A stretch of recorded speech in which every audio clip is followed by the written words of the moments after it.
What's going on, everyone? Everybody, let me reposition this microphone here.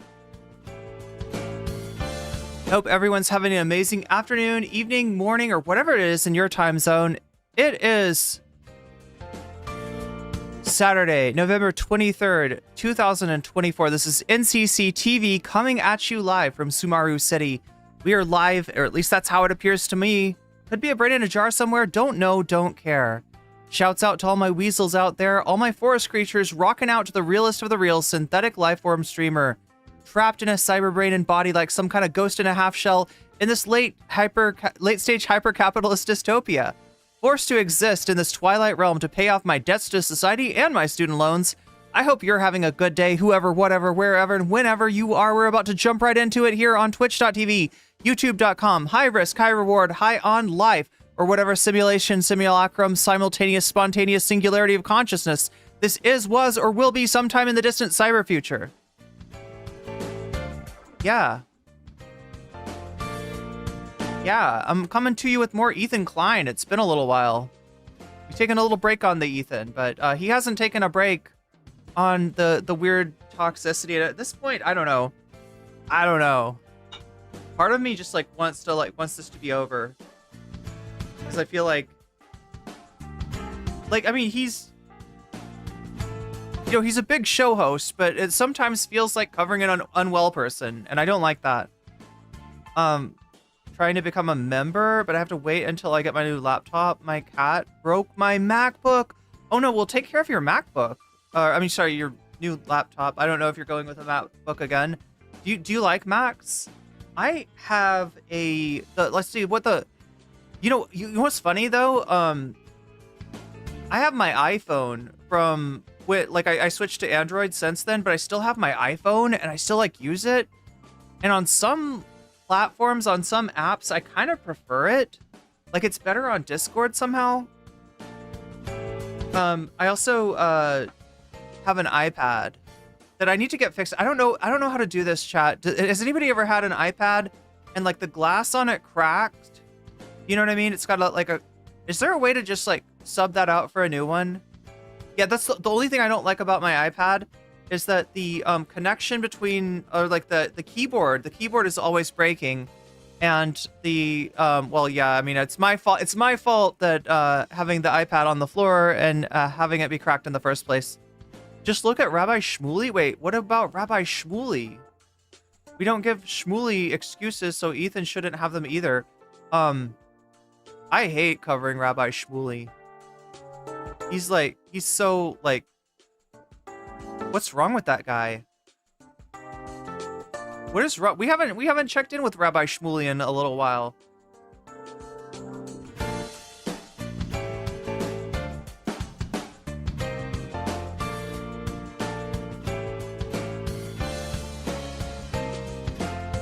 Randall Smith, is that a reference to something? Like a movie line or something?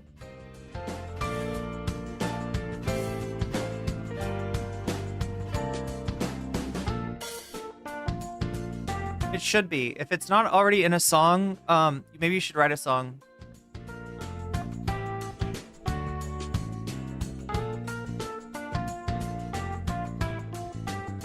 But yeah, I don't know. I'm kind of late tonight. Not as late as I was last night. Last night was ridiculous.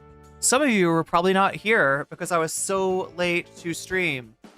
But then some of you maybe only got to watch the stream because I went so late, started so late.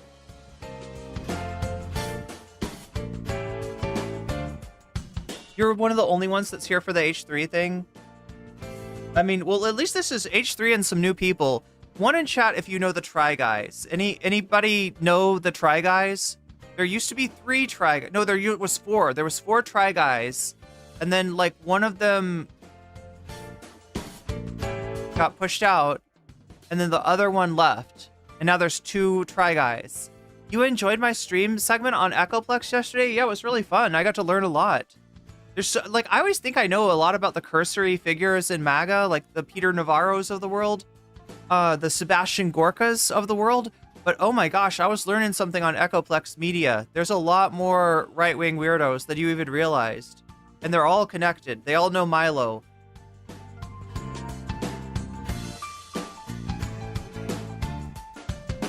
Yo, seriously, Randall, it sounds like it should be in a movie. But apparently it's in real life.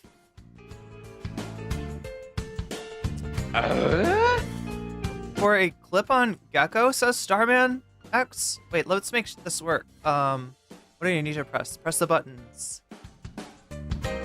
Yeah, the late night streams are weird. I don't know. I need to get back on a normal sleeping schedule. You know, I stayed up till like 3 o'clock last night. It's not even because I was like worried or having trouble getting to sleep. I mean, like, things are looking like they're going to be okay, sort of. You know, it's still like I've still got like issues that I really didn't want to have to deal with right before moving out of the country to get away from Trump.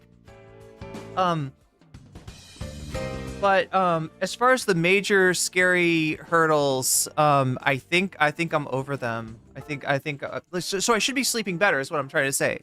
I don't have like, you know, that kind of like anxiety. You know, there's like not sleeping because you have anxiety because you're worried about shit. And then there's not sleeping because you're in a habit of staying up till 3 in the morning. And that's what I have right now. Here for the H3 stuff. We got a lot of people in chat here for the H3 stuff. Let's see if I can I make this work? What's going on? What's going on?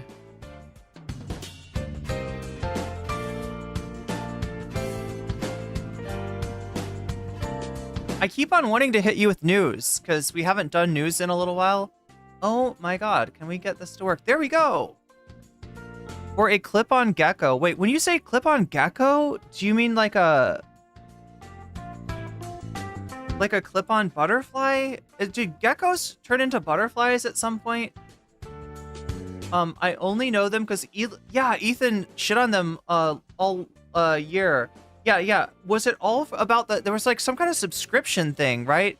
The Try Guys were trying to set up a subscription service where people would get like a little tiny bit of content for free, and then all the good stuff was behind the paywall.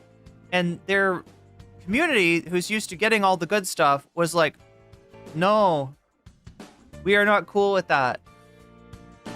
The other big scandal that the Try Guys had was, oh my god, what's his name? Ned. They had this guy, Ned. I think his last name is Flanders. And he had the best ass in the world. And whenever they would go skiing with him, they would have to see his butt in the you know, ski pants, in the tight ski pants. And they'd be like, stupid, sexy Flanders. Oh, wait, no, his name was Ned Fulmer. I'm sorry. Stupid, sexy Fulmer is what they would say.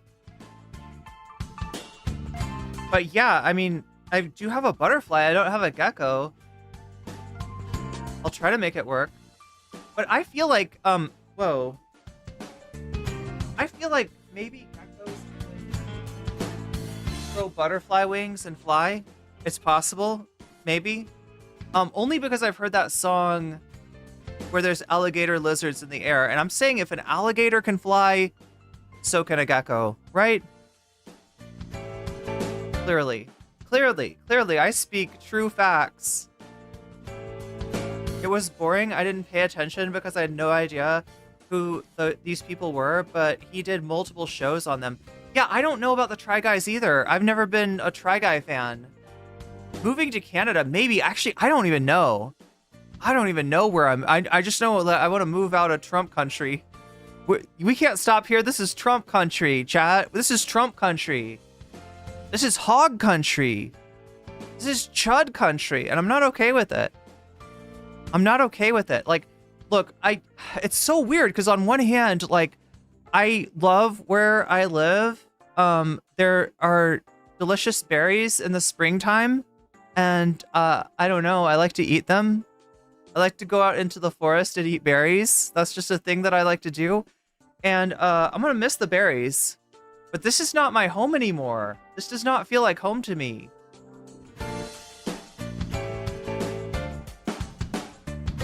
I saw Miyazaki made a statement about the Japanese war crimes. I was really worried for a second. Wait, what did you think he was gonna say?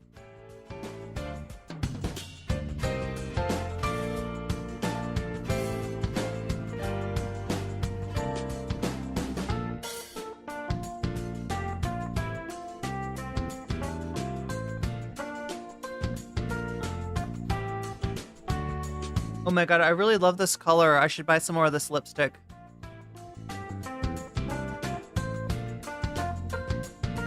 I thought the berry situation had changed everything. I mean, there's delicious fruits everywhere in the world. All right. But, yeah, I don't know. Home is special. I have a giant blackberry tree on my fence line. It's awesome. Walking out and picking. Are you sure you've got a blackberry tree, or might you have a mulberry tree? Is it possible that you have a mulberry tree and not a blackberry tree?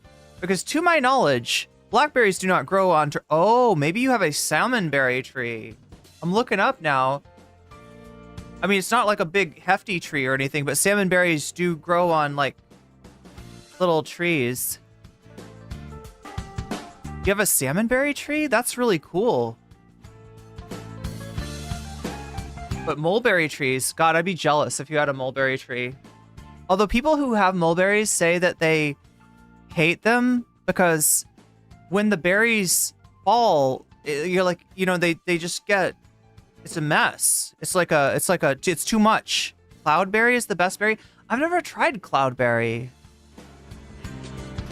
And I've tried some strange berries. I hate mulberry trees, says Hot Ham Radio, because of the mess.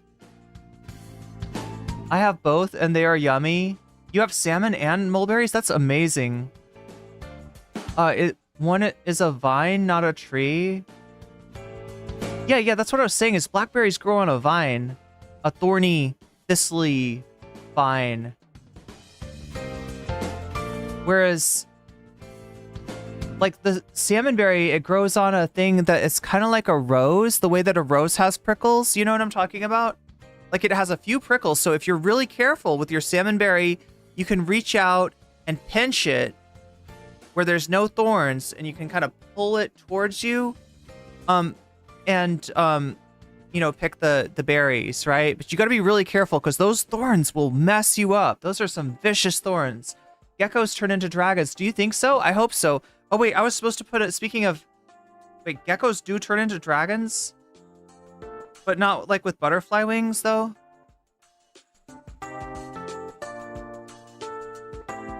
You know what? I mean, I kind of like that. Yeah, that's okay. I was gonna put it over here for once, because I never do that. But anyway, yeah, this is the whole thing, is that, like, it does feel pretty gross here. Yeah, it does. It feels scary. It feels gross. I have a giant blackberry tree. Oh, wait. I already read that, chat, right?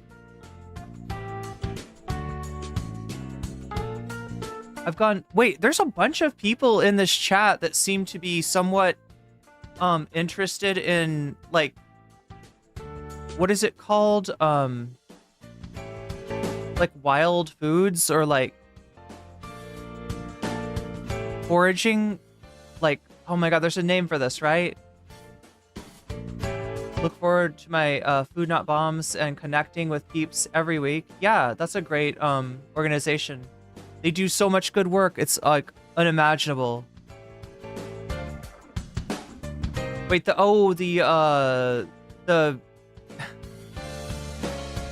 the mulberries used to destroy your car. I could see that. I could see that.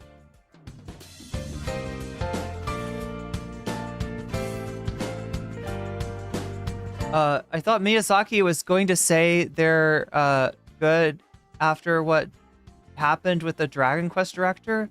Oh, I don't know about this. What's up with the Dragon Quest director? I get worried about famous old Japanese person, tales about World War II. Wait, is there like a Chud movement going on in Japan too? We have mulberry trees here in Louisiana. I have a dog and a cat that clean the mulberries up. I mean, birds will do that too. Blackberry and mulberry. Damn. Big, thick vines. Okay, so you definitely are talking about blackberries then. Yeah. Yeah, blackberries I can't really help you with. Blackberry. Okay, so I was talking about the salmonberry earlier and how it, like, is necessary to very delicately pinch the part of the salmonberry that does not have thorns on it, right? And, you know, that shit's got some reflex on it. You know what I mean? It's got some elasticity. Like you're pulling it towards you just enough to get the berries, and then it's like when you let it go, it kind of wants to go whoosh and flip off on its own. It's hard. What I'm saying is it's hard not to get cut by those thorns, right? But blackberries, there's not a good place to grab a blackberry, right? Maybe like the petal around the berry you could kind of grab.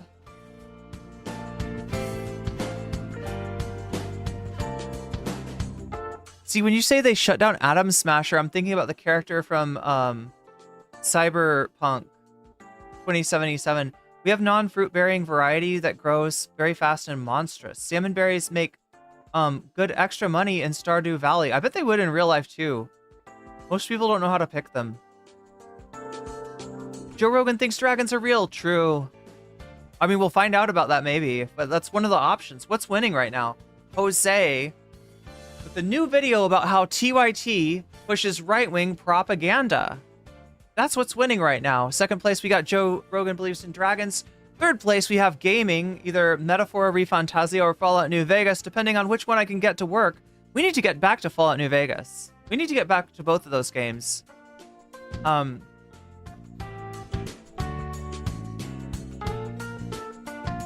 Pink butterfly looks cool. Thank you. What do dingleberries grow on? They grow where the sun doesn't shine. Is that correct? That's a berry. Yeah, very few berries will grow with no sunlight, but the dingleberry is the exception. It exclusively grows where the sun doesn't shine. And the more the sun doesn't shine, the more the dingleberries grow. They can get pretty big too. They can get very large when they're in season. Oh, also perennial plants are fantastic. Asparagus, artichokes, berry bushes, herbs, grapevines, etc. You're making me want to play a Minecraft mod that has like extra food options. Sexy berries, they are kind of sexy. A blackberry personal, what is it called? A personal something digital assistant? I feel like I used to date somebody who had one. Long time ago.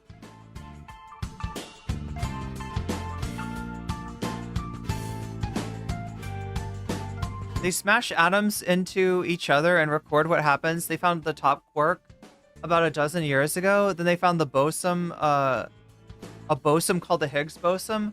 Wait, which one's the God particle? They found the God particle. We got to get Jordan Peterson in here. Oh, speaking of which, I feel like we have some Jordan Peterson. I'm looking to add something to the menu, right? Because the Try Guys, although, you know, there's a... Okay, so let me give you the background of what we're going to be talking about tonight. The main topic, the main issue that we'll get to after the other things is H3 and the Try Guys. H3 invited the Try Guys on. They talked about on their podcast why they are not so sure about it. They're not so keen on going on the H3 show. And then H3 himself, Mr. Ethan Klein, responded to that. And Hasan, and he mentions Hasan, like right in the middle of talking about like having the Try Guys. The issue, chat, is that the Try Guys are not on board for Ethan's Palestine takes. So that's what's going on. That's the gist of it, right? They want to talk to him. They want to be okay with like talking to somebody they don't always agree with, but they're worried that being on H3 would be like a signal of like support for Ethan's toxicity. And so they're kind of like, I mean, they're going to go on. Let me, like, that's my guess, right? Because like they're talking about it. But they're just a little bit uncomfortable doing it. And then Hasan responded because Ethan, in the middle of Ethan responding to the Try Guys, he's like, should I call up Hasan right now? You know, he's got Hasan on the brain. And when Hasan watched it and he heard it, he was like, yeah, fucking, let's have a conversation, Ethan. So that may be in the near future or not. Whoa, what is wrong with my... I feel like my chat app has crashed a bit. I can still read it on here. When I was in high school, when they found the Higgs boson and they discussed it in my chemistry class, you know, I got into not so much theoretical physics, but like there was my My favorite part of general chemistry was actually quantum chemistry. Because it was so hard. But I finally figured it out. Higgs boson is the God particle. Okay. So that's where God lives.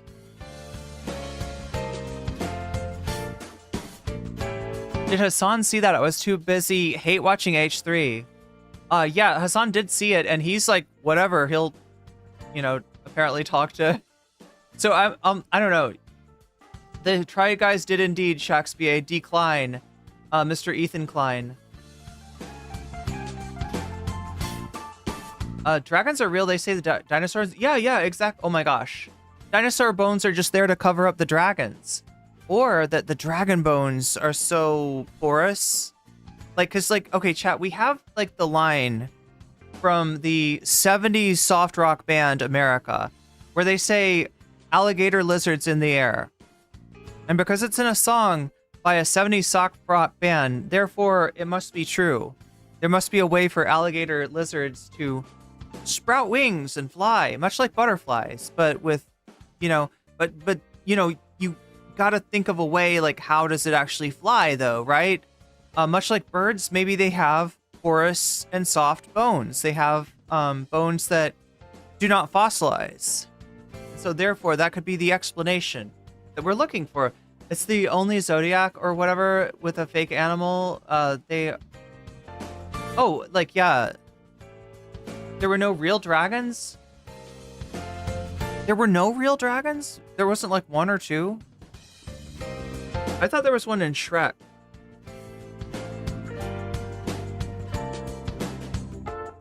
Wonder if God has a baller home?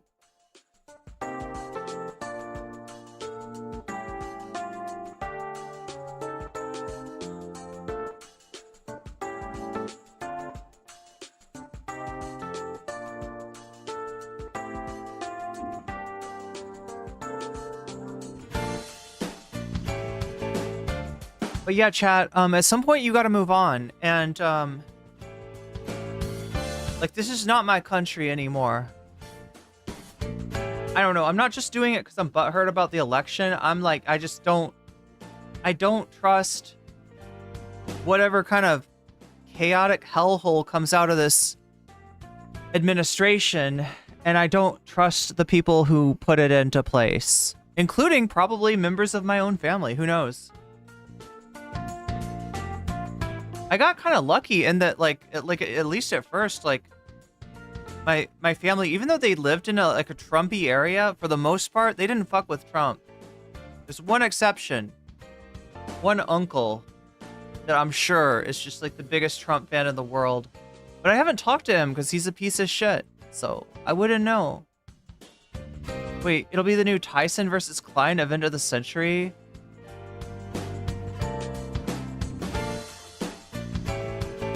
Wait, Bel Air?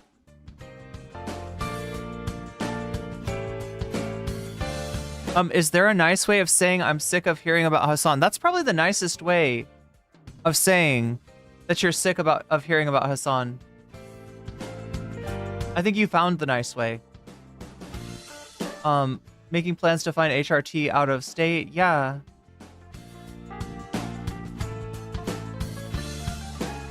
Yeah, there's a lot of considerations that you know, it probably is good to like look into now before you're in a bind, you're in a pinch. Anyways, see if it's worse than Bush.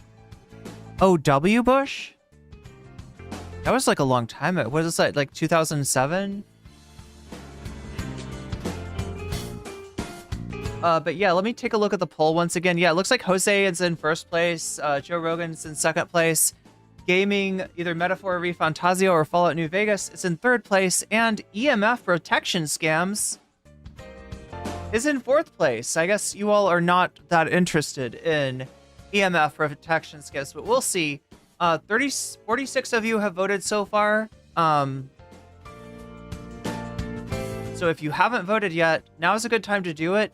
And if you can, I could ask you one thing, is to hit that like button on the stream when you vote, because it helps me out a lot, and I do appreciate it.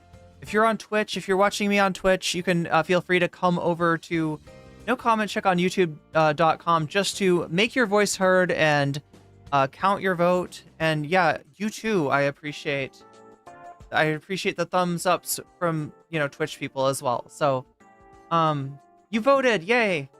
I only watch Ethan and or Hasan if Sam Cedar, is the mediator. Is the Unk mediator? Now I'm imagining Jink Yuger being the Unk mediator. My stupid landlord used spray paint inside of the house. Now I have to, oh no.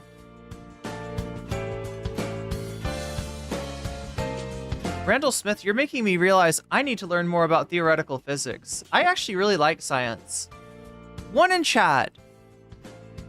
Type 1 in chat if you would like more science on the stream. If you would like me to sometimes, I'm not gonna do, I don't think that you want me to teach you organic chem or something like that, right? I don't think we're gonna be talking about the idiosyncrasies of backside nucleophilic attack or anything like that. But maybe more broad concepts might be fun to go over. Bernie in big air quotes might start a third party. I saw that. There's some nerd energy in here. Unca is becoming Elon pilled. That's true, Will Florida. You're actually right about that. We got a lot of ones here. Yeah, because I want to be able to, do yo, look at the ones. It's a very science-minded chat. Yeah, that's cool. That's really cool. No, I really do want to kind of broaden that out. I'm actually thinking about doing tutoring for some of my favorite subjects like biochemistry. There's a market out there. There's a lot of people who need a tutor, who need to understand biochem the way that I understand biochem. And it's I don't know. I think I got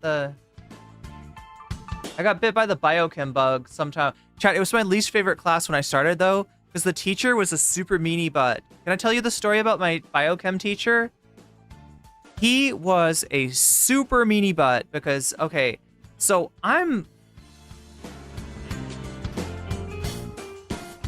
somebody that's more given to the humanities than to the science as far as the stuff that I'm really interested in, as far as the stuff that I started off studying.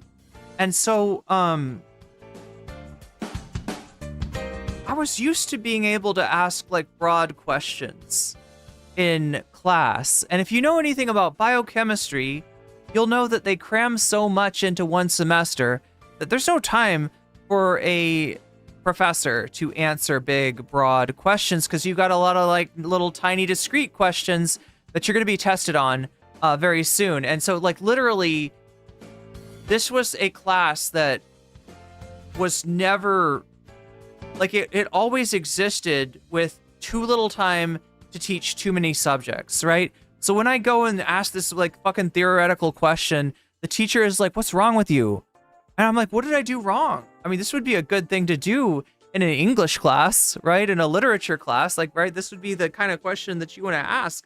This is the kind of question the professor wants to tee off on, but not in biochemistry. Not in biochemistry. They're not teaching you stuff to ponder. They're teaching you stuff to follow and to understand and to make sense of. And you've got a limited time to be able to do that. And so yeah. So yeah, dude was a super meanie butt to me. Hated my guts because I was that annoying kid that asked the big broad question at the beginning of class and made it, it take longer, right? But eventually, and I sucked at biochem at first. I was getting a lot of questions wrong. But it just challenged me, and the fact that he was such an asshole to me, that kind of challenged me too. And so I started to get really good, really fucking good at biochem. And he was like, "You're not the one I expect to be answering the question. You're the one asking the stupid question, right? You're answering the fairly difficult question." I'm like, "Yeah, I'm tracking right along with you. I'm right along on that, metabolic pathway with you. I'm in there. I'm adding the carbons. I'm subtracting the, hydroxyl groups. I'm doing it all." So, yeah, that was my, like, I don't know, chat. I'm like, I shouldn't wax poetic about a fucking biochem class, but it was one of those things that I hated at first, and then it was so difficult. I spent a lot of time. I got really good at it, and then I loved it. And he started being nice to me out of nowhere. He just like decides he likes me. Like, it's weird. It's weird because like I took him for a lot of classes, right? I had him for several years, and we went from really hating each other's guts to like at the very least a begrudging respect. My chemistry professor was super sweet and made queer and trans references throughout class, like what the bonds, the trans and the cis bonds. A blessed cishet man almost made me like chemistry. You know, that's the problem, is I feel like I've had a lot of assholes for chemistry, and I like chemistry, but there's a difference between, I don't know. It's weird. It's weird, like whether somebody's an asshole or not. Like there was one. Yeah, my general chem class was a weed out class, right? It was a class that the school used to get rid of people who weren't going to be serious about the sciences, right? That was a class designed to bounce you.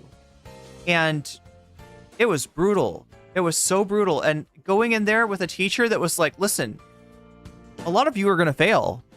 And that is as it should be. Like, that's on purpose. Like, we're not pulling back from that, right? A lot of you are going to fail this class, right?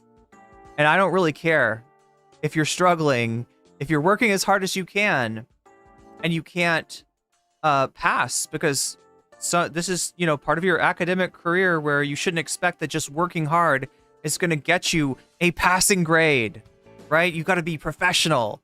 And it was so brutal. And yeah, like half of the people washed out of there. And I thought I was going to wash out. I was very, like I had such a, like I didn't get it. Like I did bad on it until I did good on it. And it was just like night and day. Biochemistry is ooh. Physical chemistry for me.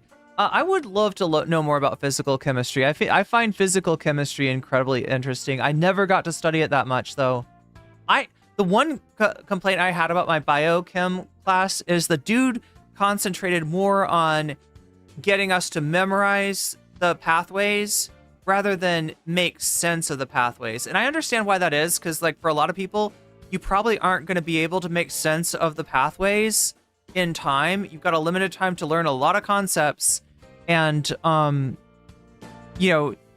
understanding like is not understanding like the things like the carbons coming off, the carbons coming on, and all that stuff. It's not necessary like to have a fundamental understanding of the topic, but it is necessary.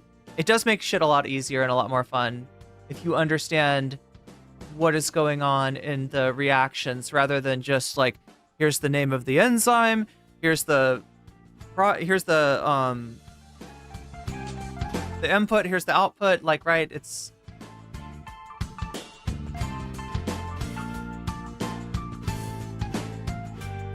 if you get really into doing science streams, I'm gonna have to tag out my sibling.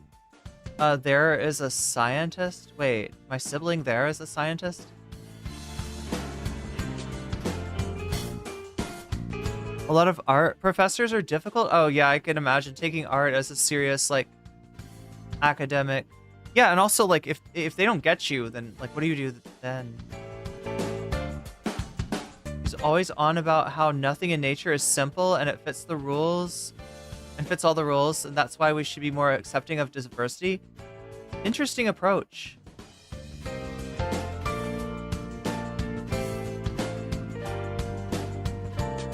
Oh, speaking of approach, we are now approaching the top of the hour ad break. Is it the top of the hour? It's the 15-minute of the hour ad break. It's the ad break that happens every hour on the hour. If you're watching me on Twitch, you can get out of that ad break for free using a Twitch Prime sub. You could get out of that ad break for $6 using $6, surprisingly enough. Or you could possibly be gifted a sub to get out of the ad break, which is more likely to happen if you're active in the chat.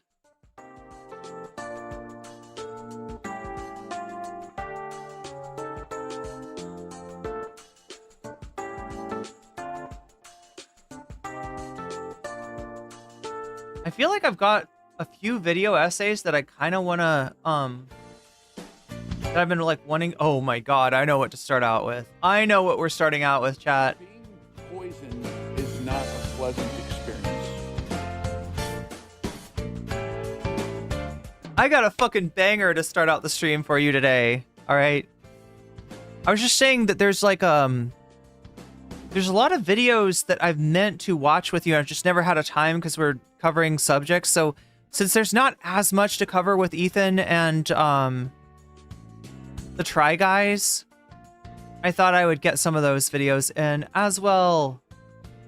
So yeah, let's get going on this. Do one more last check of the poll, and the poll is where we left it, right? Oh no, not exactly. I mean, sort of, right? So we have in first place on the poll, we have Jose. So we're talking about bonus content here. Wait, bonus content, bonus content. Can I make this work?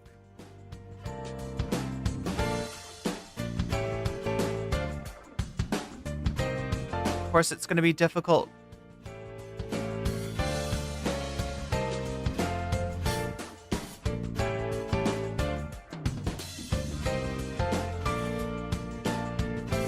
All right, so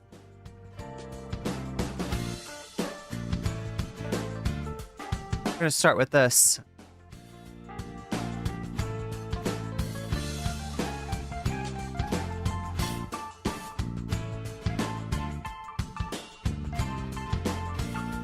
And we're gonna start with this.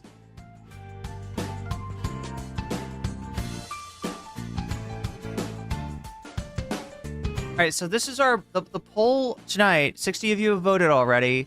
Is on bonus content, as in this is like an extra segment that I can do after the stream. Like I can stay on for a little bit longer and do an extra segment if we hit the dono goal, which is right now at I think 2% actually. We're at 2% out of 100% on the dono goal. That's what determines if there is going to be an extra segment tonight, if there is going to be bonus content. And as far as the bonus content, we have several options. The one that's winning is Jose, a video essayist who you may know, the little Blue Jay avatar. Puts out video essays from time to time. This one is about TYT and how it's pushing right-wing propaganda, which, yeah, I'm glad people are realizing that this is a thing, right? That's in first place. In second place, we got Joe Rogan believing in dragons, right? Yeah, there's a clip from old Joe Rogan. In fact, a lot of clips from old Joe Rogan have been circulating. This one's more on the side of being kind of innocuous compared to the shit that I mean, it's conspiracy theory laden shit, but these were like more benign conspiracy theories than he pushes now. The other thing that I've seen from Joe Rogan is people showing old clips of him being against like the Trump child separation policy, which is wild because he's like fallen right in line with MAGA at this point.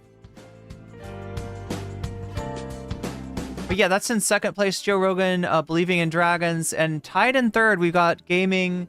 And we got EMF protection scams. So go ahead and vote on these if you have not already. If you donate, you can let me know which of these topics you are supporting, which of these topics tickles your fancy, and I will be more than happy to put your money where your mouth is and add your donation as a percentage to the topic of your choice. Like right here, these are buffs, right?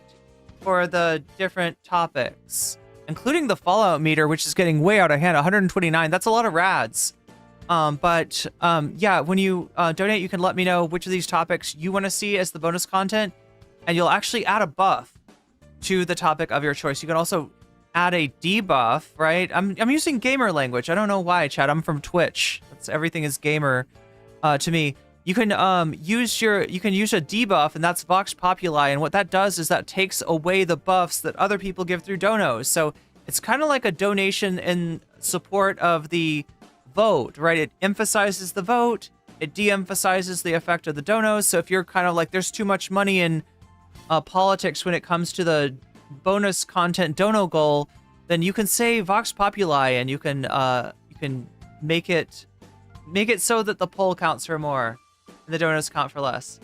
But yeah, the donos do count, whether you are donating through Super Chat, Super Sticker, whether you're getting yourself a membership, gifting memberships to others, whether you're supporting me over on Throne or signing up for Patreon, or you're over on Twitch getting yourself out of the ad break for free or for $6, or by or gifting subs to people on Twitch. Any of that entitles you to let me know in the chat which of these topics you support, which of these topics you want to see as the bonus content, and I'll add that buff for you if you just let me know in the chat. So that's what we're up to. I've got, like I said, a humdinger of a video for you. Right? If you are exceptionally old school, you might recognize this content creator. But very few of you will. Very few of you have been along. Well, you know what? You might actually recognize him from the stream alert, right? There's a certain stream alert that this guy, I literally took this guy's clip, like sound drop to make. But anyway, let's get going and get the stream started.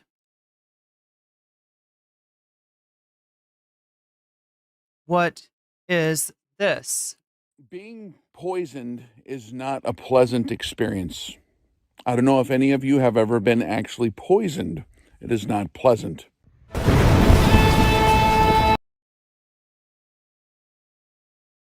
I'm sorry, Patriot Citizen Empowerment Division, established 1981. That's his birth year or something? Is that what that is? Tiborosaurus Rex. His fucking intro is way too long. Beyond the... Oh, it's still going. It's still going. Beyond the sword. Okay. Is that the sword? Got a Bible verse.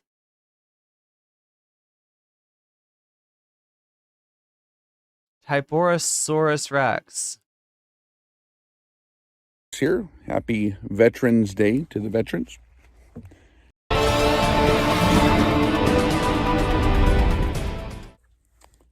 Howdy, Rex here. Happy Veterans Day to the veterans. So yeah, this is a car rant guy. He's actually out of his car for once. We haven't checked in with him forever, right, chat? But I used to. This is like one of the first chuds. One of the first chuds that I did reactions to. As a political channel, will we see ads now? Denims doesn't get ads. You gotta tell me, Woody Red.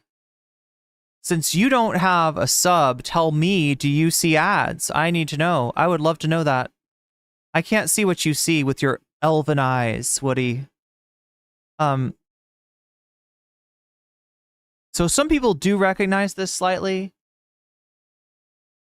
But yeah, if you recognize him from anything, it's probably my... He's the guy that says, it used to be nice up here, but now there are communists invading radicals.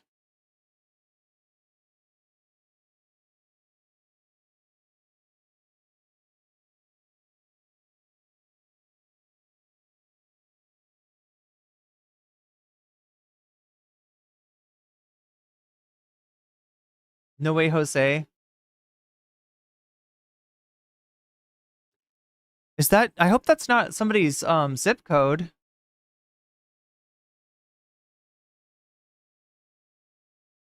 You don't need to worry about relativity or quantum mechanics. Totally unnecessary. Well, it's interesting.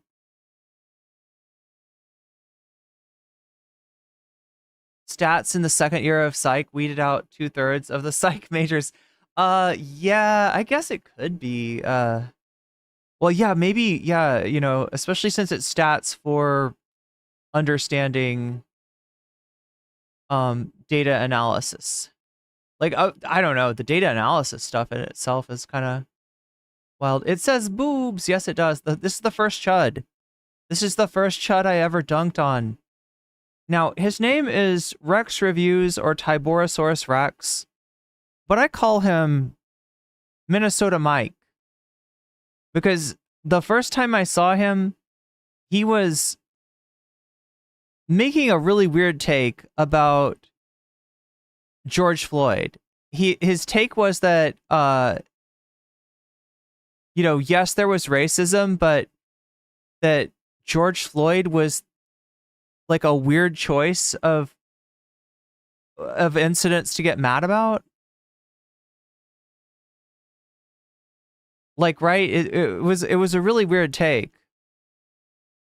And just he so out of depth in what he's talking about. He's this guy that lives like in, I think, like North Dakota or something. And when everything went down in Minnesota, he just kind of fell apart and he got weird. He said some weird stuff, right? He got paranoid. He thought that Antifa was going to come to his North Dakota town. They were going to all get on a bus from Minneapolis and they're going to come to his North Dakota town and they're going to burn down his Walmart. And it wasn't just him that was paranoid. It was his whole town, apparently. Apparently, a whole group of patriots gathered at the strip mall to ward off the impending Antifa attack that, of course, was never coming. But they did see some bus turn into there. But then they then started to jeer. They revved their motorcycles and they got really weird to these people. The bus goes on because they're like, it's obviously just like a tour bus or something like that. That's like, oh, cool, an exit. Let's go to the bathroom and get some like Chipotle or whatever. And they they run into this gang of patriots that thinks that they're Antifa because they're on a bus. And so they get the fuck out of there and they're like, we scared Antifa off. We did it. We beat Antifa. So, I mean, this guy's hilarious. This guy's hilarious in so many different ways. He's always concerned about the communist invading radicals. It used to be nice up here, but now they're the communist invading radicals that never came to his North Dakota town. But he and the rest of the patriots in his town really thought that they would. So that's why he's Minnesota Mike. That's why we cover him. Thank you for. And he's got a whole new take now. Having served, I'm sure with the most honorable intents. This video is just to get out up front. I do not intend for this to be merely clickbait. Okay. I was going to only exclusively post this on Patreon, but I'm going to do this version for YouTube as well, because I just feel like it would be incumbent upon me to share this with all of you, because it's too dangerous not to hear this, not to be aware of the dangers in front of you. I'm like commanded in my book that I read that if I see a danger that's extremely credible to warn my brothers. So just so you know, this isn't some rando, as you may think, just to look at him, just to hear him, right? This is a guy with almost 300,000 subscribers. Still pulling in 140K views. There's a lot of chuds out there watching this chud. Even though it's not really advantageous for me to share on the greater YouTube, this kind of stuff I'd only share on Patreon typically. I'll risk it and share. He's gonna risk it. He's gonna risk it. I don't know what he means by that. If he thinks that he's gonna get like moderation, he's gonna get like a strike for this, or if he thinks that it just won't do well in the algorithm. Hearing from people that I trust in the community. So being poisoned is not a pleasant experience. I don't know if you know this, chat, but being poisoned is not a pleasant experience. It's if any of you have not. ever been actually poisoned. It is not pleasant. A number of years ago, I was with a prominent firearms trainer who I will not mention his name, but he's very well known. He's very public. And we went to a restaurant after having trained him and one of his crew members. And we sat down, had lunch, and just the three of us. And I think I had a beer. The other guy had one beer and The other guy, the other trainer, just had a Coca-Cola or something like that.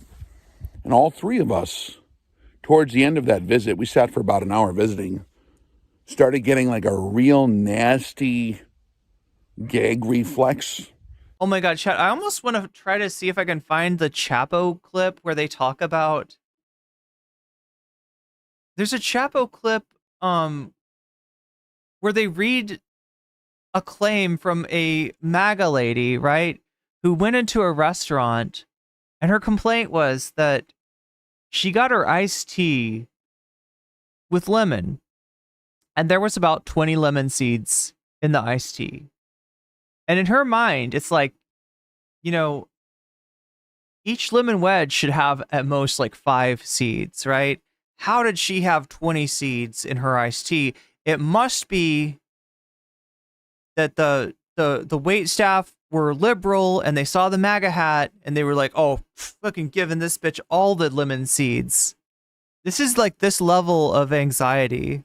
And kind of like sick, like all of us at the same time. And we ate different stuff. And it occurred to us that the people at the restaurant, maybe it was too obvious when we went in there what side of the equation we were on. We shouldn't have had our MAGA hats and our MAGA sneakers. I brought my MAGA guitar. I had a shirt with Trump's fight picture on one side and the prison picture on the other side. It was during a politically volatile time. And we're like, oh geez, look at the cooks back there and look at the waitress. Wait, not only that, but those liberals don't know the difference between lemons and lemon juice? Maybe we should go drink some dish soap. And we joked like, okay, I cannot get behind that. That's probably very bad for you. That's definitely, yeah, don't do that. Well, why? Does he think that's going to help him throw up? What does he mean? Also, like with poisoning, like you call the poison center, right? Because some poisons you don't want to throw up. Did that lady poison us? So it was. So you're asking, did somebody that needs to work a very low paying job that is very tough and takes a lot out of you, did this person risk their job and their freedom in order to fuck with you and your MAGA friends? That's what you're asking? Is that what we're asking here, Rex? It was nasty. Whatever happened, maybe there was just dish soap or someone spilled cleaner into all of our food.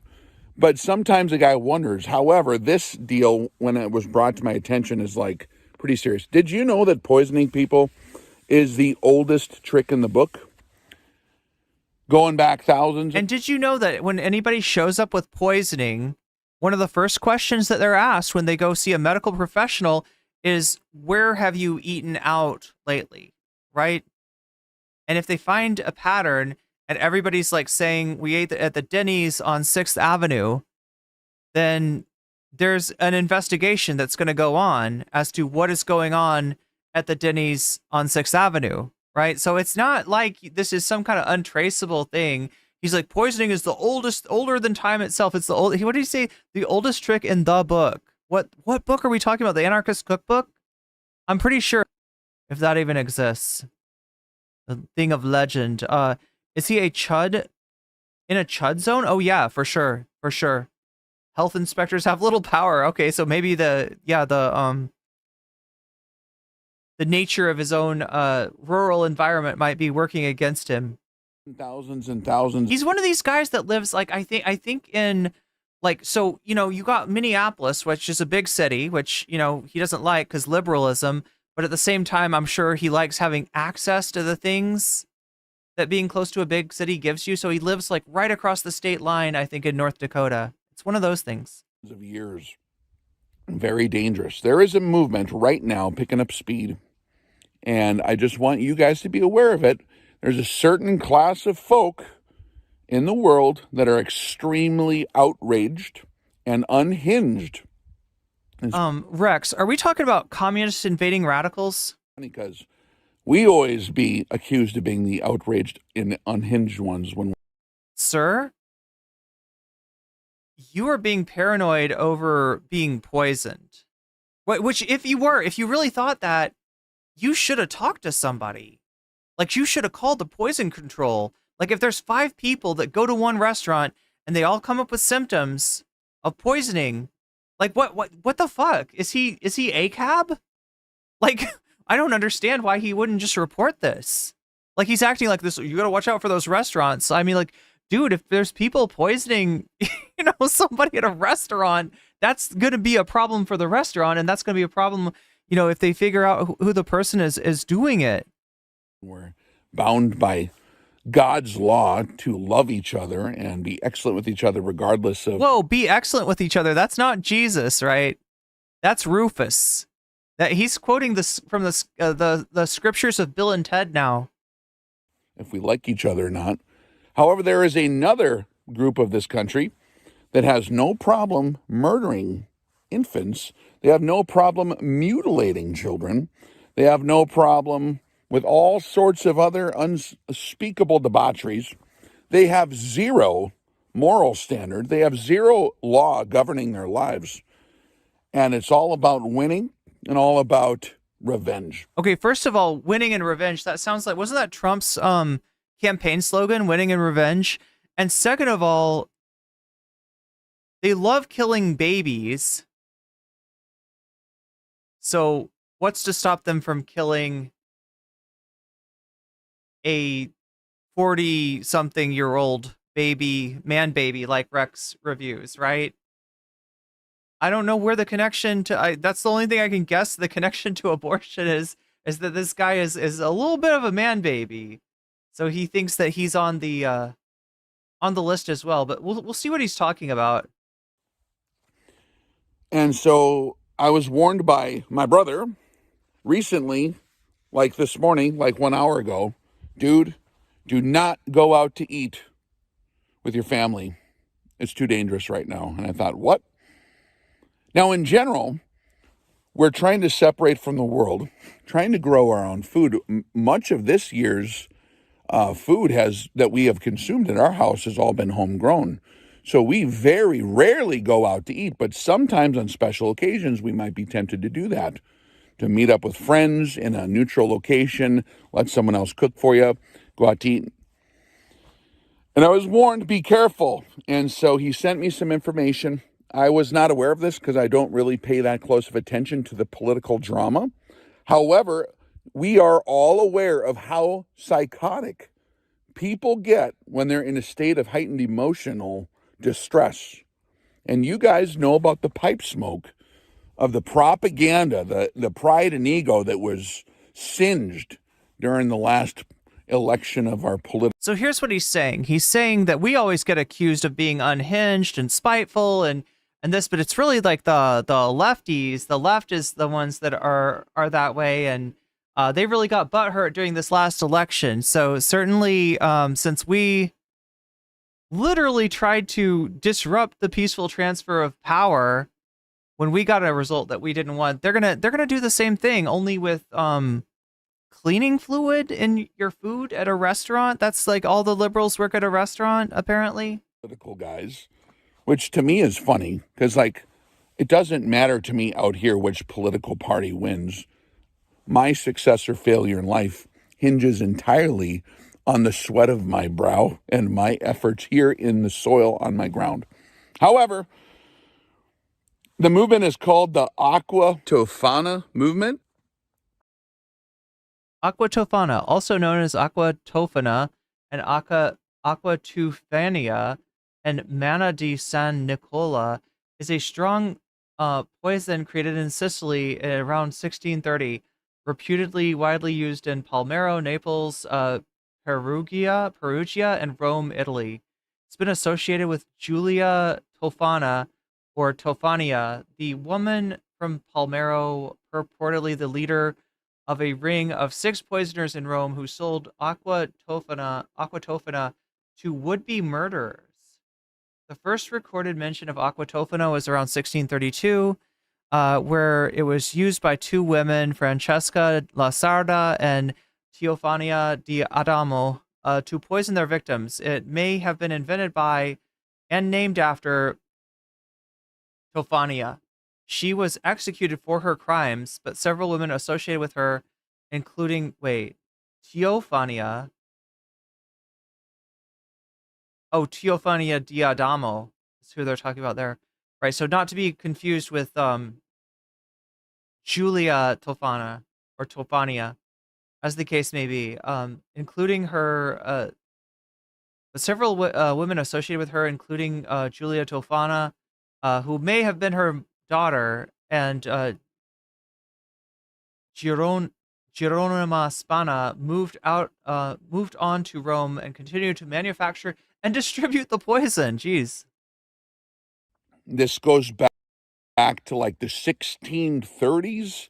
That movement was named after some chick in Italy or Sicily who was really angry at men. She was like disgruntled woman, angry at all men because men are just like bossy and like they just use women, they marginalize them and they make them into items, which is in many places in history and many times, I mean, it's not unheard of that sometimes men don't appreciate their wives properly. That's what we do on the Patreon training that we do at our channel. We have assignments. One of them is called Perfection Eve. And I'll share this with you, the YouTube guys. Perfection Eve, we do an exercise where I'm like, guys, we take our beautiful, awesome, get this in a package under 1,000. Treat her like a princess with the most excellent, treat her with perfection tonight and see if that improves your situation. And guys get hooked on that. And it's like, wow, everyone is so much more happy when dad leads with positivity.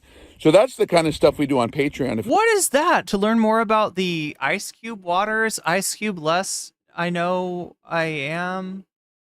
What is perfection? Taman. Attention, draw no conclusions from. This is like, what? Does everybody have a Patreon cult? Is that the fucking new meta? Look, I've got a Patreon too, okay? But we don't have a cult over there. We do have a Discord for you to use. Sometimes I'm in there like watching the Majority Report or something like that. Eventually that's going to become a perk for the third tier, but right now I'm just doing it in the Discord for anybody that happens to be around. You also get access to my videos before anybody else does. You get them uncensored and uncut. So that's kind of cool too at any level of Patreon. And then at the second level, you get a shout out, which I always forget to do, but not this time. I'm going to remember to give you all shouts out. Shouts out to my Fancy Weasels. Shouts out to Temporal Insanity. Shouts out to Funky Monkey. Shouts out to Shaxba. Shouts out to Nadia. Shouts out to Moe Noape. Shouts out to Just Julie. Shouts out to Jules K, John Richter, Hot Ham Radio, Good for Gabby, and a fancy shout out to Zara Xerox, to Rachel K, to Crystal Saphira, and to Omega Star. So yeah, lest he shout out his Patreon without me remembering to shout out mine, but he's doing some weird stuff over there, chat. Like, I mean, I guess I'm a little bit more, available, in the sense of like, I don't know, like doing things on in the VC over there. I mean, I'm sometimes in the VC of the normal Discord too, right? So, but this whole thing where you're like, I will answer your questions, I will teach you my methods, my secret ways of what the fuck is this shit? What am I looking at? It looks like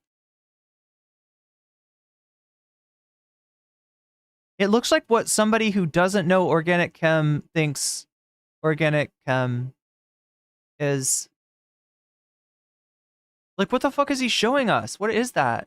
What are the ice cubes? There's some kind of fucking esoteric knowledge here, isn't there? If you want more, I'll share a link below of our training programs that we do there. The training programs. He's got training programs. Chat, I don't have any training programs for you. I hope you're okay with that. I don't know if I should. Should I have training programs? Okay. That's not the cool part of the cult, though. He's like Elisha Long with the $45 Discord. Is that what Elisha Long does, too? It's an MLM for bros. Yeah, basically. Down to the real actual solutions to these problems. But there's like a movement, and there's a couple new radical, extremely radical communist Communist invading radicals? Government-sponsored feminist movements happening right now in the last few days. I'm not going to name them, and I'm He not doesn't want to give them the clout. Good job, Rex. going to associate them with this particular trend that's happening, but it's all over their version of social media. Now, why did you guys not see it? So now I see some of this that does look like, you know, I don't know, people on the left joking around about this Aquatofana stuff. But I also see right winger, like I see more like this is a right winger. Liberalism is a mental disease, liberal insanity, liberal women calling themselves aquatophic, calling for aquatofana against conservatives. Aquatofana is a poison from. Are they actually calling for? Shh. Aquatofana. Is that how you pronounce it? Aquatofana? Aquatofana? Aquatofana. Am I right? Your Fed posting is what I would call it, but trust me, the side eye is earned. It was said with the same mouth they eat food with. What? My body, my choice. So this is like a reaction to the Nick Fuentes thing. Just so we're all up to speed on the left's descent into madness, we need a new bingo card for this shit. Is this like for real? Oh no, why did... No, stop. Then cutting off anyone that doesn't agree with them, progress towards blue bracelets, then head shaving. I haven't seen the head shaving. Are people... Chat, can you please catch me up on this? Is any of this real? Are people shaving their heads over the election? Now they are talking about pirate symboling people, yet MAGA is the cult.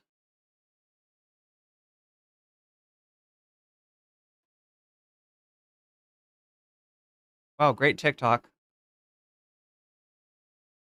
What is the recipe?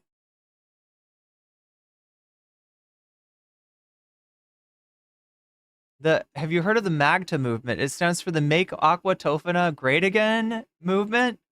Aquatofana was used to poison husbands in 1630. Yeah, back before we had toxicology reports. Yeah, so that should give you a clue of why this is not a viable... Like, I don't know if... It sounds like people...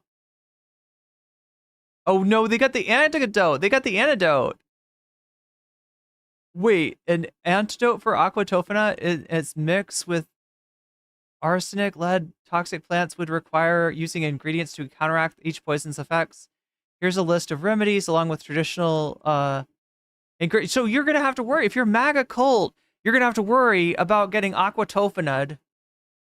Right? Are these the... okay, so they try to get you with heavy metals. You use activated charcoal, garlic, milk, and egg whites, iron-rich herbs like nettle or dandelion, and honey.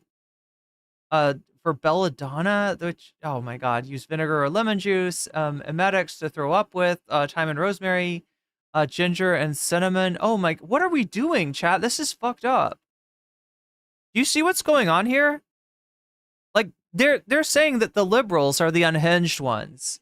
And yet they're worried about being poisoned with, general detoxification in case the liberal just tries to put, like, unhealthy food, like something with seed oils in your, they're trying to poison you with seed oils, right? You know, they're trying to, use the unhealthy, food.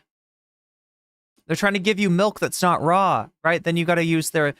general detoxification and organ support like milk thistle, dandelion root, burdock root, licorice root, and juniper berries. Just mix them all together. It'll be great. For pain and symptom relief, yeah, because like, you're like, oh god, I got poisoned by the aquatofana people again. Chat, am I just like, this is not okay. This is not... Now they're gonna get addicted to valerian root. A willow bark is basically aspirin. Yeah, or the same stuff that aspirin's made of. These people are going to be giving themselves, like, I don't know, health problems by trying to cure... Like, they're going to get paranoid. Because the whole thing about this is, like, if you eat in a restaurant, or even just get stuff from the grocery store, like, I don't know, once you start to go down this line of, like, I don't trust my food. What if a liberal fucked with it? Maybe that'll give him a reason to stop drinking raw milk. Because where would the liberals poison other than the raw milk? That'd be like the #1 place to get conservatives with. Watching women posture on TikTok about untraceable poisons used in the 17th century Italy to make abusive husbands, to take out abusive husbands, jokingly call it make aqua tofana great again, feels like a modern primer on how the hysteria of Salem. Well, I mean, it does seem like Salem, like hysteria is spreading. I just don't know if we can blame the hashtag resistance for this one. It kind of seems like it's right wingers' reactions to this. Our friend Rex. Lunatic left are conspiring to poison conservatives who are like Bugs Bunny. So remember when you take your family out, make sure when you take your family out to a fine meal at your local establishment, try to take note of any like nose rings or blue hair that the wait staff might have. If you have such a situation, then you know you got to take all these remedies, take them ahead of time, take all of them, mix them together into one goo, and just chug that stuff after, you know, because you know you're gonna get poisoned by the Antifa. The Antifa with the aquatofana. We might as well just get ahead of this and start taking ivermectin. I bet you ivermectin really helps against this stuff too. See, so most of this is from right wingers. Like they may be posting stuff from TikTok, but I don't even trust them with that. There's an aquatofana shirt. Hell yeah. I mean, there's some that look like unironic, but obviously I'm taking this as they are joking. Again, they're acting like the poisoning is such like a easy way for somebody to get away with something like this, when in actuality, especially if anybody was doing this systematically, right? If there was somebody working at a restaurant doing this, they would get caught, right? You got multiple people getting sick. You do a survey of them. You ask them where they ate. It all turns out that the same restaurant, right? They're going to go there and they're going to fucking figure out how, like, people do go to jail for this shit. Yeah. Poisoning does happen. And you know, the people who do it seem to get caught. And especially if it's like some kind of systemic, you know, they're trying to, like, every MAGA hat that comes in there, they're like giving aquatofana to, I feel like they would get caught. This is just psychotic. The radical left has completely lost their... I see so much more of the radical right posting about this shit. It feels like they've got a few unhinged TikToks and they're going to town with them. Lost their mind telling women to poison men or MAGA supporters. Please watch and share this video. Search for aquatofana for more information. Report this mental sick behavior. Hey everybody, it's Doc Skinner here, and boy, do I got something I need to... Well, we can't listen, Doc Skinner, because you got music on your TikTok. America, we're not going back.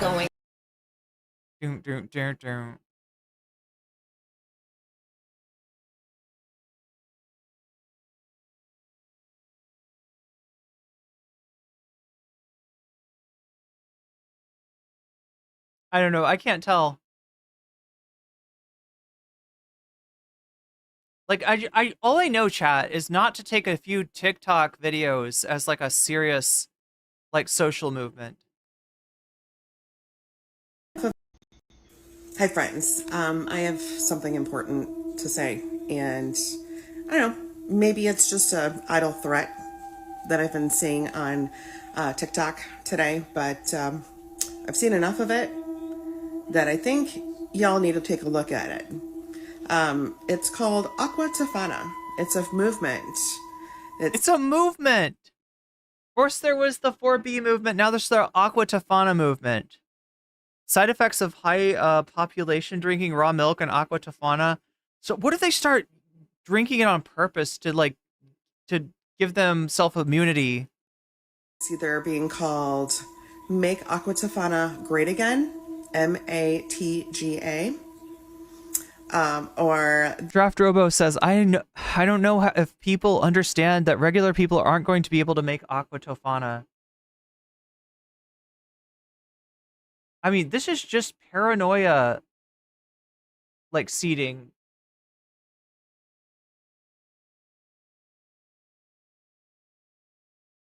Exactly why witches and warlocks were... Oh, shit. Wait, what? Like, see, here's the... you want to talk about the fucking Fed posting?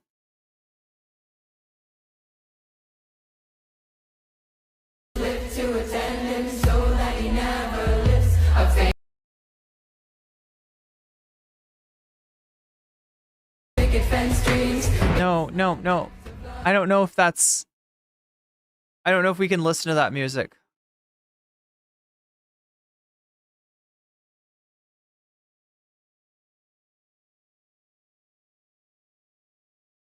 I mean, I can't tell, chat. Should we go on TikTok and look this up?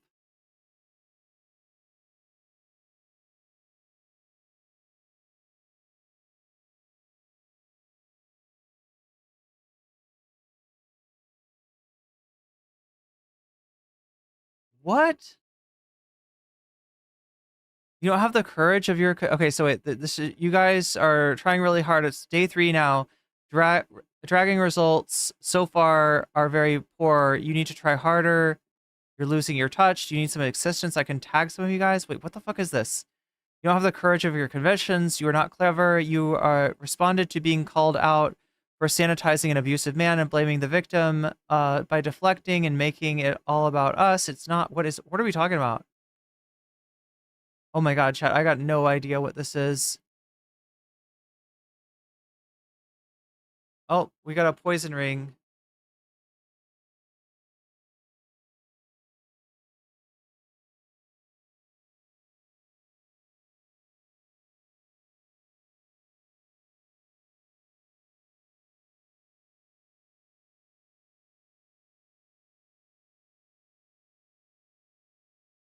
Immunity is the key, gentlemen. So I saw that trend going around on TikTok about some aqua tofana, like some poison for guys. So I'm going to be out for a day or two. I'm going to try to build up a tolerance to this stuff just in case. You know what I mean? Yeah. The good old aqua tofana. Oh. You combine yellow number 5 and blue number 2. So yeah, gentlemen out there, just build yourself up a tolerance to this stuff. I can't tell. Is that algae? Is that some kind of algae supplement, or is that just green food coloring?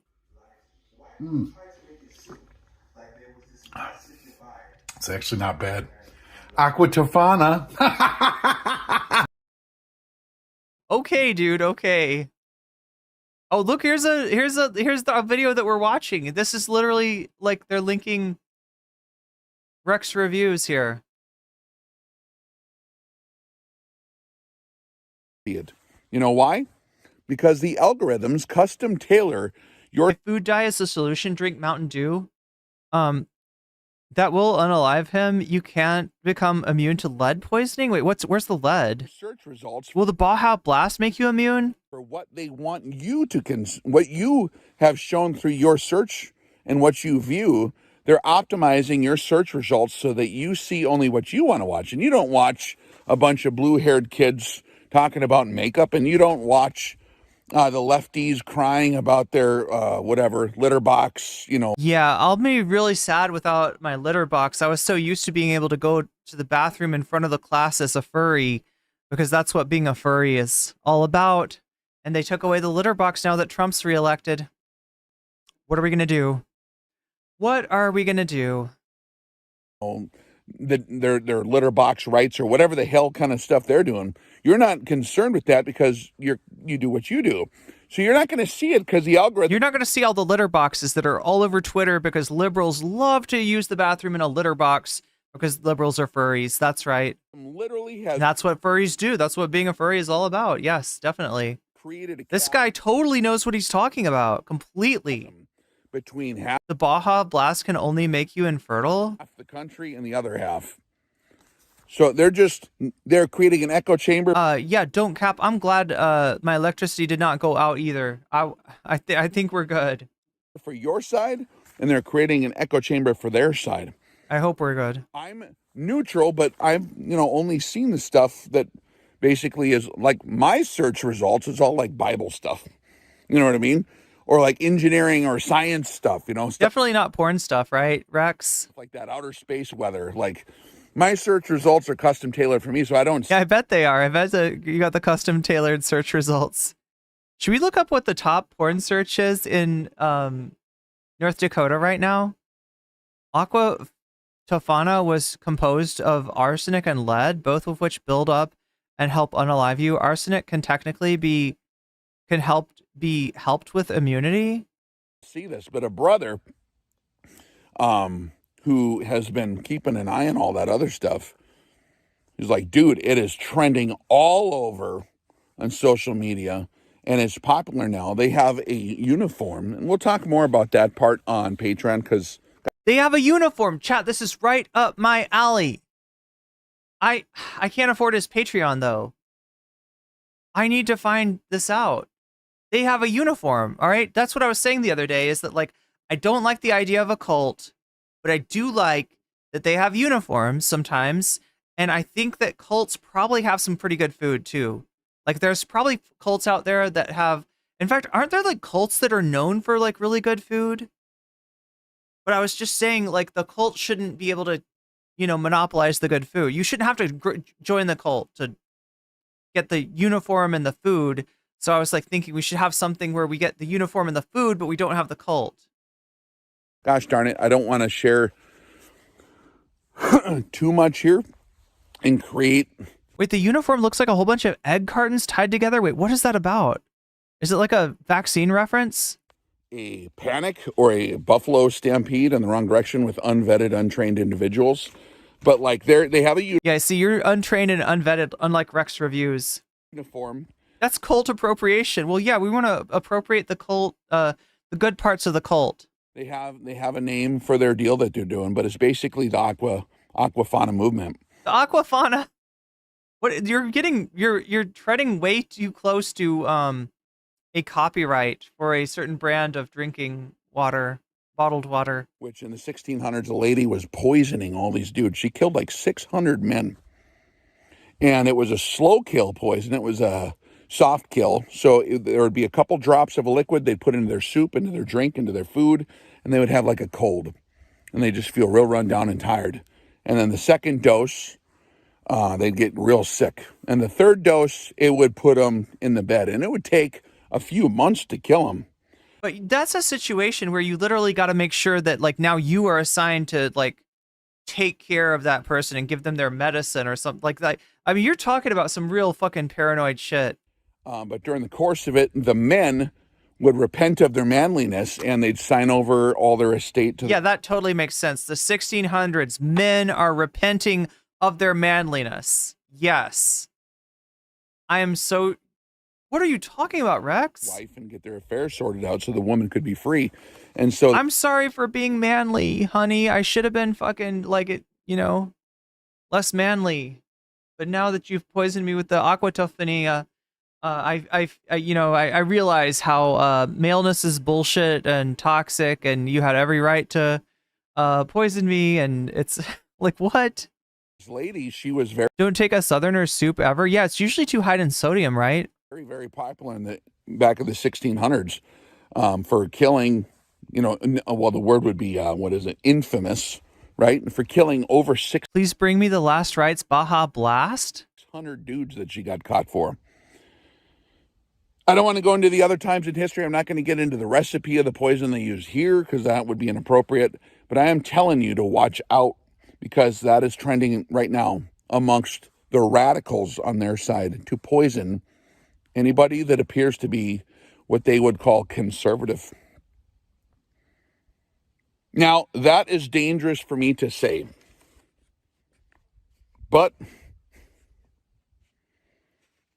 man, the creator of the universe tasked me with a microphone, and sometimes I have to have the balls to use it for what is correct and right. I'm warning my brothers, okay?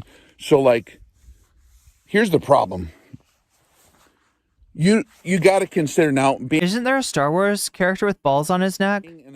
I used to work in science and Is it Glup Shido? engineering and in labs, and I know the chain of custody for like a certain process that if it's interrupted by one guy can totally taint or pollute what you're doing. And so think of the chain of custody of your food at a restaurant. How many people handle it? How many people prepare it? How many people put it together on the plate? How many people pass it up to the waiting staff? You got the cooks, and anyone in the kitchen could walk by with a droplet and put a couple drops of something in your food. If they watch your order, if all the way to I love this guy that thinks that like restaurants don't have cameras. or whoever the hostess, or just looking out the window from the kitchen, if there's people in that movement, all they have to do is observe your externalities. And dude, you guys glow with your conservatism. I do. You know, camouflage might be in order at some point, right? Well, the camouflage is probably the problem. You gotta like in order to camouflage yourself to be in the liberal world, right? You gotta like decamouflage your wardrobe. Like maybe I should ditch the, maybe we should ditch our style or something, but just be careful because that stuff is so sinister and covert and snake-like. It'd be very difficult. I mean, and they can tell. You walk into a restaurant with a smiling wife and a bunch of happy kids. So you get your wife to frown and be like, I am so unhappy. I am a liberal. I am very unhappy. I am dissatisfied with my life. I am a feminist. They automatically put you in the enemy camp. A lot of these people think, oh, We've claimed camo too, right? you're having babies with that woman. What is she bearing children for the man? What is she your bot? Like, they're crazy. Excuse me? Who's crazy, Rex? They really, really hate people. They hate families. You walk in with like a flannel shirt and a beard. It's over. It's fucking over. They will murder you. Yes. I mean, they will be able to detect it. If there's one thing they're good at, is intuition and detecting the enemy. They can feel it. They can smell it. The upstanding man who loves God and loves his family and might even love his country is very easy to smell. The left. I feel like Rex reviews would probably be very easy to smell. We can naturally detect our enemies, yes. Liberals are famously do not have families themselves. Oh my god, just remind me of a Christian pastor guy who was putting their jizz in the coffee because it tasted good? Wait, putting in their own coffee or in somebody else's? My super Antifa powers. The communist invading radicals. All I smell is arrogance and nasty ass. Lefties know, they smell it. They're like, that guy walked in with a confident stance. We got your number. Imagine looking like a brawny paper towel mascot in a liberal city like Portland. Yeah, you would totally stick out. We know who you are. How many people are in contact with your food?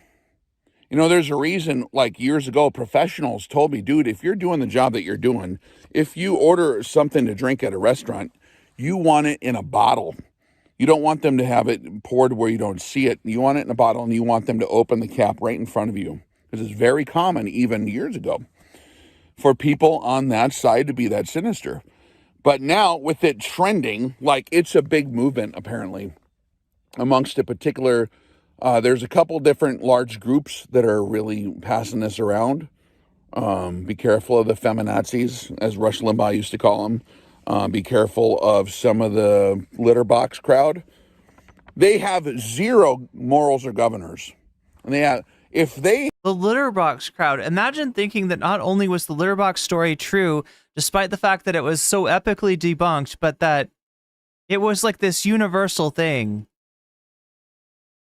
Have no problem taking an unborn child and doing what they do with it and selling it and thinking that that's like the litter box crowd, their sacrament, the ultimate sacrament of holiness. And selling it? Is this the conspiracy theory where people sell off parts of abortions or something?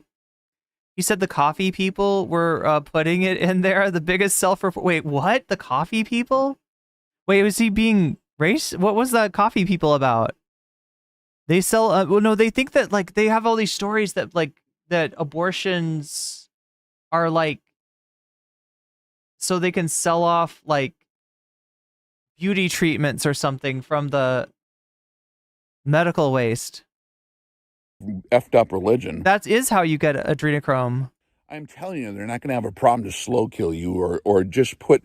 And how many ingredients in Wait, is he talking about magical shit, Shakespeare, like black mass? the restaurant just for? I thought he was saying that because there's another conspiracy theory where they're like, yeah, they sell it in beauty products. Don't forget, so they can drink the blood. Cleaning stuff. You can do the same thing with cleaning supplies. I mean, you guys got to be careful. And if you drive, think about this. You drive your pickup truck with like, They'll know that you're a conservative because you got a pickup truck. Yeah. you know, big obvious cowboy pickup truck with big tires on it. Brrr, and you got your cowboy hat on. They're going to know at a drive-through. They're going to see in their little camera, up, we got ourselves a cowboy. That's what I always say. I always say it like Harley Quinn too. Like, Mr. J, we got ourselves a cowboy. Let's use the aqua tofana on him. And then the Joker has to talk me out of it. Now, Harley, we can't just go poisoning every chud that comes by our window. We have to be selective. Oh, Mr. J, you never let me have any fun. All it takes is one person in that Yeah, Diet Pepsi is 90% fetuses. entire place. And look at the demographic where these type of undisciplined people would hang out anyway. Undisciplined. And where they would, you know what I mean? I'll have you know that some of those people that you're talking about love to be disciplined. just saying be careful. So what's the solution? Well, you guys would hate to hear Rex expound on the solution. Oh, I'm sure he's got some solutions, but I expound on the solution 24/7 on Patreon, but I'll do some of it here. You see, when American churchianity did he say churchianity? What the fuck, bro? goes at war against God's law, now how weird is that? Where the so-called religious institutions of You have to drink the aqua velva as an antidote? America would be on a vendetta for the last 50 years against God's law. Why are they surprised when all of a sudden nobody has any morality? We have systematically taken out the foundations of the country for basic morality. Well, we can't have the 10 Commandments. That's, you know, Jesus died so we don't have to have the 10 Commandments or whatever the excuse is. Like, hey, man, those are like moral standards of the universe that are like, life would be paradise if everyone would just keep those things better. It's an aiming point. But it's actually the religious people that are... You know, I gotta be honest, right? I don't even think it's possible to be consistent with every teaching of the Old and New Testaments, right? I don't even think I think there's stuff that's contradictory in there. at most vehemently at war against that. But they're definitely not consistent. Like, there's not, you know... We need to shape up our act. That's the solution. They definitely pick and choose. You guys getting mad at the blue hairs and you guys getting mad at the feminine. There are 613 commandments, not just 10. Not for me. Nazis or the communist radicals at Berkeley or the I thought it was 527 for some reason, but... University of California. Professors that come up with these movements. They're educated, man. They're organized. They're like an army. And through their school system, I just got the 10, but I'm having trouble with those, right? they're training people for this particular covert revolution. It's going to be overt soon, I'm sure. But you guys need to be very, very careful. My man needs to read the Quran. We're not in Kansas anymore, Toto. You know what I mean? We're not in Kansas anymore.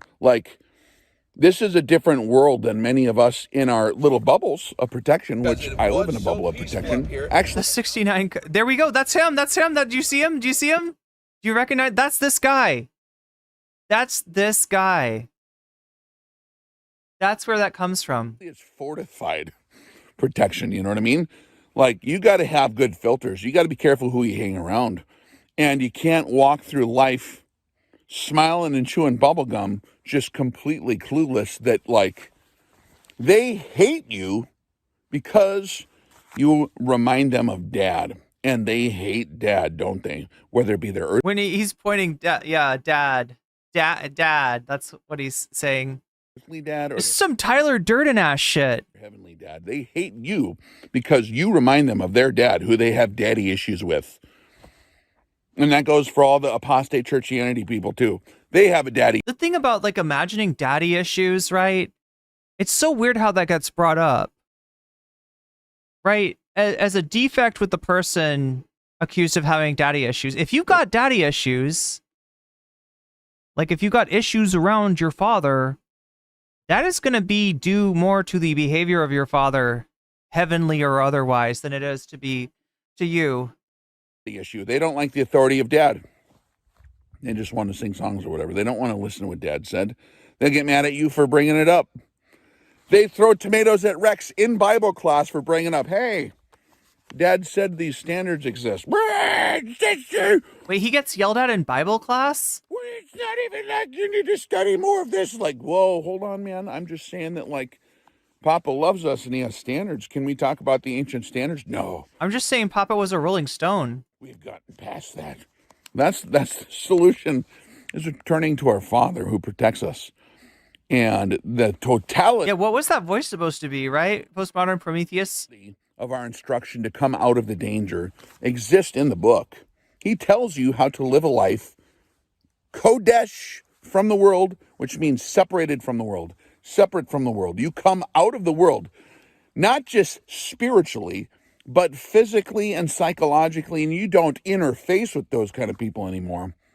We're not commanded to be up to our eyeballs in debauchery on a quixotic. The G-D uses they, them pronouns. I mean, I feel like if I was G-D, But now there are freaking communist invading radicals. I would have my own special pronouns, but Crusade to save the blue hairs. That's not what our command is. Our command is to lead by example. I would be enforcing xeno pronouns on people, right? I'd be a harsh G-D. To lead by demonstrating our good fruit so that those people who have a rough life and had terrible parents or whatever they might have had to make them, have the feelings the way they do, so they can see that there is fulfillment in life. Through how? Through you preaching at them? No, through you, from us trying to live like good dads and good fathers and having good fruit and being happy.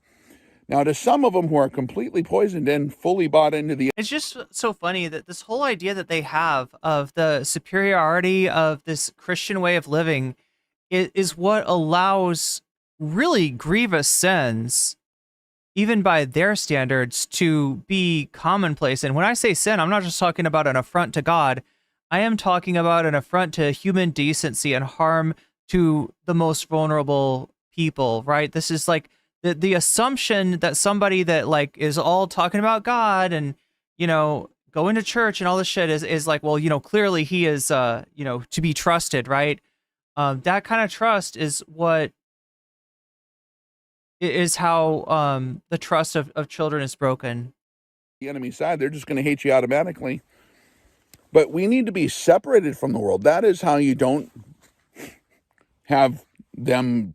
I mean, if you're like in the immediate proximity of those people, they have so many more opportunities to get you. It might be a wise thing to consider getting away from where those people congregate, where they live. Get away from the population centers if you can. Get something humble in the country.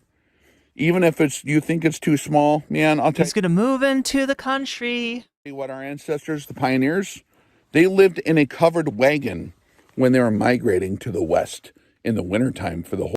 Okay, now look, I've played the Oregon Trail, and I'm pretty sure you migrate in the winter and you're going to die. You got no chance. You got no fucking chance. You can't even like wait till the summer. You got to start in the spring so that you get to Oregon country in time. Like, bro thinks that he can, like, live in his wagon during the winter. No, you're gonna get fucking... You're gonna freeze to death. He doesn't know Oregon Trail. Whole winter. They would do a dugout and they'd bury a covered wagon tipped over sideways. And a family of 5 or 7 would live in a covered wagon and survive the winter. Let him cook or freeze. In a covered wagon. You tell me, I can't afford the house I need. What about Oregon Trail in Minecraft? That would be sick. You can't afford a pickup truck with a topper on it or a camper until you can always build stuff later. But maybe get away It's weird for somebody that lives where he lives to act like that is like a sufficient shelter for a family. from the world. You know, it tells us in the book, come out of her, my people, in the last days. It does not say to try to fix Babylon. It does not say to try to convince Babylon to like come over to our side. It says to just get away from her. Come out of her, my people. Be not partakers of her sins, so you don't suffer of her plagues. One of her many plagues is all the stuff that we see now. The Aquafana movement is trending. He's getting so close to misspeaking and getting sued by a Coca-Cola product, right? He keeps on coming so close to saying another word. It's aquatofana, by the way. It's not aquafana. And it's not the other word.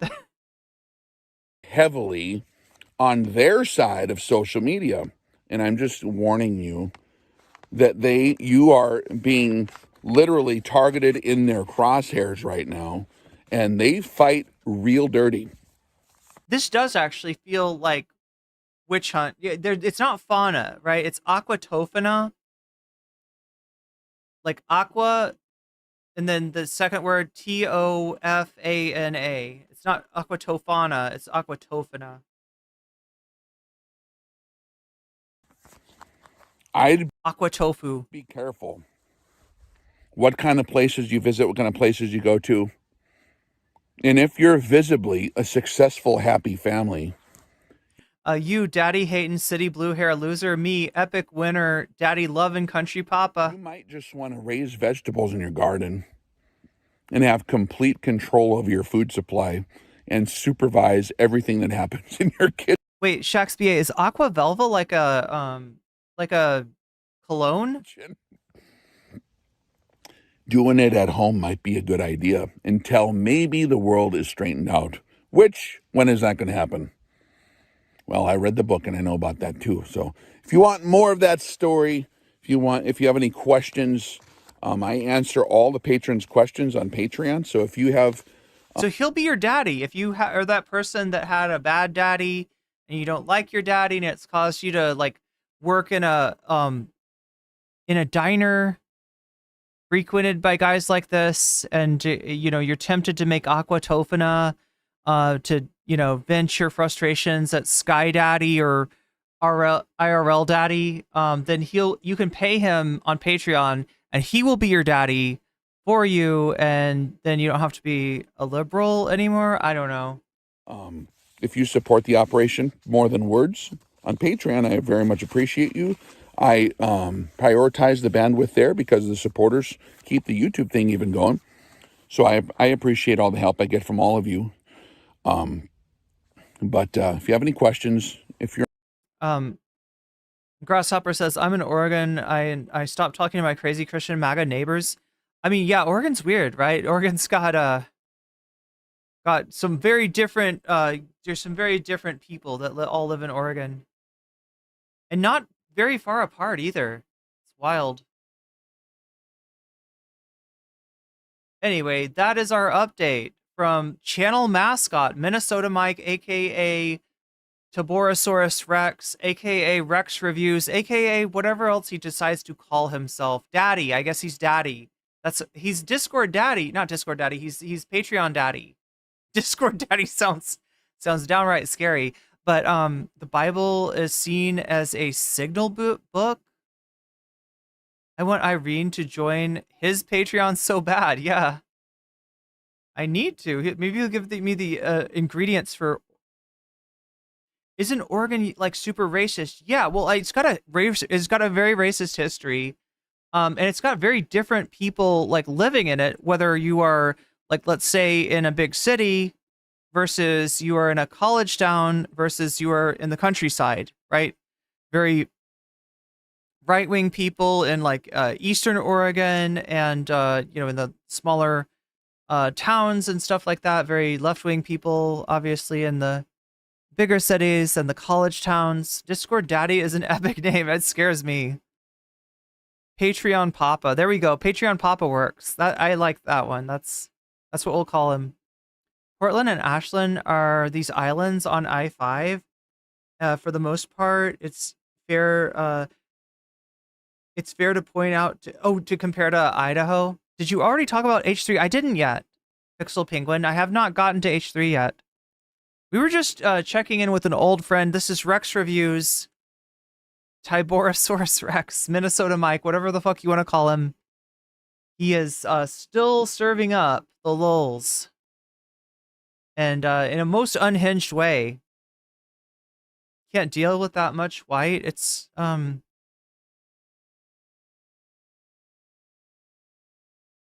ah.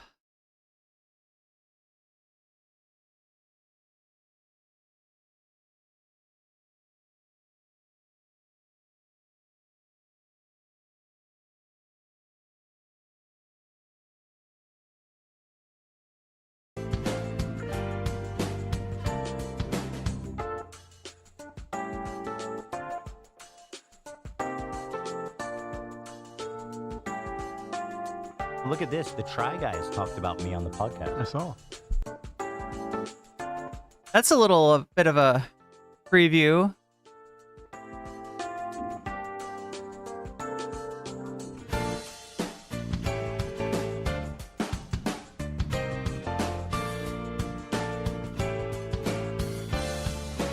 So yeah, I should probably check in on the poll again. Let's see, where are we at? Gotta press this button right here. Oh my god, Minnesota Mike. Minnesota Mike.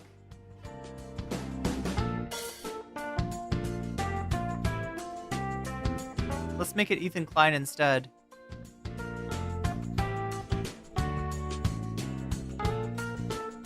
We'll get to you, Ethan.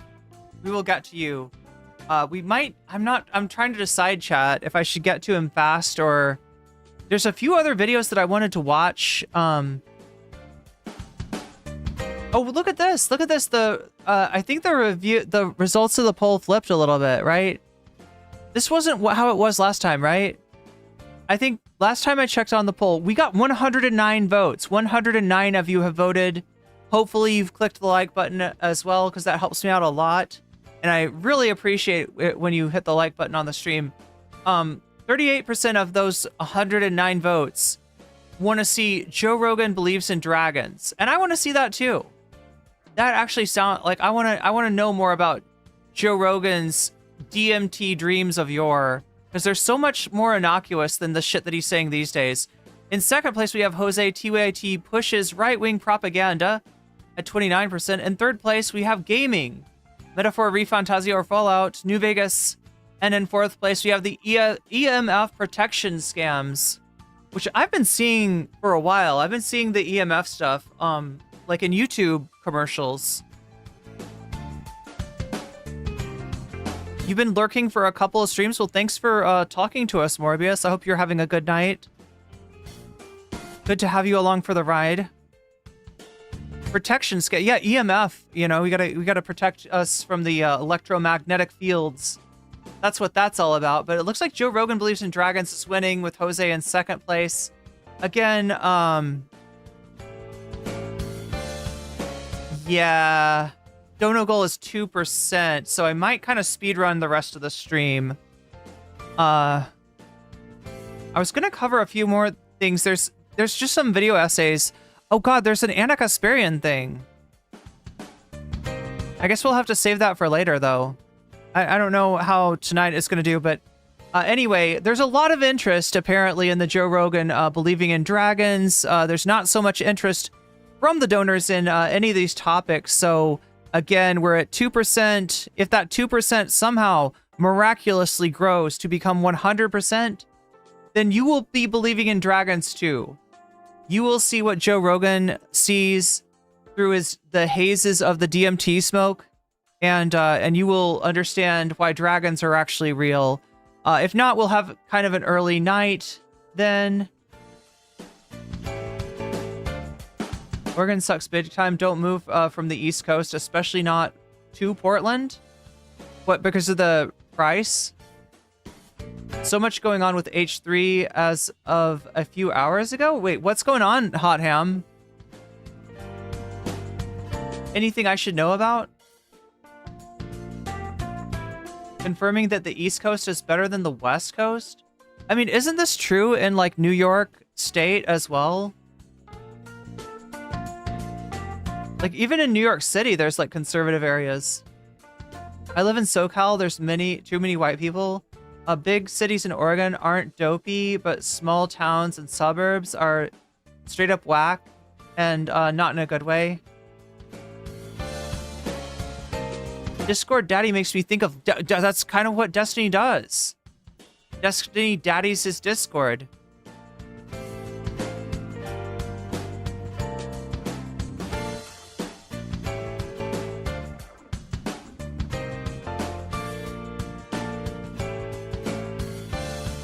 It's too much white.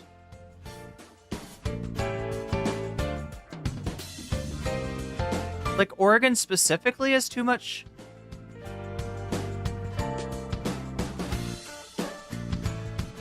Come to Michigan. Michigan is better.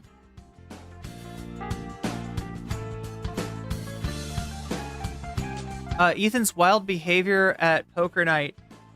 Snark is back. Wait, the only wild behavior I know of, Hot Ham Radio, is that a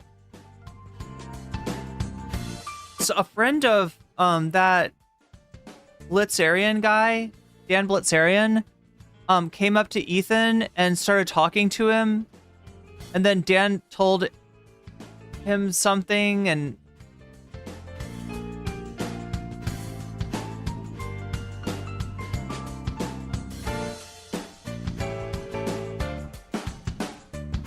I grew up in rural Oregon, and I live downtown in Portland now. The rural was racist as fuck, and the city is sadly overrun with drugs and low-key scary. And I walked, like, Portland is bad. Seriously though, Oregon is awesome and beautiful. Move here before it gets too crowded because of climate change.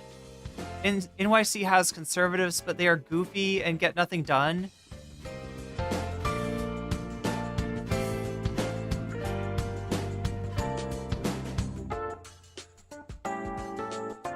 Not saying Oregon isn't great, it is. Yeah, I mean, there's good things about it's a beautiful area of the country, for sure.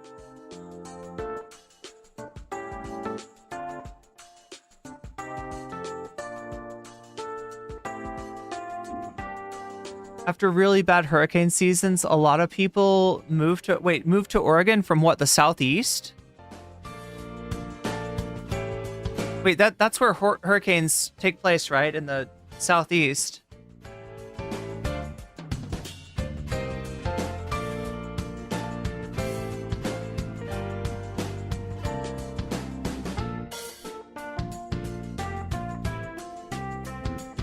West Coast propaganda? Wait, what is West Coast propaganda? I don't know, chat. It's kind of a weird night. We've got a lot of people excited to believe in dragons, but nobody believes in the dono goal, so we might not see any dragons tonight. I don't know. We are at 2% out of 98%. That makes me feel like I'm doing something wrong. But maybe I should just get to the topic and just get the stream done with. Anyway, if you do decide to donate, you can let me know in the chat which of these topics is interesting to you, right? If you haven't voted already, it's worth your while to vote just in case we do somehow pull out a miracle and hit that sub goal tonight. We got 116 votes. So yeah, it's not like people aren't interested in the topics, but I don't know. If you do donate, let me know in the chat again, and that goes for whether you're getting yourself a membership, gifting memberships to others, if you're using a super chat, a super sticker, if you are donating to my throne fund to help me out with rent while my situation with not enough roommates is getting crazy, or you sign up for Patreon. Or you're over on Twitch getting out of the ad break for free with a Prime sub for $6 or with a regular sub, or gifting subs to other people. You can let me know in the comments which of these topics appeals to you, and I will actually add it as a percentage to the topic of your choice. thus helping you put your money where your mouth is, and sort of tip the scale in favor of the topic that you're, because like right now it looks like, yeah, Joe Rogan believing in dragons and Jose TYT pushes right-wing propaganda. Those are on the 1 and 2 slots. There's a lot of interest in those, maybe less so for the other two things. But that's where we're at right now, and we're going to jump right into the Ethan Klein thing. This might be the last segment of the stream. We'll see how it works out. Or it doesn't work out. Either way. Omega Star, thank you for the 5 gifted memberships. And also, Cincy Made Embroidery, thank you for signing up for a membership for yourself. Pixel Penguin, you just got weaseled. The House, you just got weaseled. Lost Fox, you just got weaseled. Norm C, you just got weaseled. Jill Becker, you just got weaseled, and that's a good thing. And that's a good thing.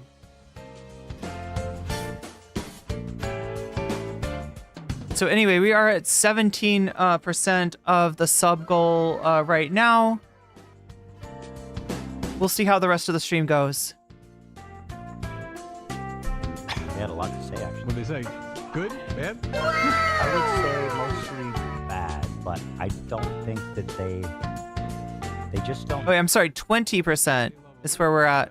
That's crucial. Shoe in. Did you send them a I have a Twitter? theory on this, Ethan, that I'll share. Okay, we are a fifth of the way there, which is 80% of the way from hitting it. I don't know, it might happen, chat. It's a weird night. It's a weird night.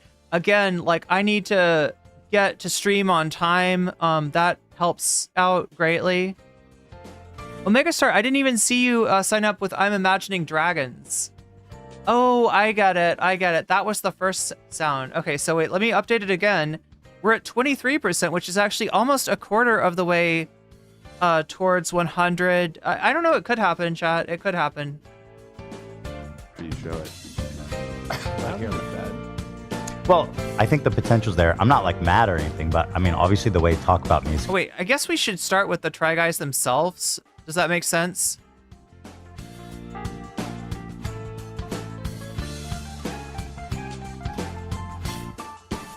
Try Guys? Tripod. What is it called? The tripod? Try Guys. They have a podcast. That's what we're looking for.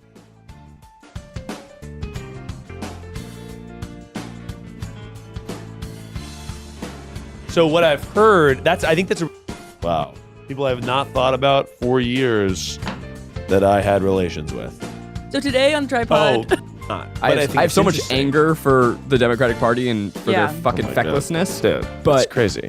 Well, here's something I can relate it to our own experience. Yeah. Something that very much like that. And maybe we'll cut all this out. We have been invited on more than one occasion to be on the H3 podcast. Oh, this is interesting, Keith. Huh. Yeah, this is interesting. And we have kind of never responded because we're like, well, I don't want our going on that podcast to be us saying that the An things on this endorsement, right. podcasts are what we endorse. At the there's a same producer on that show who's a Huge Try fan. Guys fan, and she seems darling. And if you're listening to this and we haven't cut, Yeah, this is strangely relatable. This is strangely relatable. I get a lot of offers to go on different online content, and some of them I can't say yes to for reasons kind of similar to this. cut it, you seem excellent. I like Olivia a lot. But I think also, she's like, great. I think if we went on there, we would probably sort of check them at every step that they present to us that is negative. But at the same time, at some point, So yeah, these are the Try Guys. They're known for trying things. I don't watch enough of them to really understand what their whole thing is about. They're pretty funny. The last thing I saw them trying on their channel was trying to make cornflakes without a cornflake recipe, trying to like basically reverse engineer how you make cornflakes. So I don't know, it sounds interesting. I just don't know much about these guys. There used to be 4 Try Guys, Ned, and oh my god, who's the other one? They're missing 2 Try Guys right now. Try Guys.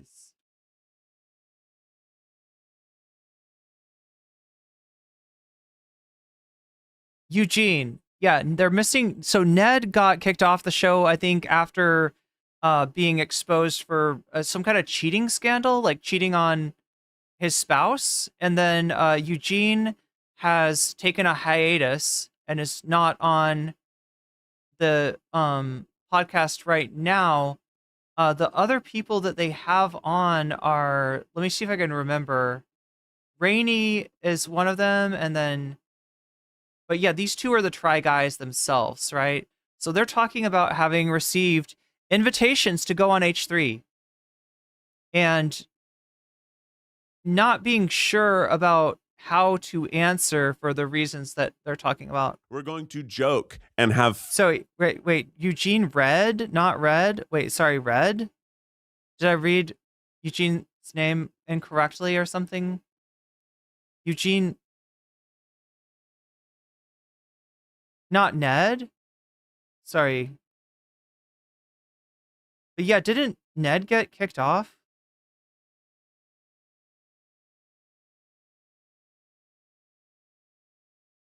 Wait, white people used to have gangs where people snapped and sang at people? Oh yeah, like the When You're a Jet gang.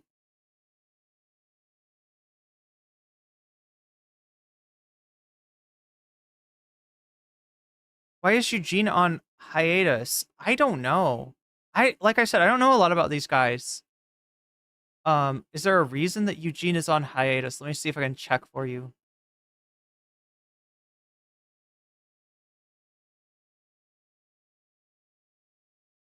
In 2024, it was announced that Eugene Yang, would be doing only one more season as part of the cast before stepping away for other projects. So other projects is the stated reason, though he will still retain his co-ownership of the company and therefore is technically still a Try Guy, unlike Ned. Ned was married to Ariel Marie Fulmer, an interior designer. They had 2 children. The Verge highlighted that much of Fulmer's public persona revolves around being a husband. So that's why they called him Wife Guy. Okay. And that he successfully built a fan base and brand around his relationship, specifically calling him a wife guy.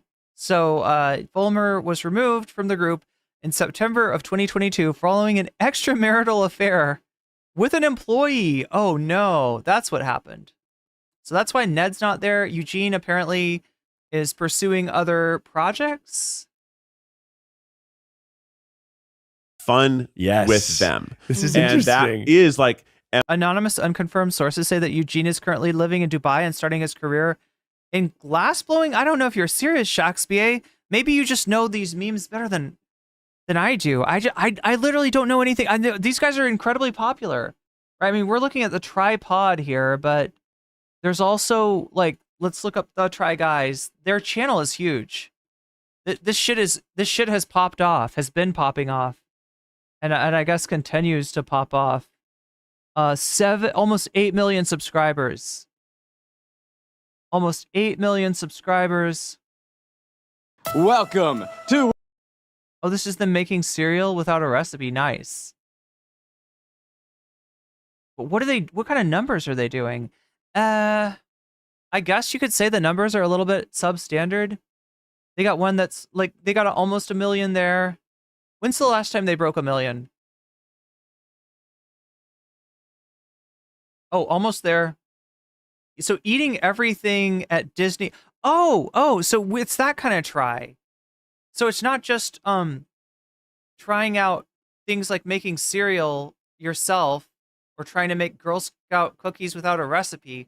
It's also trying stuff like every meal or everything at Disney World's Magic Kingdom. Oh my God, don't they have 1 million like foods there? Like that's a lot to try. So their biggest videos are like when they go and eat everything at Hollywood Studios or everything at the Magic Kingdom.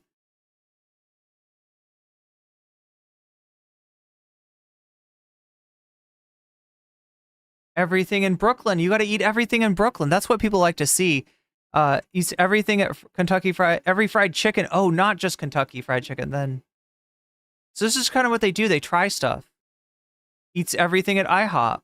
Oh, 1.3 million. Okay, there we go. There we go. So that's their magic. That's their shit right there. That's where they pop off. It's when they try everything at a certain place. Try everything at Buffalo Wild Wings, 1.7 million.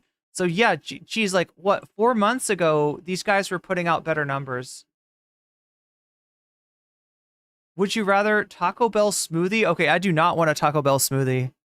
Not because I would not like the way, you know, like if you took food that I eat at Taco Bell and turned it into a smoothie with Baja Blast, I would probably still like it, but I'm not going to like it as much as I like actually eating the food. And I'm going to feel bad that the delicious food became a kind of not so great smoothie. But I would still drink it. I would drink a Baja Blast mixed with, you know, everything from the Fresca. What is it called? The Fresca menu? Like that's the one that's like vegan and no dairy. Anyway, let's take a look at this.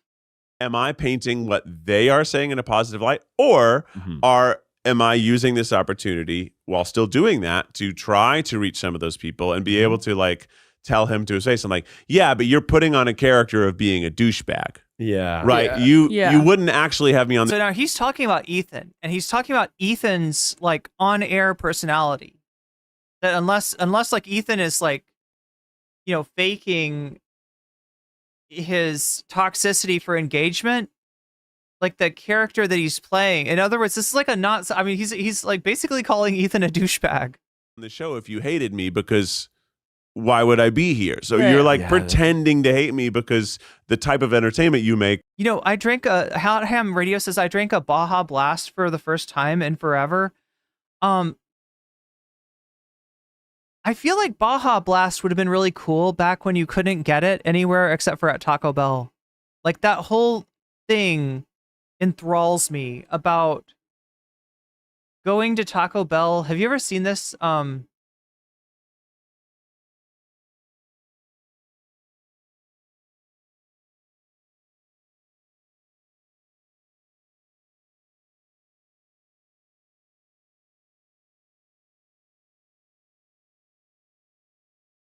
Yeah, Operation Soda Steel.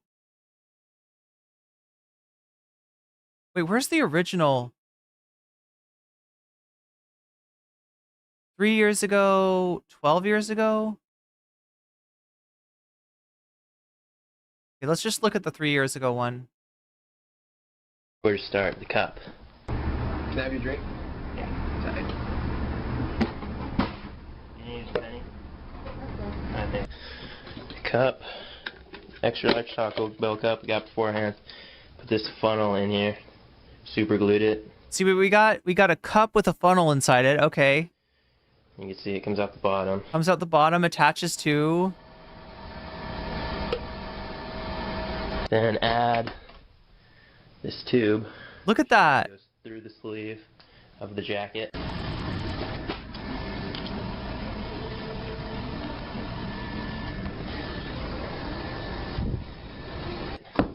Down to the side bag.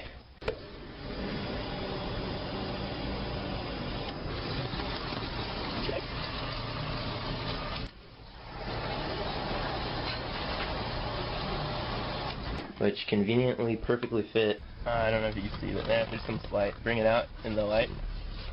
Oh my. Holy shit. So you see what's going on? Like this makes Baja Blast seem so much better. If this is the only way that you could get it is to steal it from Taco Bell with a with a device. That is a lot of Baja Blast. I told you. Alright. The container. And there's the fruits of our labor. So So worth it. I would drink it all in an afternoon. that's pretty much it. I mean, you kind of have to, right? It's not going to stay carbonated that long. Proudly say I'm one of the few people privileged enough to enjoy Baja Blast in the confines of my own home. Oh yeah, you also re-upped your membership. I saw that, Omega Star. Did you have like a topic that you were endorsing? So just so everybody knows, when you donate, you can let me know in the chat which of these topics. Yeah, I'm imagining dragons. That was the. You can let me know in the comments which of these topics you want to see, and I'll actually add your dono as a percentage to the topic of your choice, thus helping us actually get to the dono goal, which we're still, I don't know, 77% away from. But that's only 3/4 of the way this late in the stream. But you can, it helps us actually get to the dono goal, and it also helps you get what you want out of it, because I know people have different opinions. Sometimes the vote decides it. Sometimes the donos decide it. Sometimes the Vox Populi decides it. It's people donating against the other donators because they're like, I feel like the poll should decide it, and that's what Vox Populi is all about. But yeah, you can let me know. And have I missed anybody's yet? I feel like nobody's told me. I've got nothing logged on the buffs. It's all 0, 0, 0. But anyway, yeah, Baja, like, see, it just makes it so much more delicious, right? The year was 2008, and on a certain GameFAQs spin-off board, one user had decided to undertake a daring heist. Epitaph Philip, or just Philip for short, posted a thread titled, "My dream is becoming a reality. Operation Soda Steal." He shared some concept art drawn in MS Paint in order to you gotta say, that is like classic MS Paint right there. Demonstrate the plan. As you can see, it's a bold design that's elegant in its simplicity. While on the outside you would appear as an ordinary patron just filling up your cup with soda. I don't know. That with the glasses and the hat, I don't think they look like an ordinary patron. Also, the fact that their head can 360 like the Exorcist definitely makes them not an ordinary patron. That person is definitely demon possessed. Also, the whistling. You think the whistling makes you less suspicious?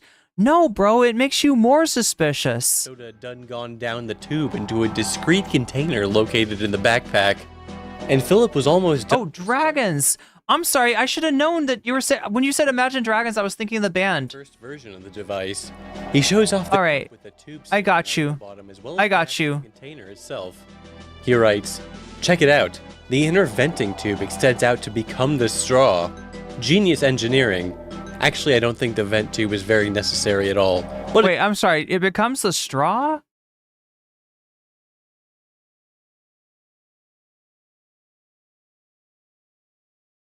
What? No, that's making it more suspicious, right? Also, why? Why would you want the vent tube to become... Oh, wait. Maybe because it needs to be vented. Is the vent tube the thing that... That probably makes the whole thing work, right? It's a cool idea. I tested it in the shower and it works pretty well. I ran out of hot glue though, so there were some small leaks. Hopefully I can complete it by tomorrow and take it out for a spin. I might record it. Taco Bell never know what hit him. Many people were quite amused by this concept. Some rightfully pointed out that this was a lot of effort just for several dollars worth of soda. Why can't you just buy soda? It'd be different if somehow you could do this with gasoline or like gold or something. Soda is inexpensive.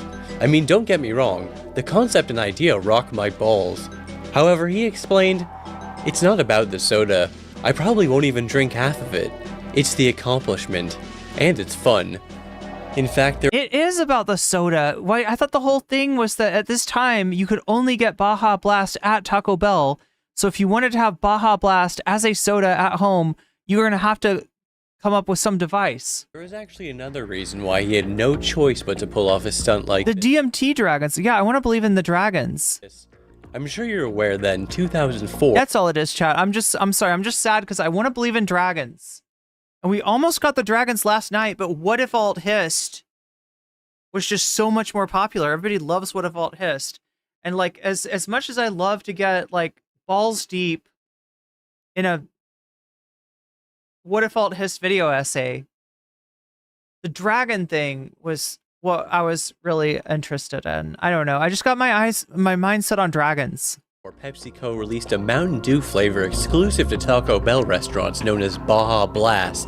Sure, nowadays everybody knows that they've had limited run retail releases in stores across. Wait, limited run? This is 3 years ago. Wait, is it limited run? I thought it was a flavor. I thought you could just get this now, can't you? You can just get this, right?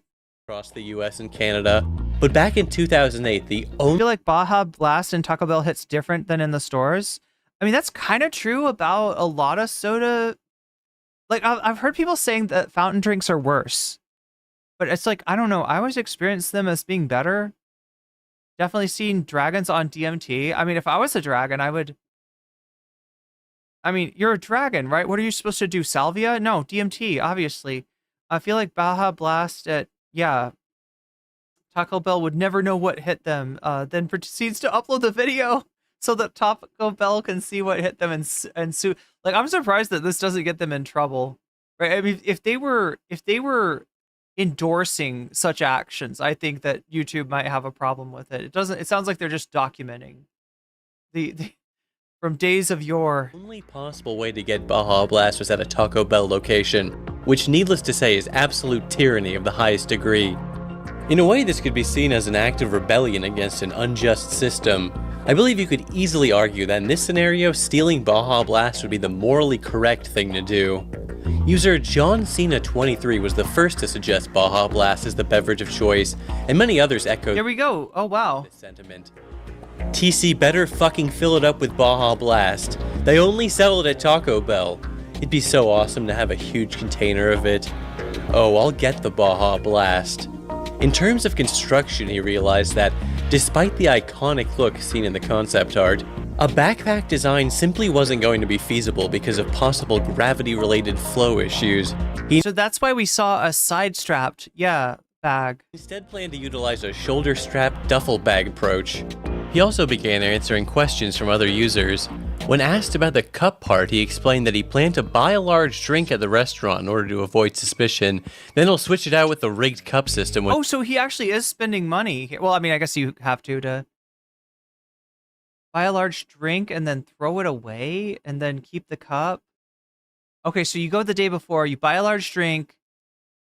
I mean, you could drink it too. You don't have to throw it away.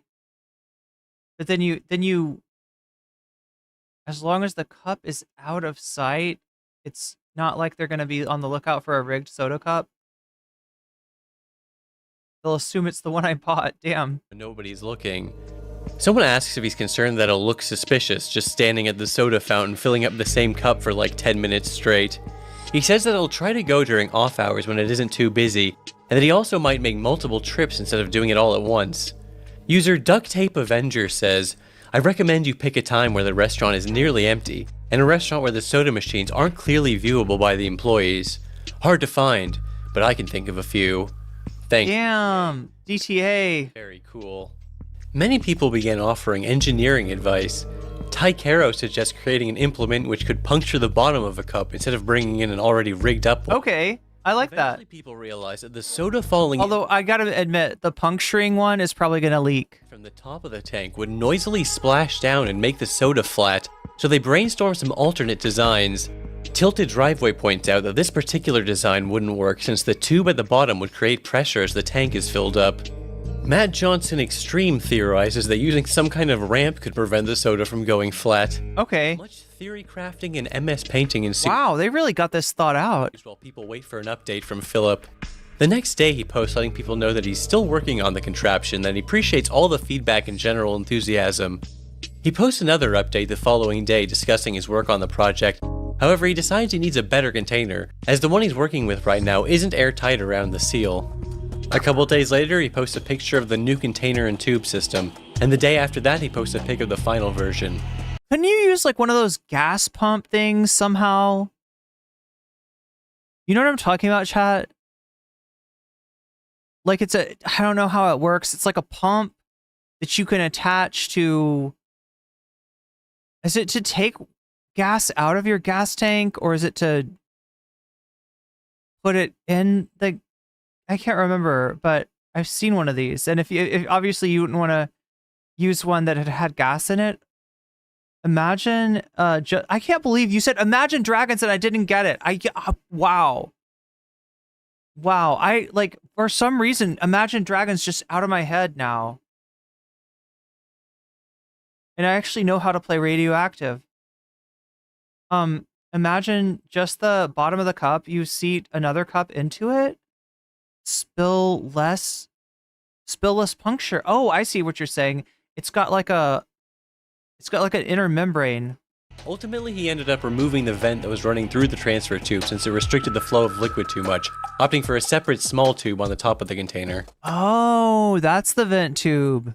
He also found an appropriately sized bag in order to conceal it. Moreover, he stated, "No guarantees, but I might try it tonight with a friend." He once again reiterates that, "I'm well aware doing this for the sole purpose of getting soda is a dumb idea. That's why I'm not only doing it for that reason. It's a fun project and will be a good story to tell. Not to mention it provides entertainment for all of you guys." People wait patiently for a couple hours when finally he returns. Fucking did it. I'm gonna upload the video now. I'm not gonna spoil any results. I filmed it with my shitty digicam. It's in 3 separate parts. I'm not gonna edit anything out or anything, just upload them raw. Oh yeah, and I should note the filming is really shaky at parts. I felt sort of weird holding a camera recording everything, so at parts I put it down by my side to make it look less obvious. Yes, he explains that he was actually not the one who collected the soda from the machine. He was hanging back recording the video for the internet while he had recruited his friend to wear the contraption and get the Baja Blast. About an hour after returning, he posts a mega upload link containing the raw footage of the event. Immediately he is showered with praise from the community. People were very impressed that he actually delivered on this insane premise. Even I chimed in with some insightful commentary. Wow, this topic is mega awesome. What year is this? 2008. Goddamn. When someone asks if the employees said anything, he explains that, and I know this is going to be hard to believe. What website is this? Does anybody know what website this is? Minimum wage Taco Bell employees didn't really give a shit or pay attention to him at all. The next morning he posts an update about the status of the soda. The container is 2.5 gallons, so I think it's safe to say we collected about 2 gallons. As of this morning it's got a little fizz left, but it's definitely gotten flatter.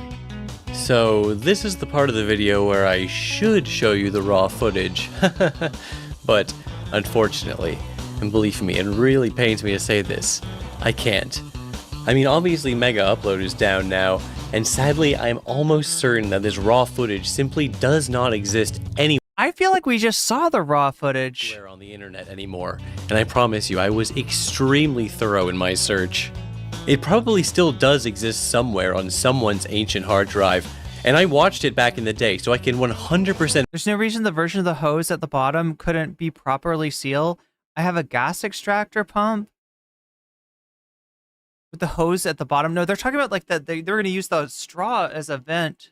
I promise you it did exist, but I can't show you the raw footage of the event. However, user Navy Greg cut the raw footage down into one short 4 megabyte video, which was also distributed and shared around by Philip, and thankfully this video does still exist. The editing is kind of strange, cutting between the aftermath and the event itself, and it deliberately avoids showing the bagman's face, so it's a little jumpy at times, but here it is, in all its 240p, 4 megabyte glory. See where to start, the cup. Can I have your drink? Yeah. Sorry. You need a penny? I think. The cup. Extra large Taco Bell cup, got beforehand. Put this funnel in here. Super glued it. You can see it comes out the bottom. Yeah, that's the video.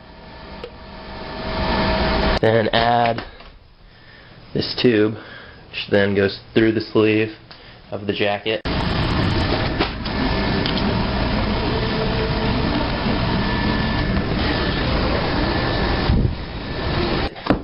Down to this. So chat, the thing that I can imagine if you're an employee there is that you're going to see somebody go up to the soda machine and they're going to be like, you know, you're used to like, I don't know, a soda takes, 30 seconds to fill or something like that.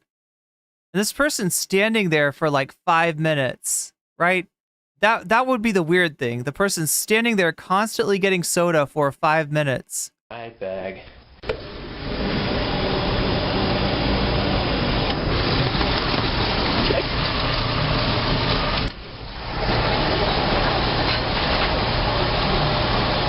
Which conveniently perfectly fit. I don't know if you can see, but man, if there's some light, bring it out in the light.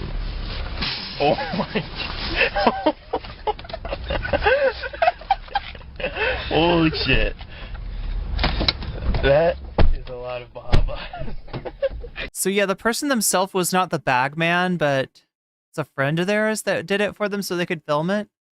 Is to put people down, and you even like put down our launching a subscription service while you have a YouTube memberships. Yeah, that's so interesting. Like you have YouTube Yeah, why are we talking about Try Guys and Ethan Klein in the same sentence? The only thing I can think of is that like when they had their controversy, and maybe chat can explain this to me.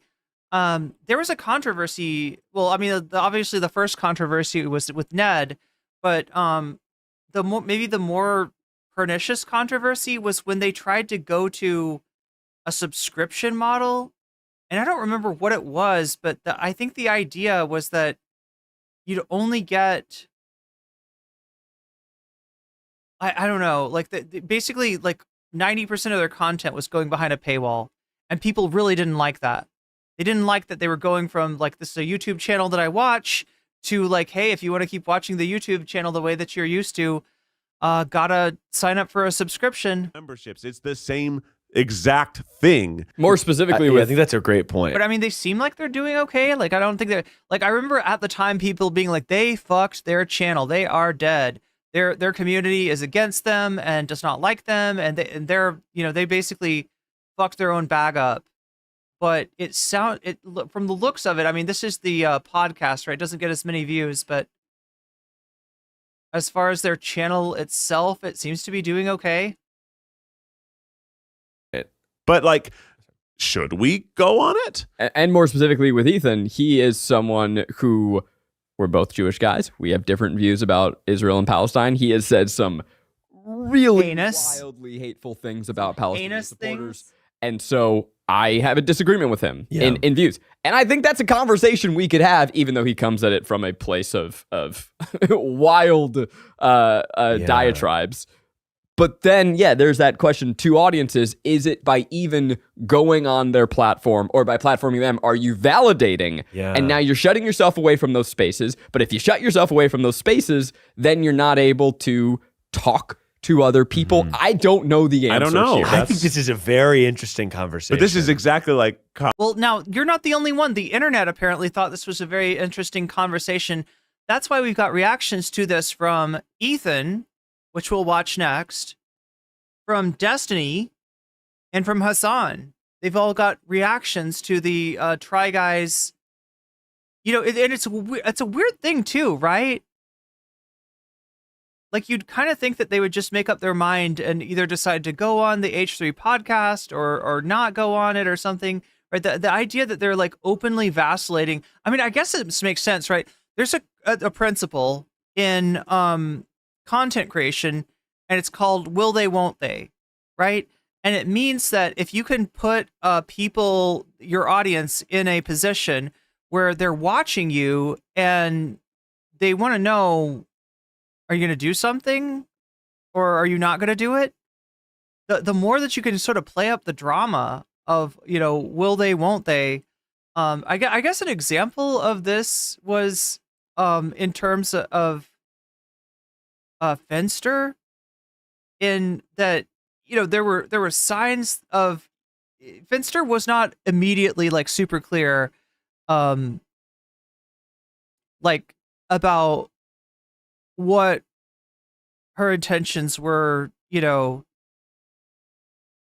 whether what the you know, feminine dressing was like. Feminine dressing, what would a feminine dressing be? Like Thousand Island, is that a feminine dressing? I don't know, chat, but like, you know, it wasn't like there was speculation, right? Vosh famously speculated whether or not Finster was on like HRT, right? And I said at the time, it's just really not anybody's business, you know, because there's the will she, won't she thing, and you know, but then there's also, you know, you're talking about a person here, and if this is, you know, sort of a sign of this person being trans, then you should kind of allow that person the dignity to make the decision by themselves without like the sort of egg speculation that always goes on.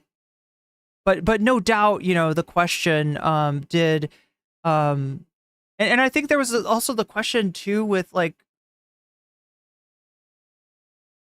will NCC be on Piers Morgan's show? I mean, he would love to have me, wouldn't he?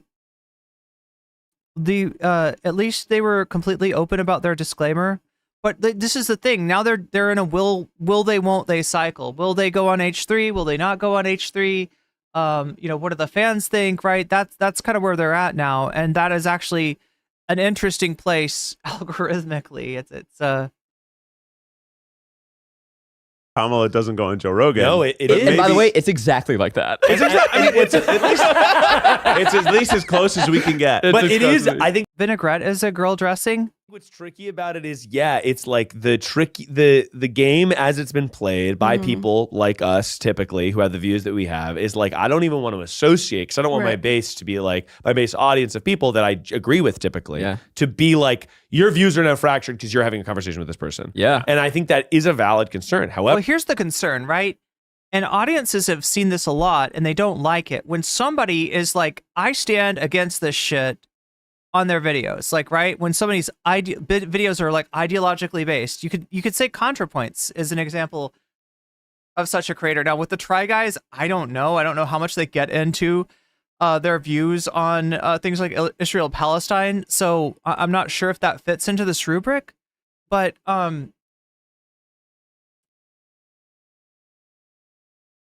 if you're a creator who your content is about your ideology, is about your perspective, is about your belief, is your advocacy for something, and then you see that person out at a con, at like a VidCon or something, getting drinks with shoe on head, that it's just kind of like, wait a minute, which part am I supposed to take seriously?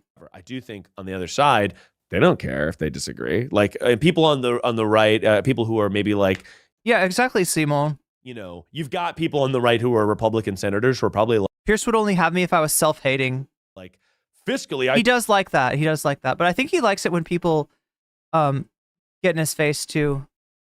I feel this way, but now they're so deeply embedded, they don't care if they disagree or agree. It's all just kind of one unified voice. And I am curious, like, if conversations like that are had, is that an endorsement? Are you able to then just voice your opinion to a different audience of people that some of them might be like, okay, actually, I see this point and it's not so crazy or whatever. I have no idea, but it's going to be a continuing conversation, I imagine, over the next 4 years. Yeah, probably. But anyway, I think that I have a quote to go back to the comedy, the state of comedy and stuff. Oh, good. Because obviously, like, I think that the majority of content that we all make is enjoyment content, and it's also like identity. That's why it's weird that like I wouldn't put them in the same category as ContraPoints. Again, I don't know what their content is like. I don't know if like maybe on their pod they open up about political stuff, and that's where that's coming from. But I feel like for content creators who your whole thing is you try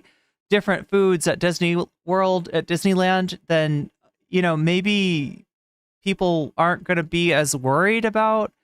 But it's the whole thing. What people don't like is like when you are like, these people are harming, like, right, this is like, Ethan Klein is hurting the movement, right? And then you go and have fucking drinks with him and you yuck it up. Like that's what people don't like.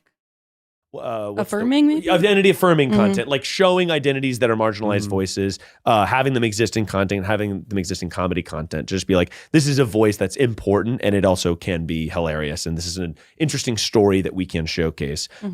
Toni Morrison, had a quote, and I thought it was like a good, interesting. Will Florida says they're trying to do political discourse.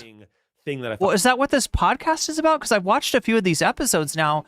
And like, I didn't really see who we're voting for with governor. Okay. So they got Big Gretch. They had Big Gretch come on for an episode. God, why didn't they get Kamala to? Look, I'm not a believer in the podcast theory of like the 2024 election. I do think that Kamala showing up in more places where she's not necessarily interacting in a political way but she's just like being herself. I think that might have helped. About like the day after the election. And the quote is this: this is precisely the time when artists go to work. There is no time for despair, no place for self-pity, no need for silence, no room for fear. We speak, we write. That is how civilizations heal. And I think that's a really good quote, because I think it speaks to like, look, it's dark. We've got people that we disagree with hugely in power. It's going to suck. It's going to be bad. Bad things are going to happen. But the way that we maybe speak truth to power, or the way that we maybe like, people come home after a long fucking hard day of work and they get to like breathe for a second, enjoy, laugh, maybe gives them power. I mean, the whole thing is it depends on your audience. Like, right, if your audience sees Ethan Klein and they're clued in on what he's been saying, and your audience is like ideologically similar enough to you, like, look, just the fact that you're bringing this guy on is going to be annoying to them, or not bringing this guy on, but appearing with this guy is going to be annoying to them. And then, like, I don't know. I guess it really does depend. To then go out the next day and fight even harder. I don't know. I think that's really well put. I thought I knew what the next 4 years were going to be. Turns out they're going to be different. If you are listening and you feel this way, congratulations. You're now part of the resistance. You've got work to do. So do we. And, we're going to... Next week, the Try Guys try MAGA. Keep talking about this in the months to come, I'm sure. I'm just kidding. And thank you guys for having this conversation, because we, at the top of this podcast, said, well, we'll gather our thoughts and we'll come to this conversation in a week. And then we talked about Elon, and here we are. I actually have one more final thing. It's sort of it's almost a parenting thing that I think actually follows well into this. There's this TikTok that these parents had 3 kids. They're about to get on a plane together. I actually really like vinaigrette. And they were like, we do this tradition before we do this. It's the mother and the father, and they shake hands and go, same team, same team. And I think that because they're like, it's going to get hairy in there. They've got 3 kids. They're taking them on an airplane. They're a mother and a father.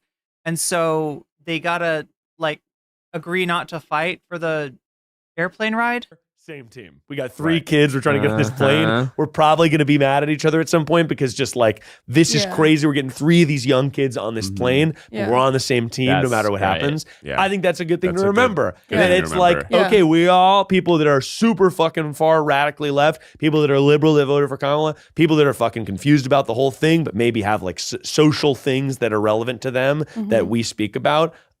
Same team. See, the thing about Ethan, though, is it would be not, look, so I agree with the same team thing, right? In fact, I'll even go a little further and say that there's a lot of people that have a similar viewpoint to Ethan, where they are not on board with the far right Israeli government. They're not on board with Netanyahu. They have contention with what's happening in Gaza. Right. But they're kind of, at the end of the day, they envision some kind of a 2-state solution that still, denies Palestinian people the right of return, for instance. Right. That's not a viewpoint that I agree on. I have some pretty big contentions with that. But that person that thinks that,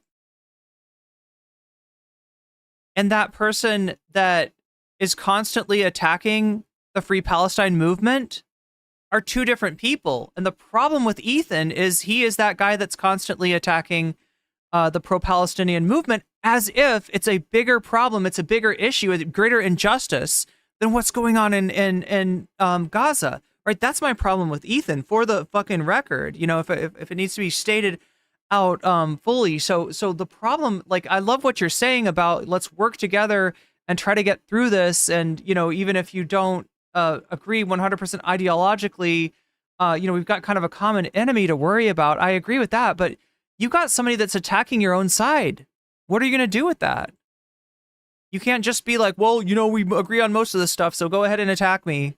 Go ahead and try to shit all over the movement at a time like this, right? That's the difference. And that's where Ethan gets pushback from. It's not from the fact that he has, like, basically, like a 2-state, Israel needs to remain intact as an ethno-state sort of viewpoint. It's that It's that he's constantly attacking protesters, and he's suspicious, and he conflates people like Hasan with terrorists. Like that's the problem with Ethan Klein. It's not that people are interrogating his fucking viewpoint and they're so mad that he doesn't agree with them 100%. It's that he started the fucking conflict. Like he's the one out there attacking people. He's the one who's got a problem with Hasan. Remember, Hasan did not ever go after Ethan and be like, Ethan's viewpoint on Ethan's, perspective on Gaza is terrible and he's a horrible person. Nobody should watch him. Hasan didn't say shit about Ethan. It was Ethan that attacked Hasan. Mm-hmm. I agree. Yeah, that's a good philosophy. And that is the cue for us to get into the Facebook. But what was life like before there was a Trump presidency? And what were we chatting with our friends about on Fate Libre? That's a really good. Okay, chat. I can't relate to the Facebook thing. I haven't been on it in years and years. It's a little bit of an occupational hazard for me, as far as websites that are all about your, like, I don't know. There was just too many liabilities with maintaining a Facebook. And so I cut the cord and I haven't looked back. And I'm kind of glad every time I hear about Facebook, they're talking about, some kind of cursed AI content or, boomer conspiracy theories. It's never anything good. It's never anything like where I'm like, because the Facebook I liked was the Facebook with like the groups in it, like the weird comedy groups, right? That's what I appreciated. The groups that were just like, they were all posting like, funny shit. Like that's what I liked. But don't go back. It's just ads now. Good question, Keith. Is that how you say Facebook? That was it took me a second. Libre, library, biblioteca. Yes. Right. Is Libre book? Okay. Anyway, so that's the Try Guys. So they made their thing, and Ethan responded. He responded on here, and he responded on Instagram. Look at this. The Try Guys talked about me on the podcast. I saw. They had a lot to say, actually. What I'm wondering is if chat has had a lot to say about, oh, look at that, 135 votes now. It's still relatively the same position, right? We got Joe Rogan in first place with 36%. We got Jose in second place with 30%.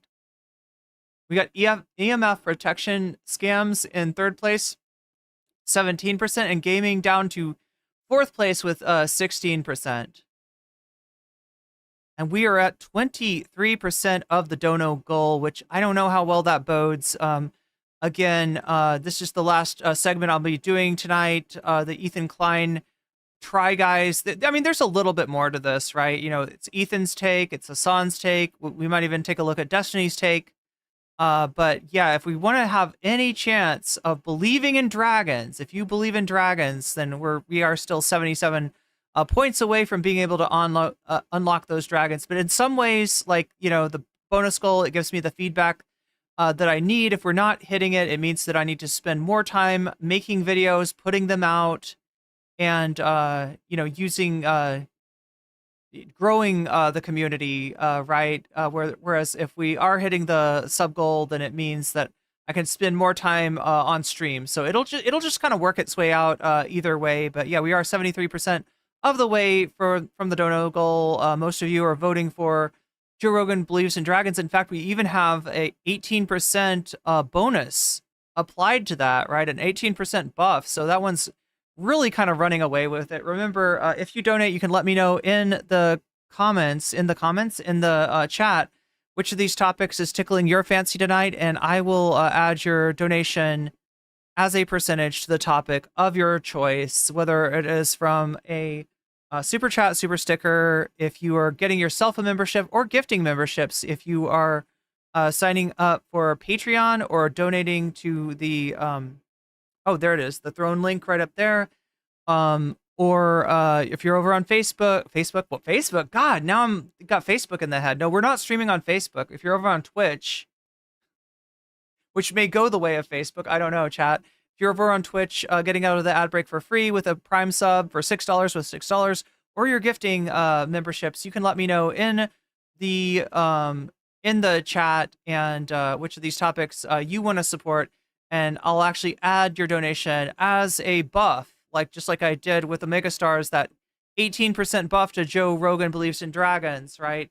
To the topic of your choice. And you'll also push the dono goal forward, which seems rather important tonight, as we are only at 23% out of 100%. That is 77% away from the goal, but at the same time, it is 1/4 of the way towards the goal. So let's think on the bright side. And like I said, shit'll work its way out. You know, whether we hit the dono goals or not, it's feedback about whether I'm streaming, too much and need to concentrate more on putting out videos. So. What they say? Good? Bad? I would say mostly bad, but I don't think that they just don't know me. But they love Olivia though. That's crucial. Shoe in. Did you send them I have a another theory email? on this, Ethan, that I'll share after you show it. Okay. I don't think it's bad. Well, I think the potential's there. I'm not mad or anything, but I mean, obviously the way you talk about me is insane. Wait a minute. Is this real? Wait, what? Attack of the Hank is posting something here. Oh yeah, and you got to remind me to watch the winners and losers video. The Hank from TYT has put out. In fact, I think we have some TYT stuff for tomorrow. We'll probably cover the TYT stuff tomorrow. Wait, new H3 podcast, the Desk Drovers? Their first ever fully political. Wait, is that real? See, you've got, if you're trolling, you've succeeded. I believe you. I feel like I can easily predict what Ethan will say. What did I say that was so bad that now it's gonna poison? Now it is poison to even talk to me. They're gonna say something very close. Oh, he's gonna say something very close to that.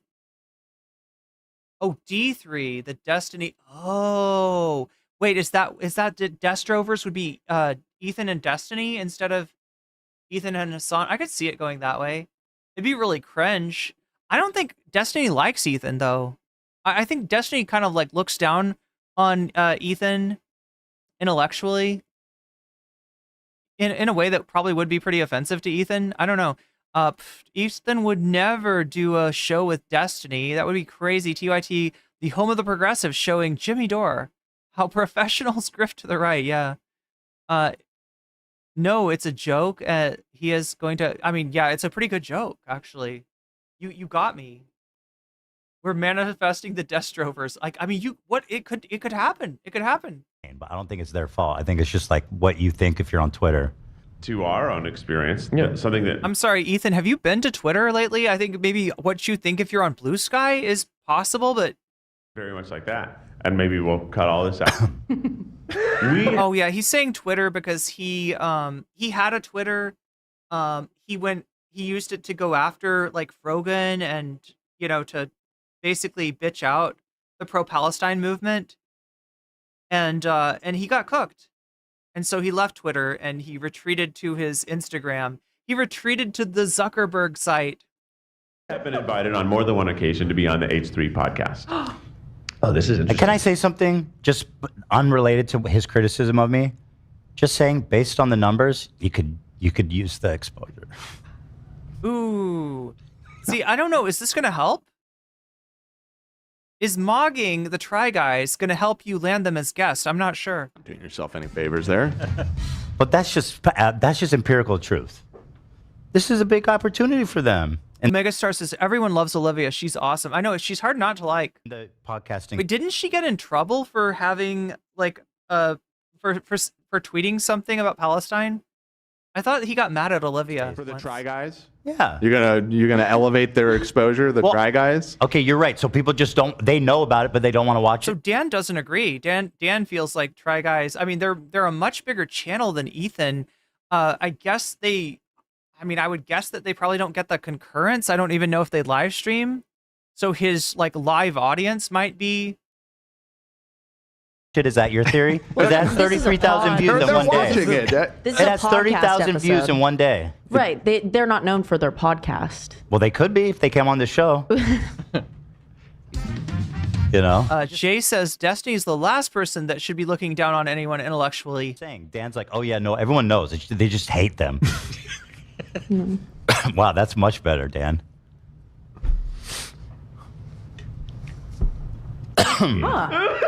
This is and we have kind of never responded because we're like, well, I don't want our going on that podcast to be us saying that the things on this podcast are what we endorse. There's a producer on that show who's a Try Guys fan, and she seems darling. And if you're listening to this and we haven't cut it, you seem excellent. I love you. She's darling. She is darling. And that's it's good. true. I mean, work with her. She works here. You know what I mean? Like, how bad can it be? Well, just let Olivia interview them. Well, They'll be here that day. I think that they and I, me and them, we'd get along swimmingly, I think.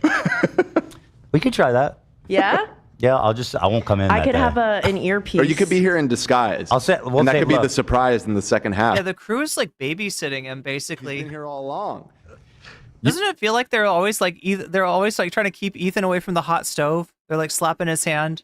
Like, Ethan, get away from the hot stove. It'd be the table itself. Okay, We'll, like dress sure. you up as the Yeah, I'll be table, and then under you're the all sitting table. around. That could be artful. And then you I'll be the table. stand up with it like strapped to your back. We'll say this. What if we promised Ethan wouldn't even come into the office that day? You want to come then? Shower chat says Ethan and Dee deserve each other.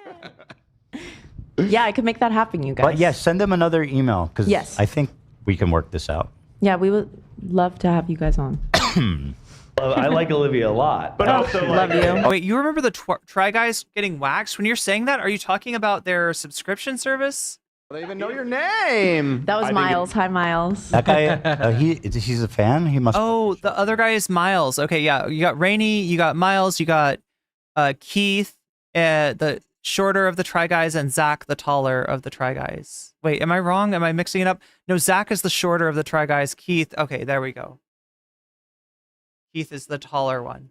Okay. I think if any of them watch the show, Miles has talked about us the most. Okay. If Miles is Now, Miles, I mean, I don't disagree with Miles' assessment. Olivia is lovely, but chopped liver? Like, Yes. what is this? What did I do? People aren't coming in for Dan. What did I do? I don't know. Maybe I'm just the a Try little Guys bit aren't coming. super charming.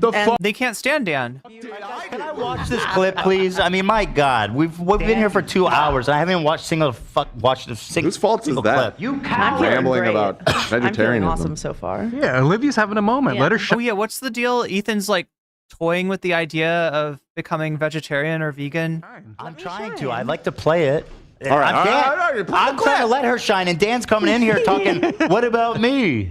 Yeah, I'm trying to make it about me. Yeah, you're making an overcast on a sunny day, Dan. Typical. It is overcast outside. I have no control of the weather. I do the Iraq says, "Hear me out. What if alt hissed?" traffic. Well, then leave it to me. I'll tell you. It's gloom. Apparently, I have to have what if alt hissed on the dono goal at all times. I don't know. I thought the dragon thing was pretty cool. Every time you open your mouth. Dan is the enabler. Every time. If we went on there, we would probably sort of check them at every step that they present to us. That is. So this, Maybe I'll just do the dragons thing as a standalone video, as a prepared content video.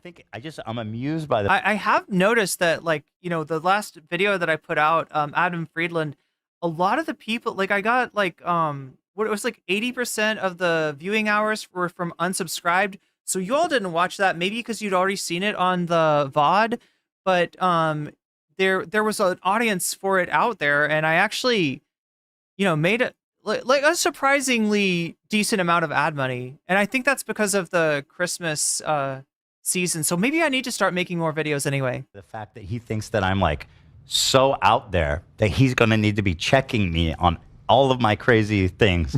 Well, I have a theory about what's actually going on here and what it is that they disagree. I don't want to miss the Joe Rogan story. I want to at least put that out as a video, if nothing else. I think these guys are hardcore Jewish supremacists, and they do not like that you have been given any quarter to the Palestinian side of this whole argument. You think they're on the I think they want a new Gaza. That would be interesting. Yeah. What a twist. I'd love to be the Try Guys. I'd love to be in that position. I find this in very bad taste. To defend Try nuclear warfare. Is that true, Try Guys? Okay, because I'm not sure I want them on. They're being vague. You know what I mean? So what am I supposed to be inferring here? What beliefs do we disagree with? You're kind of right. Yeah. They You know what I'm never saying? explicitly say, because I feel that I am pro-Palestine. I am supportive of the Palestinian people and their plight. I've donated money. I support them. I also just don't think, I'm also like more sympathetic to Israel than most other activists. And so that's what. Not enough for the Try Guys. Not enough for the Try Guys. They I think you're right. They want to fight. Oh my God. Yeah. Did they vote for Trump? They must have voted for Trump. I don't know who they voted for. Have they I don't know said who they who voted Like, I know this is supposed to be a bit, but it's kind of fucked up. We got to find out. Try Guys try nuclear warfare. That's fucked up. That's actually so fucked up. Try Guys try Raytheon, somebody said in the chat.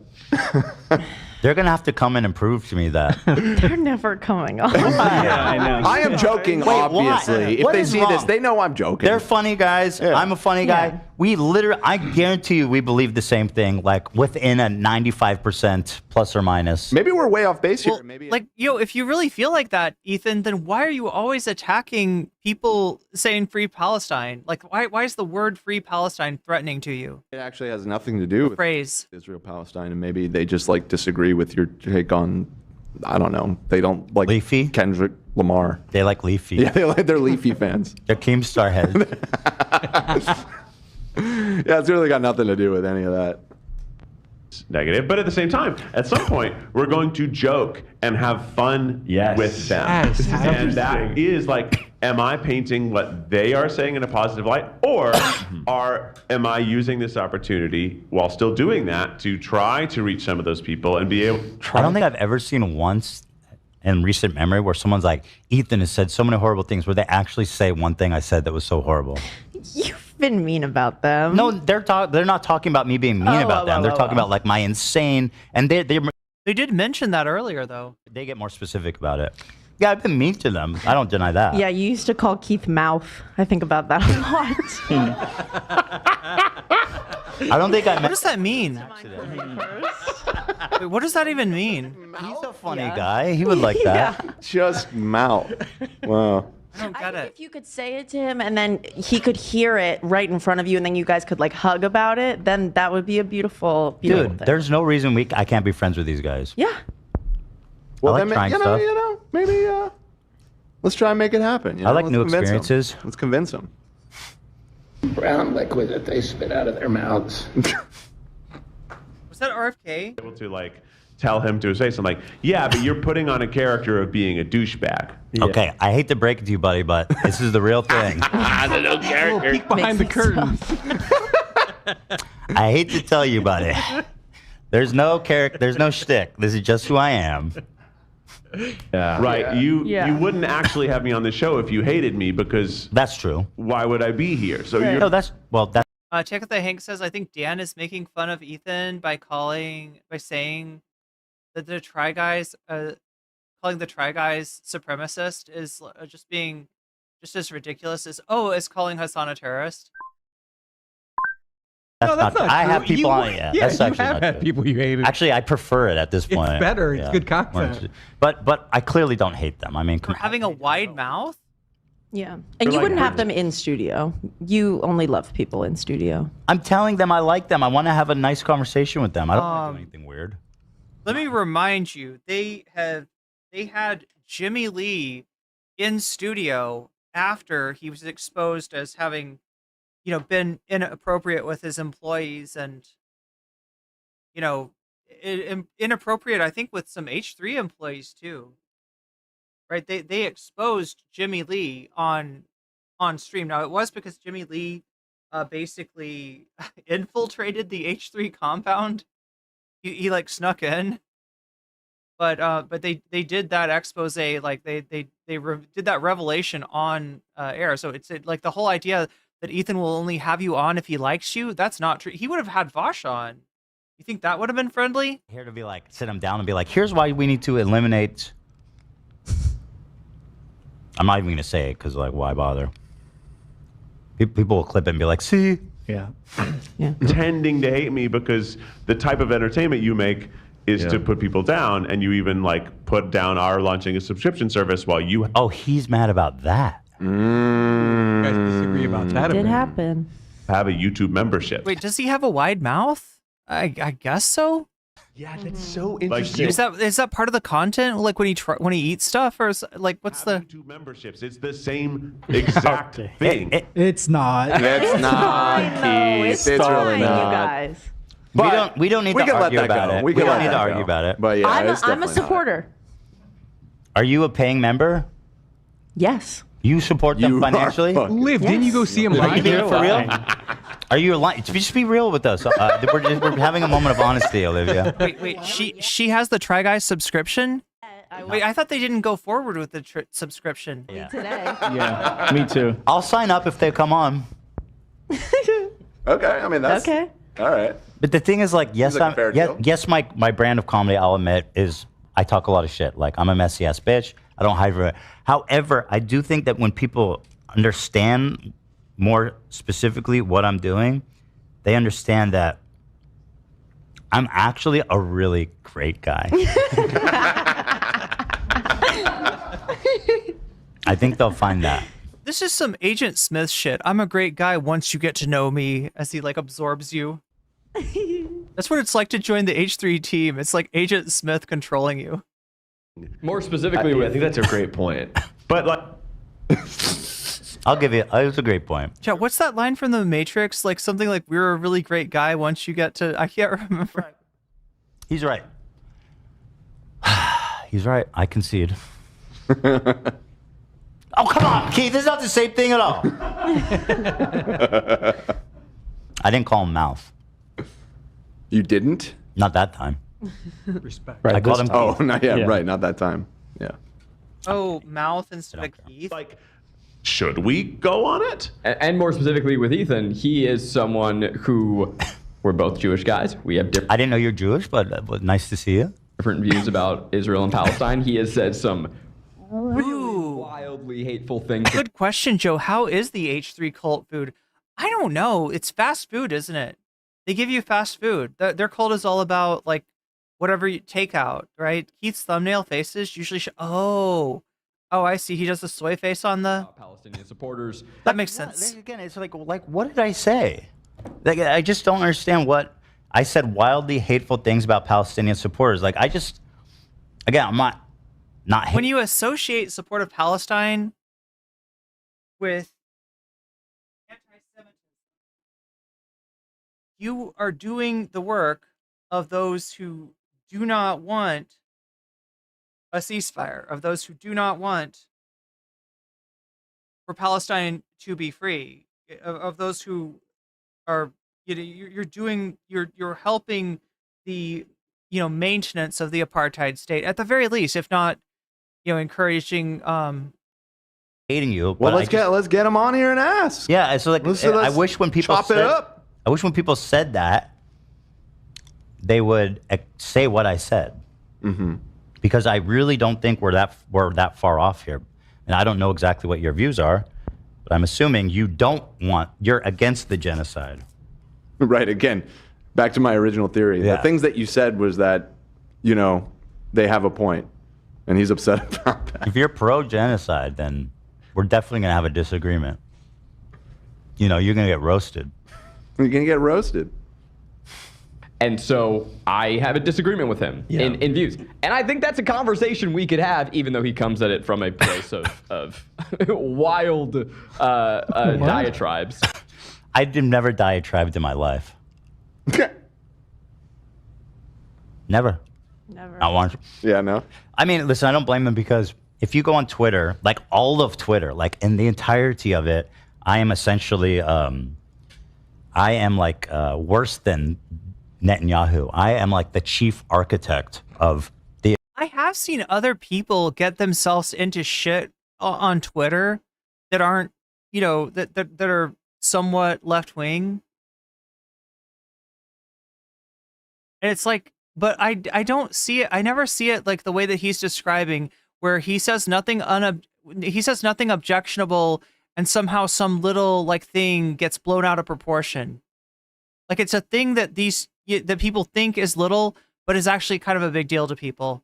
That's what gets you in shit on Twitter. Israeli of the war happening right now, and I am setting the policy. It's like, I mean, it's truly unbelievable what people are saying about me online.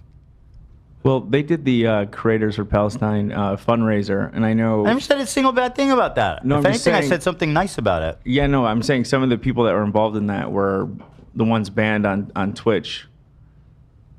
Okay, well, listen, if you guys... I'm sure this... So AB letting Ethan know in pretty, vague terms that you might have burned this bridge already. I would like to know how great his friend Frogan feels about the... Oh, there you go. That's a great idea, Ethan. Make the whole... Yeah, bring him on and make the whole stream you complaining about Frogan and Hasan. I'm sure they'd love that. I love that. I think there's room for conversation. I think you would learn a lot about some of the people that you think are great, like Frogan, who's actually just a rampant, horrible person. I mean, she's... You don't have to think Frogan is great to realize that there was a bit of a, witch hunt. There's kind of, the going after Frogan thing has become a witch hunt. You don't have to agree with everything that Frogan says. I don't agree with everything Frogan has said and done, but I do feel like to be banned over a fucking hummus panel is ridiculous, and it's scary because it shows me that Twitch is willing to accept 2 + 2 = 5 logic if there's enough attention behind it. Just a terrible person, objectively speaking. Wow, there's nothing redeeming there. You're right. I think you would be friends with them. I'm not talking about him. Oh. Yeah. Who is this guy? He's been on recently. I don't know what his deal is. Is he like a new part of the crew? I'm also kind of weird with him sitting there whereas the rest of the crew is sort of back in the... Are you being sarcastic? Yeah. Yeah. But I think we have a lot to talk about. But then, there's that question to audiences. Is it by even going on their platform or by platforming them, are you validating? Yeah. And now you're shutting yourself away from those spaces. But if you shut yourself away from those spaces, then you're not able to talk to other people. I don't... So, in terms of how he's describing me, I disagree. But the sentiment, I totally understand, and I agree with him. Whenever I want to talk to people... He's on their member streams. Is that the See You Next Tuesday stream? People and everyone's like, no, you can't talk to them because this and this and this. It's like, I'm so over that. I'm not doing that anymore. I'm going to talk to whoever the fuck I want. And you're just going to have to trust me to conduct the interview in a responsible way. I feel I have a good track record of doing that. You know what I mean? And so you're going to watch the show and I'm going to talk to whoever the fuck I want. And with that being said, we actually have... I was gonna say Hitler, but he's dead. Yeah. But Dan Blazarian, I would have him call in an instant. You know what I mean? But again, I don't think we disagree. Is the button still non-functional, chat? Anybody know? You see the button behind him? That's his button when he wants to erase the last, 30 seconds. Wait, it looks like he's got two buttons. Has he got a new button? There's a new button on his left, right? What is that thing? Know the answer. I don't know. It looks like there's a new button. Kick was something, wasn't it? Come on. Yeah. And now you're shutting yourself away from those spaces. But if you shut yourself away from those spaces, then you're not able to talk to other people. I don't know the answer. I don't know. This is a very interesting conversation. But this is exactly like Kamala doesn't go into. But that's me. I sit like that. He's trying to relate. He's trying super hard to relate. Sit like this. Yeah. What's his name? Zach. Zach and Mouth. Keith. Rogan. No, How did they break the 20K button? I think they hit it too many times. And by the way, it's exactly like that. He literally wore the button out. As close as we can get. But it is. I think what's tricky about it is, it's like the game as it's been played by people like us, typically, who have the views that we have, is like I don't even want to associate because I don't want my base to be like my base audience of people that I agree with typically to be like your views are now fractured because you're having a conversation with this person. Yeah, and I think I agree that people do that. Ethan realized he doesn't need the button anymore. Everything he says is uncontroversial. Yeah. And I think it's just fucking pathetic. Like I think we need to stop giving in to this obscene like online activism where it's like anyone. Megastar says Ethan looks worse every time I see him. That I disagree with needs to be basically outcast for my entire life from society. We can't talk to them. We can't work with them. We can't do anything with them. Like, I'm so done with that, dude. It's so stupid. But I agree that if they, there's probably a portion of the audience would be like, I can't believe you're talking to Ethan because he's a fucking, I saw a TikTok, someone posted on the subreddit, it was just a link, of this girl, like, if you watch the H3 show, I'm just going to say it, you're racist. If you watch the H3 show still, you're racist.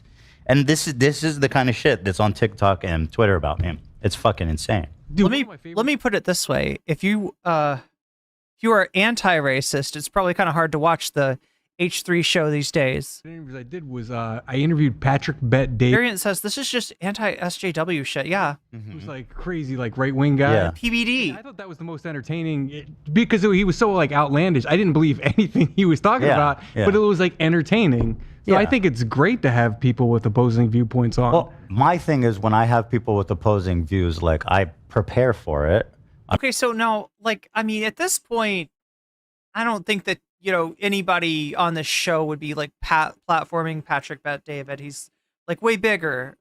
He's established. He's influential already. But like when he was coming up, the fact that people did go on his show is the reason that he got big. And there, at some point, there might have been a point in like, I mean, this guy's a fucking MLM scammer. I'm just like my philosophy. Allegedly. And I challenge. Allegedly.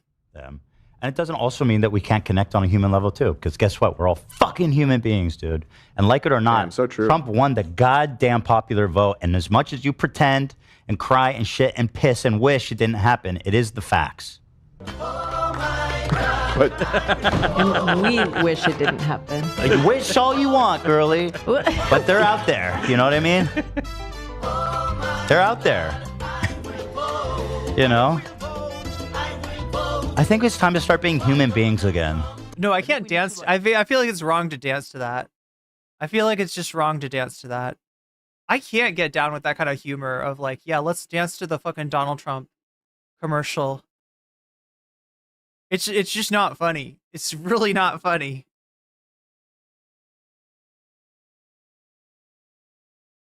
I never stopped, brother. Yeah, you are a real one, for real. You've been off Twitter. You are, but like, I think it's time we got to start being human beings again. Like this whole social media attitude, that online activism is probably, it's corroding. Yo, here's the thing that I'm seeing, okay? And I'm really worried if this is true. I am perceiving the Kasperian effect liberals, right? The liberals that have, and Ethan fits in this thing too. I mean, like you see how much of his posturing is still like anti-SJW, right?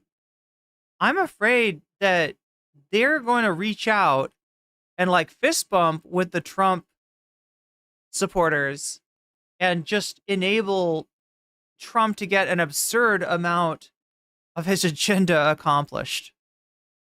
Like, I'm really concerned about this, right? I've seen it from Morning Joe. I've seen it from TYT. This isn't exactly what we're seeing from Ethan, but there's like shades of it. Am I right, chat? It's damaging everything, in the words of Tim Pool. Making it all worse. I'm just done, man. Ethan Klein is damaging everything, making it all worse. Exactly. I agree. Wait, is that real? I never heard that. Call Hasan right now. Tell him you miss him. Oh, well, yeah, I mean, I know they're very pro-Kamala. I'm not like saying that they're Trump fans now, but like, I don't know. It just depends on how you take that. Like, some people are taking that like, well, a majority of the people, like an actual electoral majority, just barely fucking supported Donald Trump. So therefore, we need to get with the fucking program and see what this Trump shit is all about. Like, that's scary as fuck. When liberalism, like, shows its belly to fascism, those are scary times. Legit. That's a more personal No shame in dancing to that. It's unfortunately a banger. beef, not so much Oh, like okay. we disagree on things. Well, we do. It's worth a shot. You want me to call him right now? Oh Say- my god. Oh my god. No, I can't sing it. Now on live? Wait, who's he offering to call? Is he offering to call Hasan? Call thank Hasan you, right Amy. now. Tell me. You know, like I'm just done, man. Sorry. Is damaging everything, making it all worse. Exactly. I agree. Call thank you, Hasan right Amy. now. Tell me you miss him. Oh, well, that's a more personal beef, not so much Oh, like okay. we disagree on things. Well, we do. It's worth a shot. You want me to call him right now? Just say. Please don't do that. You want me to call him right now on live? AB was kidding, right? You doing, AB? AB was kidding.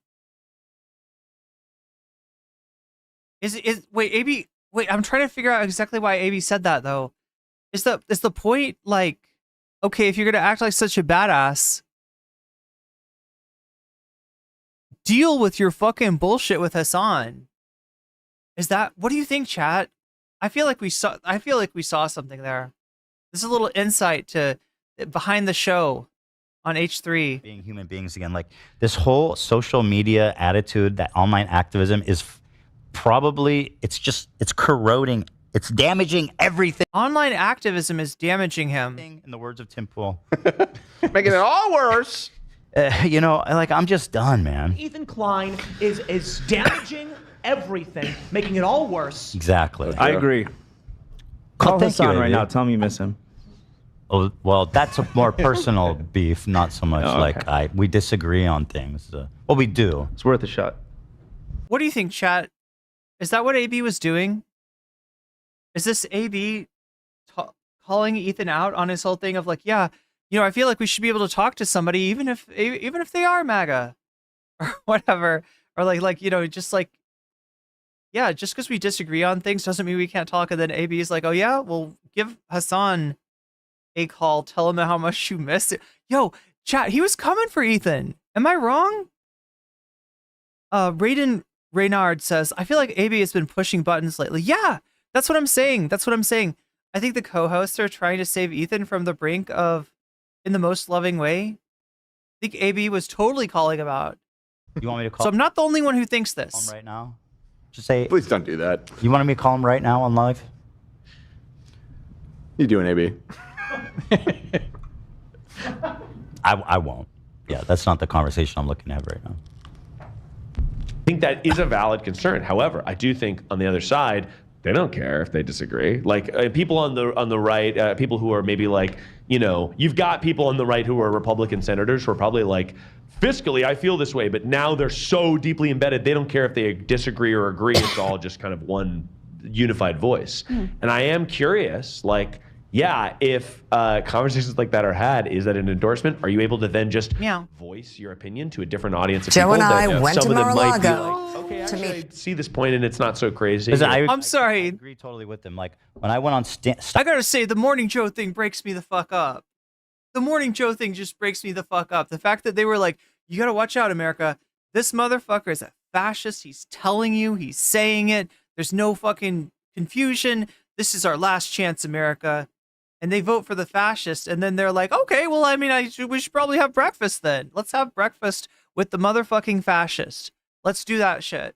Let's do that shit. We gotta open the dialogue with the fascist. It's very important. Like, what the fuck is that shit? Who do they think they're fooling? Chinese podcast. I had like a really fruitful conversation with him and Bradley Martin, or not, it's Bradley's podcast. And people are like, oh yeah, now when I start talking about the recent stuff. Was it a fruitful conversation? I feel like you were just saying a bunch of bullshit. Even the part that I liked, which was you like, he like, I don't know, he was like confronting Sneeko or something, but he somehow did it in like the shittiest way. They're like, you platformed MAGA kid. It's like, are you? Nunfo says, I've been noticing the crew have been saying things sarcastically lately. I think they're just done with him. Like, you are so dysfunctional as a human being.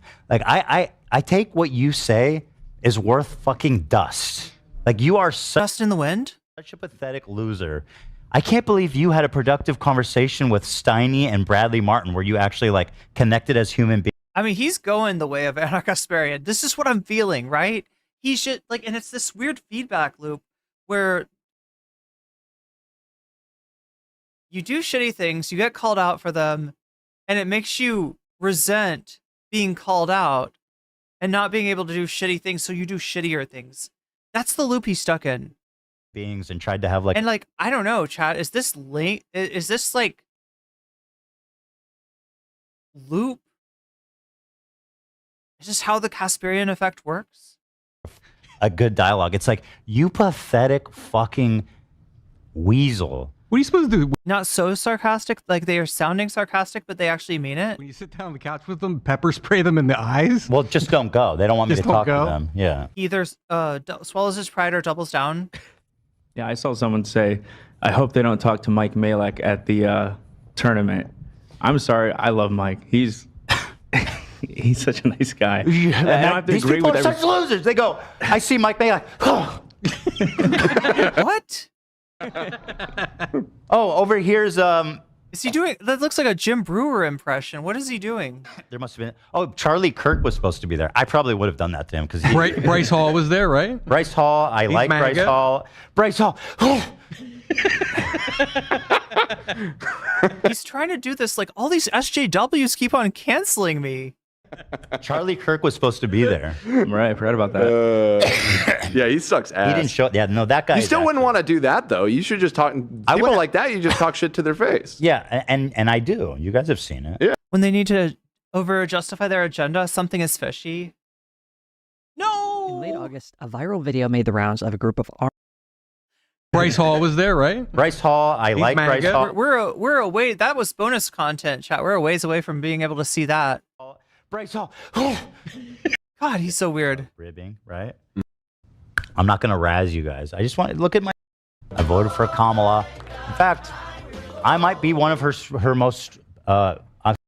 Work. Personally, Okay, I didn't realize he was understand a the child. mistake. No, I'm not talking Entertainer. about the scat. I'm not talking about the scat. Wait, the scat? Where do we? Oh my God! Charlie Kirk was supposed to be there. I don't understand. I really don't get it. Like, I just don't get like what that is portraying. I forgot about that. That's what he thinks somebody's reaction to a content creator they like talking to somebody that they don't like. That's what they. That's. I just like I don't get the reference from it. What does he keep looking back at the back of his hand? I don't know. Yeah, he sucks ass. He didn't show. Yeah, no, that guy. You is still wouldn't want to do that though. You should just talk. People like that, you just talk shit to their face. Yeah, and I do. You guys have seen it. Yeah, exactly. If I had to agree with all of like the people I know with their politics, I would have like no friends back home. I wouldn't be able to talk to my cousins. Like, you don't have to agree on every single thing. Yeah, It's so It seems fucking like pathetic. Like, common it's sense. time. It's time to grow up. Okay. You need to grow up, Ethan. Jesus Christ! Of all the people to say this shit, of all the man babies to tell people to grow up, Ethan, you need to heed your own advice for once in your fucking life. Grow up. This is an adult show, okay? If you're a child, Then why does it have a man baby for a host? go watch fucking Blippi because that's not what we do here. Go watch Ryan Toy reviews. I Give seem to that remember guy another Blippi- fucking $1 million. What? Maybe Blippi. Not the one of him diarrheaing on his friend. Oh, he makes other content? Yeah, he does. He makes really nice kids. That seems. I'm just familiar with his Scatfish work. Personally. Okay, I didn't realize he understand was a the child. mistake. No, I'm not talking Entertainer. about the scat. I'm not. What? What are we talking about? Okay. Blippi did what? I have no idea, but It's going to be a continuing conversation, I imagine. Over Isn't H3 the one breaking friendships over? Yeah, that's what it seems like to me. Ethan is pretty gross. Wait, what is this Blippi thing with the? What are they talking about? He definitely forced Tom to watch the Blippi thing. for the next 4 years. Yeah, probably. But anyway, What is the Blippi thing? I think that I did not vote for Donald Trump. Did I advocate for voting for Donald Trump? I voted for Kamala. In fact, I might be one of her most strongest warriors. Don't look it up. Yeah, definitely not on stream. You were very pro Kamala. That is true. So anyway, guys, You just fell out of a coconut tree?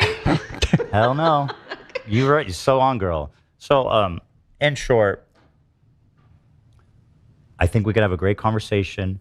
I think you guys misunderstand what I'm about. And I'm not going to razz you guys. I just want to look at my other interviews. They're always friendly. Okay, he's talking to the Try Guys here. Yeah, for a second I thought he was talking to his staff. I like you guys. You know what I mean? Like I goof on it a little bit, but like I mean it's friendly ribbing, right? Mm-hmm. Like it's not hateful.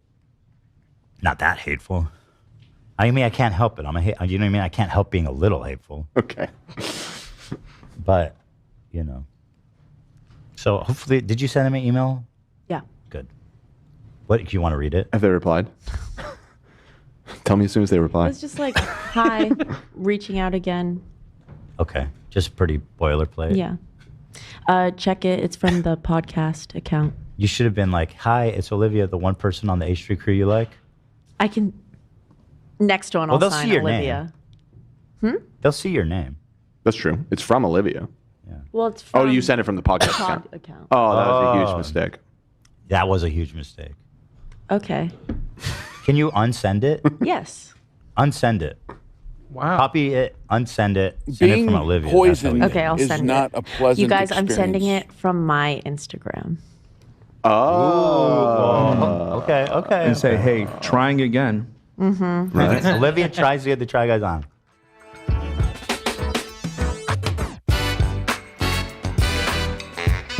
Oh my god, I don't know if I have the right to that music. Let's turn it off.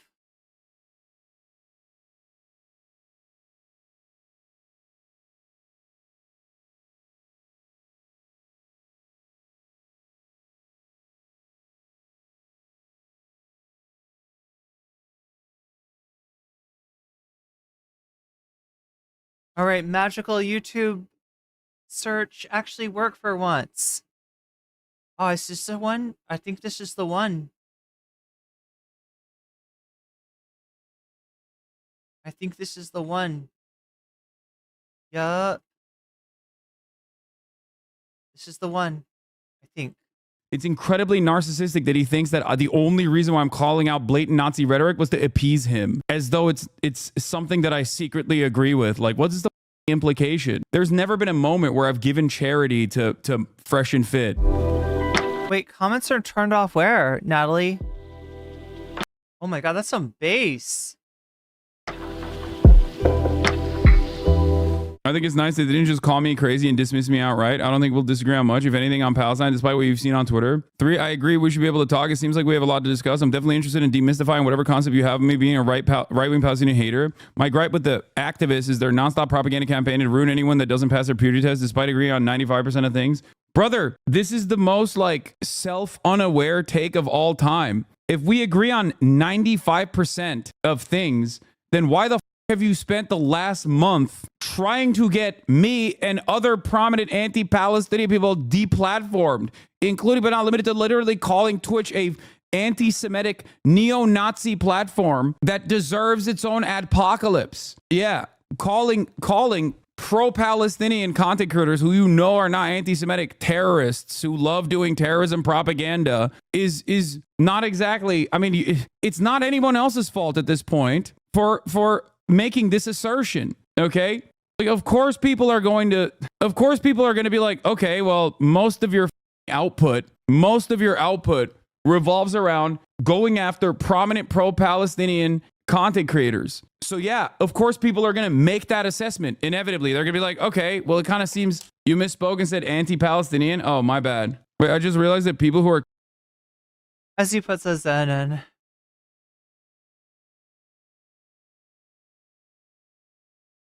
On your way to university? Good luck.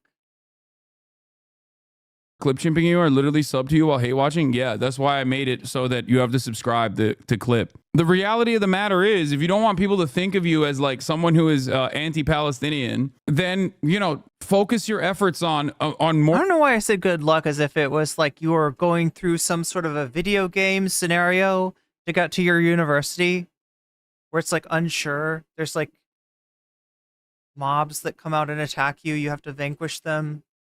That's probably not how your walk to university works, but that was what mine was like. Productive battles, okay? More specifically, I think that's a great point. But like, should we go on it? And more specifically, it's kind of funny also because like the Try Guys were like, we work with the Try Guys doing the Palestinian charity. And I have not talked to them since, but I assume that they arrived at these conclusions by literally looking at Ethan's output, okay? And if your output is basically saying that, like, one, guys like myself are gatekeeping genocide, okay? And two, the past month is... What the fuck is that? Output, okay? And if your output is basically saying that, like, one, guys like myself are gatekeeping... Gatekeeping genocide? What a disgusting framework these people operate on? Oh, it's just like a... Is that like a Ethan Stan? Genocide, okay? And two, the past month is literally just, you know, an endless battle of trying to deplatform someone who is very clearly pro-Palestine and also not anti-Semitic. Then yeah, of course people are going to arrive at these conclusions. Like, I haven't talked to these guys. I haven't like poisoned the well or anything like that. You know what I mean? It's so crazy and so goddamn self-centered to just like center this genocide around your own personal feelings, man. That's another Instagram story from Ethan. You can try to moralize it by saying, no, I'm actually engaging in a conquest of anti-Semitism rising. And there is truth to anti-Semitism rising, of course. But like your output doesn't reflect that reality when most of your markers and most of your targets are not anti-Semitic and you're literally claiming that they are. That's the problem. And people, and I don't know why. I don't know why he just like doesn't understand that, you know, your output is the reason why people think you're crashing out and going crazy. Exactly. Do people normally endlessly harass people that 95% agree with? Do they team up with Nazi defenders and actual anti-Semites because they're upset? Yeah, exactly. With Ethan, he is someone who, we're both Jewish guys. We have different views about Israel and Palestine. He has said some really wildly hateful things about Palestinian supporters. And so I have a disagreement with him in views. And I think that's a conversation we could have, even though he comes at it from a place of wild diatribes. But then, yeah, there's that question to audiences. Is it by even going on their platform or by platforming them, are you validating? Yeah. And now you're shutting yourself away from those spaces. But if you shut yourself away from those spaces, then you're not able to talk to other people. I don't know the answer. I don't know. Here. I think this is a very interesting conversation. But this is exactly like Kamala doesn't go on Joe Rogan. No, it is. And by the way, it's exactly like that. It's at least as close as we can get. But it is, I think. It's interesting how you say the same thing, but you say it as a brown person, so you're a terrorist. No, like no. There are definitely differences in opinion between me and maybe even other people who are, you know, pro-Palestine. Everyone has a different method, okay? But like for me, the only people that I have no charitability for are people who have demonstrated truly, openly anti-Semitic tendencies, okay? If you are the type of person that starts talking about the Talmud or if you are the type of person that literally pairs Israel with Judaism and Jews, okay, and then says like, yeah, Israel's doing a genocide because, you know, that's just how Jews are, then yeah, I'm done. I'm done with you, okay? That's it. And it's ironic that I'm consistent on this, okay? Whether you are doing this in defense of Israel or whether you are doing this because you are an anti-Semite who wants to pair themselves up with anti-Zionist sentiments, I don't want anything to do with you. And that's the difference, okay? That's why I've routinely shit on Jake Shields and Dan Bilzerian and the like. Like, I've done that. And it's incredibly frustrating to really have this back and forth, to constantly have this conversation over and over and over again, okay? It just doesn't make any sense. Like, he literally said I was, you know, going after low-hanging fruit because I shit on Myron from Fresh and Fit. That like the real anti-Semitism that I have to actually reckon with is my own personal community or something. And that's because members of my community... Yeah, what the fuck was that thing that he said about it's easy to criticize Fresh and Fit. Anyone, that's low-hanging fruit. That happen to be crossover fans of his, former fans of his, don't like the way that he has communicated throughout this goddamn genocide. That's it. Like Ethan, who famously disagrees with Fresh and Fit, is mad about how Hasan is disagreeing with Fresh and Fit. I tried to communicate this to him early on. I was like, look, dude, if you sound like Joe Biden, or if you sound like Ben Shapiro, okay, then yeah, people are gonna think that you are like Joe Biden, Ben Shapiro, or Steven Crowder. If your output in defense of why I don't know, Israelis don't see eye to eye on this issue is because you were like, no, you don't understand. 90% of Jews are Zionists. 90% of Jews are Zionists, and that also simultaneously there will never be peace in the region, and there cannot be a one-state solution, and that Jewish Voice for Peace are capos, and then you make fun of Aaron Bushnell and all of this stuff. Like, yeah. So remember when Ethan was asking, hey, if I'm doing something bad, just tell me what I've said that's bad. You can't say it because I didn't say anything bad, right? I just like, there it is. There it is.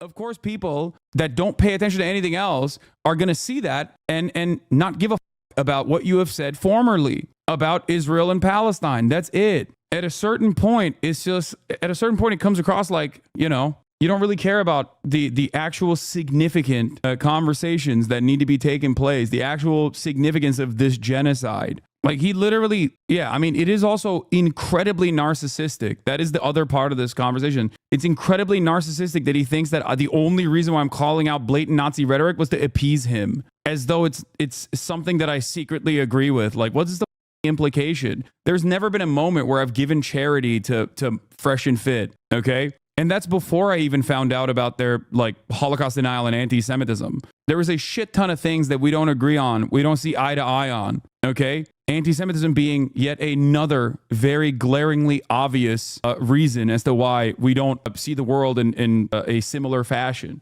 And that's what's so annoying about it. It's like, here, I'll give you a good example of this, okay? Myron is constantly in my replies being like, see, this is how the Jews are. They'll never accept you. Myron is always in my replies telling me that in 15 seconds there's an ad break on Twitch, and if you want to get out of the ad break, you can use a Twitch Prime really quick, or $6 really quick. You could also be gifted a sub, but it's more likely to happen if you're active in the chat. And there goes the ad break. And there goes the ad break.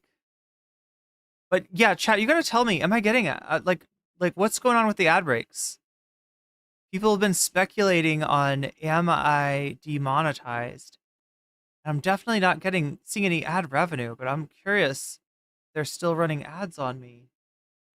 That's why on Twitch. They'll never accept you. Because he also thinks I'm anti-Semitic secretly. He's a idiot, okay? And I don't know how to communicate this to people. It's like, no, dude, we're not allies, okay? We're not. I don't agree with you. I don't think that Israel's actions have anything to do with Judaism at all, okay? It just doesn't. And people don't understand that. They like anti-Semitic people who present themselves as anti-Israel genuinely think that other people are also anti-Semitic just like they are, okay? And that they're secretly hiding their anti-Semitic tendencies because they're afraid of the media coming after them, okay? Like, it's so stupid. Oh, he's like constantly, he's constantly in my replies on Twitter being like, see? You know what's worse than Myron being in your replies, Double Dostoevsky? Myron being in your DMs. They're never going to stop coming after you. You should align with me. It's like, no, dumbass. I don't align with you because I don't agree with you. Like, in the simplest terms, I do not agree with you. Okay? I don't think it is truthful. Okay? I don't think it's truthful. I long for the day you don't have to address this bullshit every single stream. It sounds exhausting to say the least. I know. So annoying. But I'm glad that he has some level of charitability for the Try Guys. Maybe they can actually get it across the Thanks for the subscription, Alexandra. Ethan, that like consistently making your output around Israel's genocide of Palestinians your own personal feelings because like 3 upvoted Reddit posts are hurting your feelings, and then pairing that up with like real anti-Semitism rising as though you're on a moral crusade by putting the crosshairs on people who are not anti-Semitic that you are falsely smearing as anti-Semitic is obviously going to make people think that you're doing this to deliberately defend Israel. and change the dynamic in the conversation. I understand that a big part of that is just pure narcissism, okay? I do. Narcissism, not knowing anything about the history of Israel, and just like probably mainlining pro-Israeli propaganda on a regular basis will change your attitude quite a bit. Anyway, holy yeah. Anyway, align with actual anti-Semites, but he has no issue aligning with Islamophobes like D-Man or all the right-wing drama YouTubers who also have literally said a shit ton of anti-Semitic things too. It is ridiculous. Just call him, go to his house, have a convo. What the they should rename their podcast Raw as Law. What are you talking about, dude? Take a week off. I'm not going to go to his house, you dumbass. Wait, to Ethan's house? Yeah. My views on this stuff, for the record, have not changed at all. And Ethan knows my views on this because we've both Hasan in denial, saying that the Try Guys might get through to Ethan? privately and publicly Is that what he was saying? conversed on this issue. So if you want to know what it would look like to have a conversation with Ethan, go back and watch the videos where I did have a conversation with Ethan on this exact issue. Okay? They exist. It's out there. The bass gets me every time, chat. It scares, it's a jump scare to hear the bass like that. Very narcissistic, says Nunfo.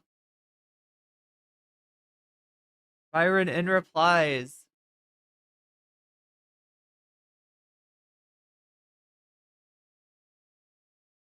What's weird is they never present their ideology without using social media hosts as placeholders.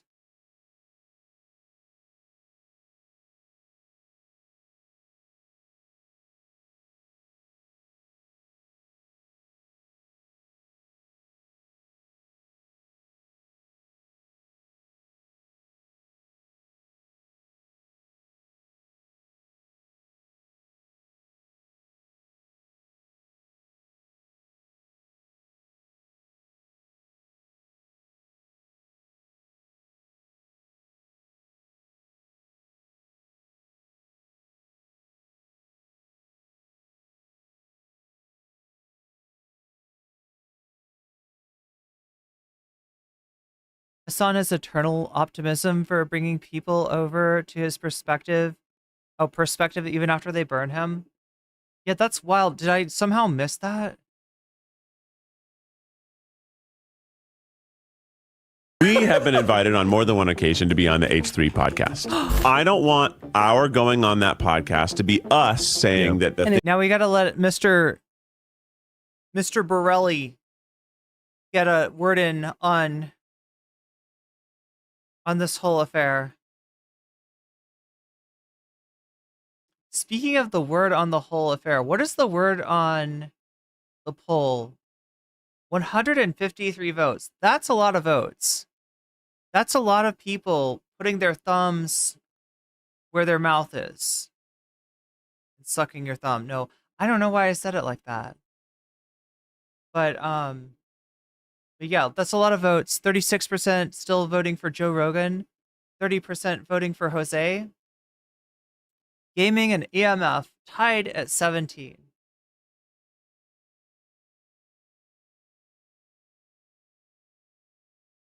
We are still at 23% of the dono goal. And that is 77% from being able to see those dragons and make those dragons real.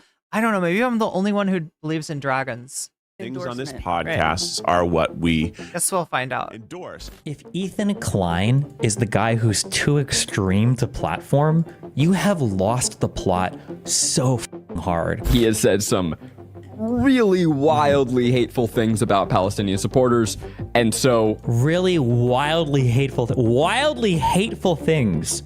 Oh, this is like so gross. So balding comes with a huge mental health impact. It comes with Okay, so this is just a short little Destiny thing. I mean, like, he's got a whole ass video. This is what he does. He like kind of packages his live streams up as like it's like a little meal. It's the Destiny value meal that you get, right? Where you get a little bit of Dr. K, you get a little bit of drama with, Ethan and Hasan. a huge societal impact. because it's one of we got to do the sizzle reel first. these things that we don't accept. Just learned tonight at Mar-a-Lago that Jeff Bezos was telling everyone that real Donald Trump would lose for sure, so they should sell all their Tesla and SpaceX stock. Laughing face or something. Nope, 100% not true. Oh, well then, I stand corrected. This is why X is the best source of news, straight from the people. Made shit up. This is why X is the best. I think Bezos is realizing still would have. Wait, what the fuck? People that maybe disagree There we go. with some of the policies, but are like, I'm voting this way still. Her camp You was know. afraid of blowback. Good editing though. Yeah. I need to do some editing. That. And so, Joe Rogan, he has said things that are that are totally insane. He has said transphobic things in the past. He has been Look, seeing somebody do a much better job at editing a video than I do, it makes me want to edit more videos. Maybe that's the answer. More videos, less streams. very anti-vaxxer. Yeah. So you say, great, we're not going to associate with that guy. But when you don't associate with that guy, you are now allowing that to fester uninterrupted. And I don't think that he is the only reason that No, Kamala no, no, lost. certainly not. But I have so much anger for the Democratic Party and for their fecklessness. But it's crazy. Well, here's something I can relate it to our own experience. Something that very much like that. And maybe we'll cut all this out. We have been invited on more You get your seed oils with the Mr. Bonercelli burger value meal? than one occasion to be on the H3 podcast. Oh, this is interesting, Katie. This is interesting. And we have kind of never responded because we're like, well, I don't want. What is Destiny thinking right now? Is he thinking about them or is he thinking about himself and realizing that he's never been asked on the H3 podcast? Our going on that podcast to be us saying that the An things on this endorsement, podcast are what we Oh, thanks, River Rune. That's really sweet of you. endorse. There's a producer on that show who's a Try Guys fan, and she seems darling. And if you're listening to this and we haven't cut it, you seem excellent. I like Olivia a lot. But also, she's like, great. I think if we went on there, we would probably sort of check them at every step that they present to us that is negative. But at the same time, at some point, we're going to joke and have fun with Do you think he's jealous? This is and interesting. that is like, am I painting what they It's like, when do I get to joke and have fun with Ethan? And are saying in a positive light? But then again, Destiny kind of looks down on Ethan, like I mentioned earlier.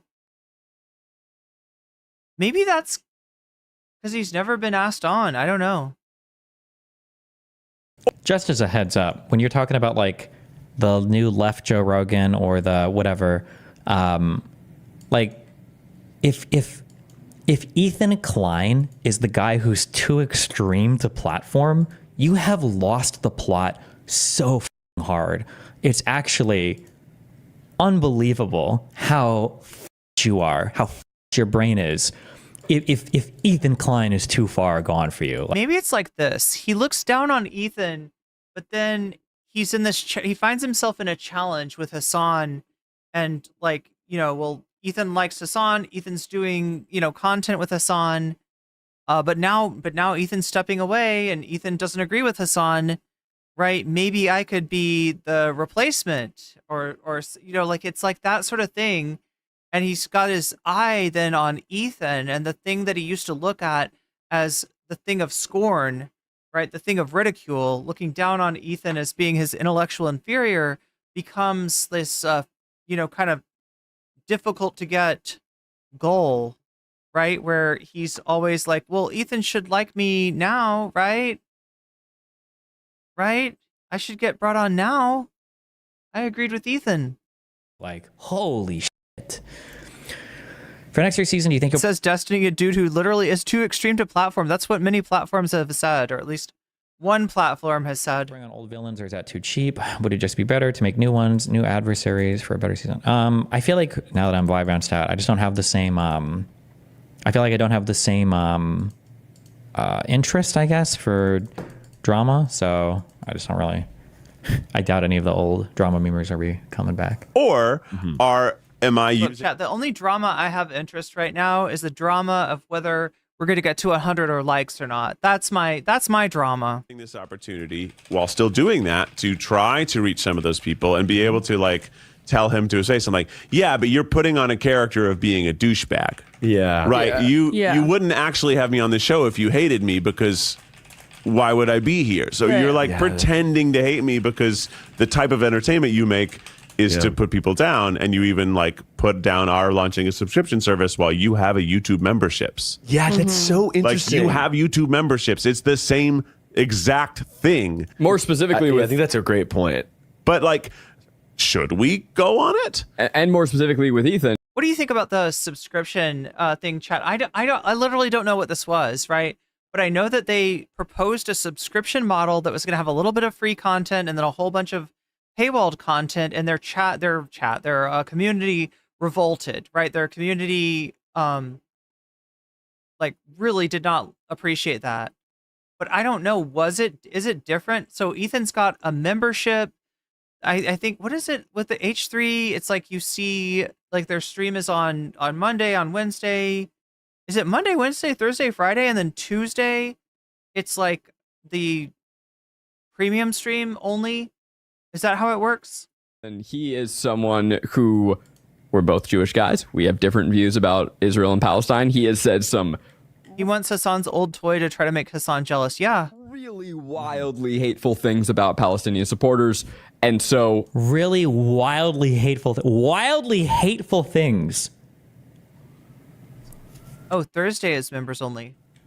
Like, what?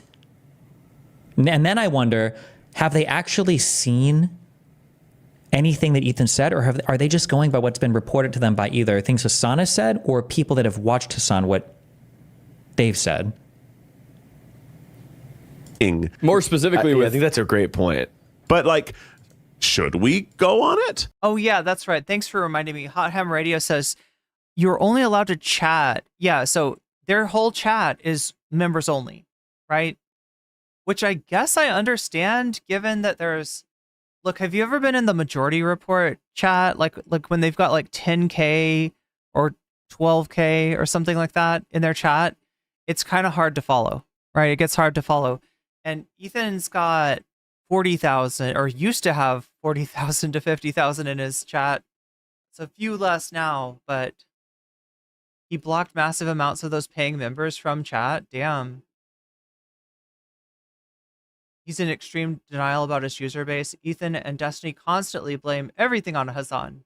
And more specifically with Ethan, he is someone who, we're both Jewish guys. We have different views about Israel and Palestine. He has said some really wildly hateful things about Palestinian supporters.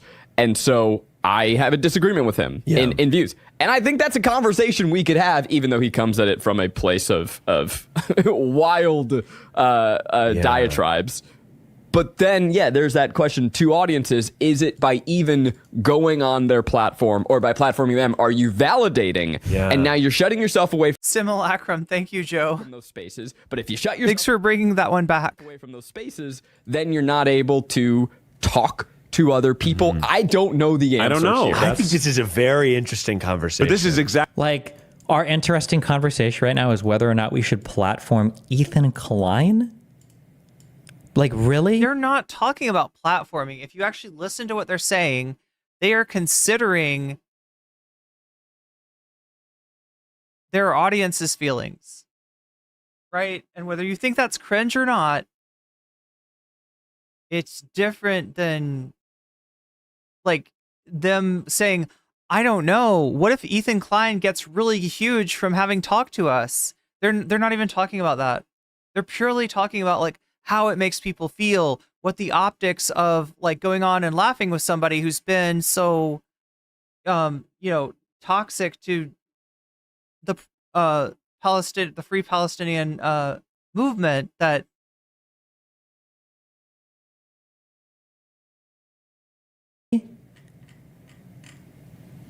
which includes a portion of their audience, right? That's the consideration that's at hand here. Exactly like Kamala doesn't go on Joe Rogan. No, it is. And by the way, it's exactly like that. It's at least as close as we can get. But what went on the poker show, Hot Ham?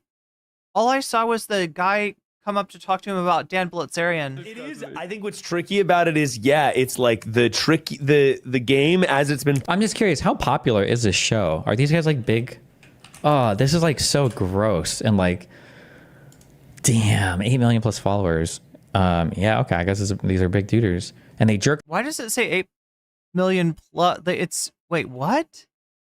I'm pretty sure aren't they? We looked at them earlier. The Try Guys. 7.0.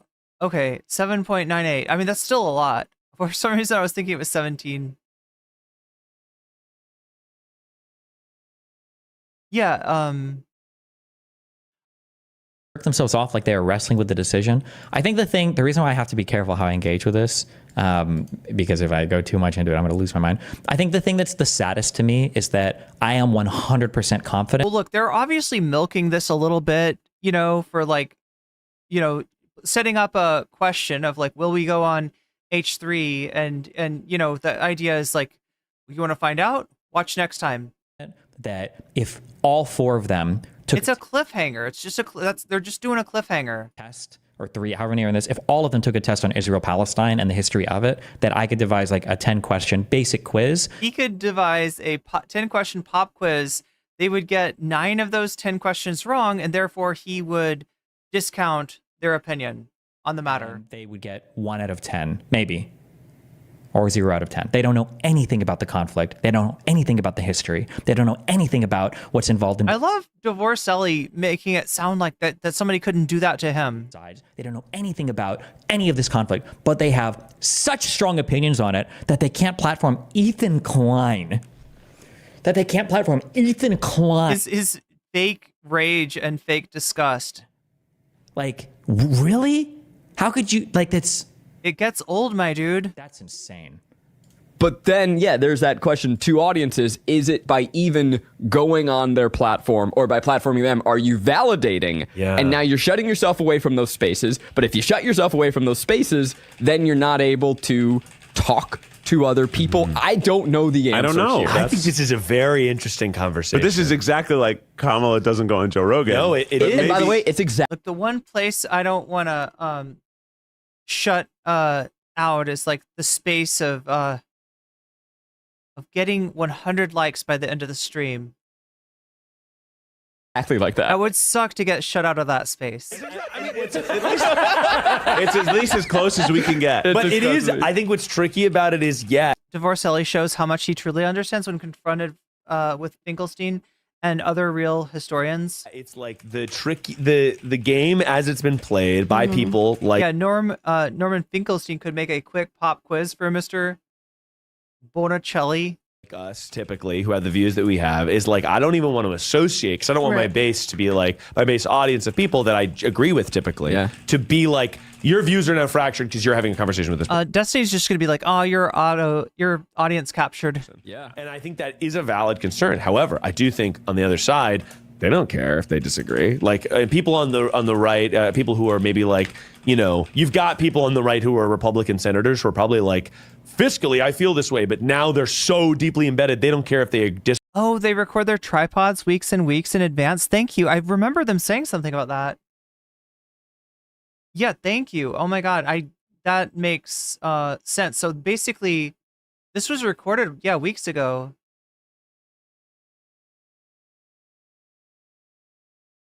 disagree or agree. It's all just kind of one unified voice. And I am curious, like, Funny how this conversation is what Destiny was talking about like 6 years ago. Yeah, but I was talking about that when I was talking about like platforming Nazis. Like, should we platform like the extreme right? Not like, should we platform a guy who is... Like from a guy that actually brought Nick Fuentes' career and admits that he brought Nick Fuentes' career back from the brink. This is a weird thing to hear. Like only 99.5% left of society. Yeah, if conversations like that are had, is that an endorsement? Are you able to then just voice your opinion to a different audience of people that some of them might be like, okay, actually, I see this point and it's not so crazy or whatever. I have no idea, but it's going to be a continuing conversation, I imagine, over the next 4 years. Yeah, probably. But anyway, I think that I have a quote from, to go back. I think it's nice they didn't just call me crazy and dismiss me outright. I don't think we'll disagree on much, if anything, on Palestine, despite what we've seen on Twitter. I agree we should be able to talk. It seems like we have a lot to discuss. I'm definitely interested in demystifying whatever concept you have of me being a right-wing Palestinian hater. My gripe with the activists and their nonstop propaganda campaign to ruin anyone that doesn't pass their purity tests despite agreeing on... He's like, I'm not against the Palestinians. I'm just against people that want the ethnic cleansing to stop. 95% of things. You guys should come on. I wonder if they'll do it. We're just against the protesters advocating for them. I think this is right. What's more useful than creating a Democratic Rogan is just Democrats being more chill about shit. Everything else flows from there. Jackson Arnold. Do you think Democrats should work to fight back on social media and create its own Joe Rogan / Logan Paul-esque figures? The idea of the left creating its own Joe Rogan is, to me, a kind of category error. For a person to be counted as on the left, they would have to be much more consistently political and much more ideologically zealous than Rogan is. What makes Rogan's show a problem for Democrats is that he's not particularly political, and while the politics is, at this point, very hostile. You're at 83 likes Democrats, at the moment. Recent development, and it involves relatively little ideology. I am looking for 100. Content. If Rogan was constantly doing pods about school vouchers and the need to bomb Iran, and why we should privatize Social Security and ban abortion, and why the great thing about Trump is that he will advance those causes, I think he would lose audience quickly, and that it would mostly make his listeners more skeptical of Trump. But he's not going to do that. All of which is to say that I think the recently much discussed Rogan problem is just a specific example of the general tent shrinking problem. If you want more people to vote for Democrats, then yes, you need an aggressive... Oh God, are we reading the fucking Jeremiah Johnson thing? This guy's so annoying. We watched him on like the Pod Save America Offline show, and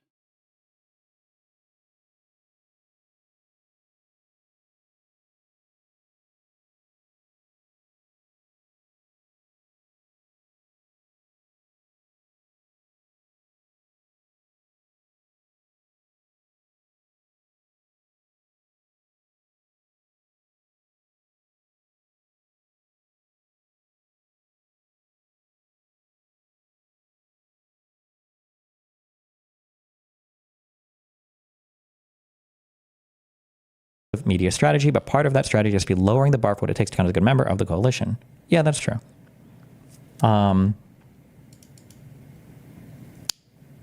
Yeah. Yeah. Like, Joe Rogan is very political, but he's not a politics guy. He's not a politics podcast. It's just very political. But leftists want to take like a politics guy or a politics show and make it cultural, which is probably like impossible to do and generally is looked down on. And even when they become cultural, it's more like a joke. It's only for the political people to enjoy. Like, I think in general, that connection so there is like, I don't know, like I have noticed that, for instance, this is on a different axis, right? But it's easier for a gamer, like a gaming streamer, to become also influential as a political streamer than it is for a political streamer to switch over to being a gaming streamer. Like, being at the top of whatever gaming category you're in on Twitch essentially creates the opportunity for that creator to just go into just chatting and talk about, you know, kind of anything, right? Whereas, like, if you are political from the get-go, it seems like a lot harder to like add, you know, some sort of gaming content to your stream. And I mean, this is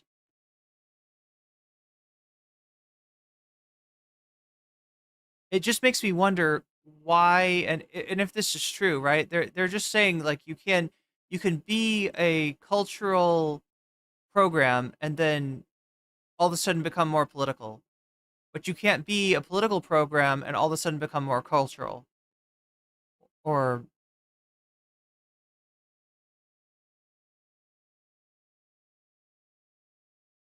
NCC only goes has made a political stream widely acceptable culturally. one way. For instance, like when Ben Shapiro is doing movie reviews, like nobody in the movie community is legitimately being like, oh, this is really cool. This guy's doing movie reviews now. Let's go watch. It's generally just the politics people like, oh, okay, he's dipping his toe into culture. We're just going to watch this because we're politics people already watching politics content. Whereas when heavily cultural people become a bit more political, the people do, for whatever reason, good or bad, listen to the political content in a serious manner that they start doing.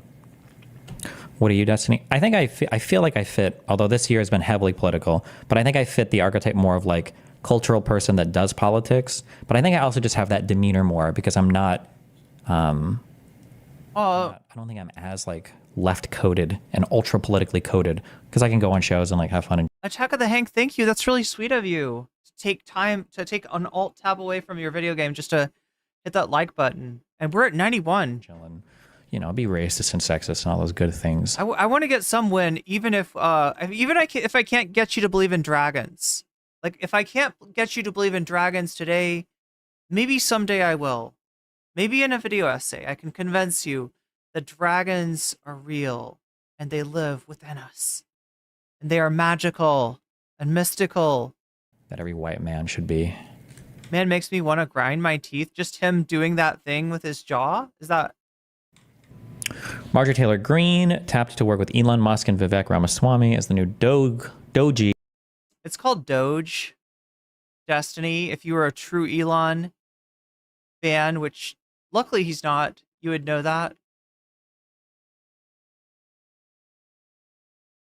Destiny is a lib, Ben Shapiro, not a leftist. Well, I mean, it's funny that his name is the one that they like. His name keeps coming up when they're on this cursed left-wing Joe Rogan discourse. Like, I feel like, you know, like to the extent that somebody on the left does serve that for that function, it is Hasan. The problem is that there is so much.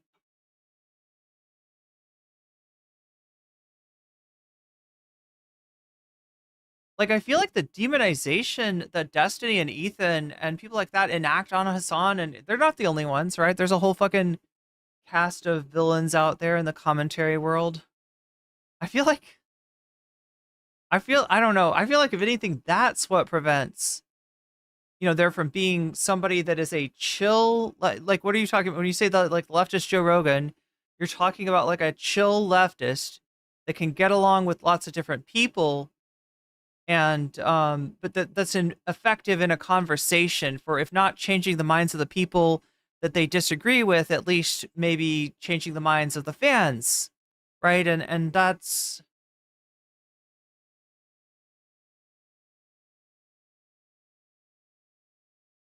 the subcommittee chair. This is good, actually. She barely shows up and doesn't do the reading. To borrow a phrase I saw elsewhere, it's like giving someone an unplugged controller.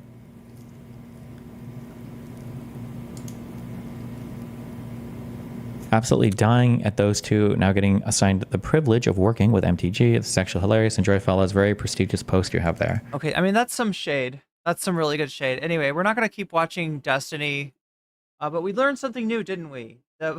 All about the Aqua Tofana movement and the men who are warning the radical left is planning to Aqua Tofana you.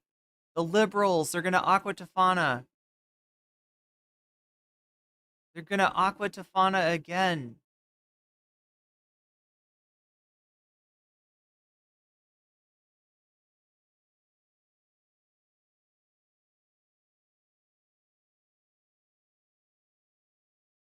Anyway, chat, I'm going to have to put this bonus goal to bed for tonight. Hopefully we'll hit it some other times. I want to believe in dragons, and like 36% of you wanted to, but we couldn't get the donors behind it. So I don't know. Sometimes, you know, you need cursed content, but yeah, let me thank my Patreons anyway. Patreons, you help me keep the lights on. I appreciate your contribution very much. At the base level, you get my videos when they come out, before they come out, and I should be doing more videos, right? I really should. We did okay with that last one, and I only see it going up from there. But yeah, everybody on the Patreon gets early access to videos that are unedited and uncensored, and before anybody else, right? That's one of the advantages. At the $5 or higher level, you also get a shout out. So let me do those right now. Shouts out to Temporal Insanity. Shouts out to Funky Monkey. Shouts out to Shaxba. Shouts out to Nadia. Shouts out to Moe Noe. Shouts out to Just Julie. Shouts out to Jules K. Shouts out to JR. Shouts out to Hot Ham Radio. Shouts out to Good for Gabby. And a fancy shout out to Zara Xerix, to Rachel K, to Crystal Saphira, and to Omega Star. Thank you for helping me keep body and soul together. And oh yeah, and like, okay, so yeah, I've been coming to stream late, and that's a problem because like I want to talk about news and I want to talk about my potential move, and you know, maybe give some coverage of the different considerations that people might be taking trying to move out of the United States, how it can work, how it, you know, because that seems like a subject that people are interested in. So I'm gonna get to sleep now and hope that I get on stream much earlier tomorrow. So we need to have time for these other things as well. What did I say we'll be talking about? I think it's TYT. I think it's a TYT stream tomorrow.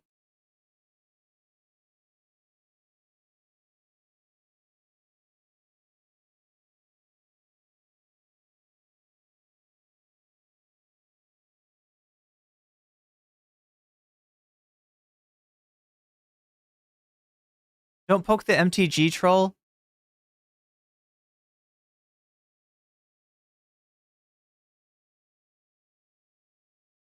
But anyway, we're going to raid into Adrian Vixen on the Twitch. And I'll see you tomorrow again with more content. Did we make it to 100? Oh my god, we're stuck at 92. We're stuck at 92. God damn. So close and yet so far away. But yeah, chat, we'll get those dragons one of these days. I hope. If you're anything like me, you need dragons in your life too. So hopefully we get to see those dragons soon. Anyway, I'll talk to you later. Until then, good night and goodbye. Rating.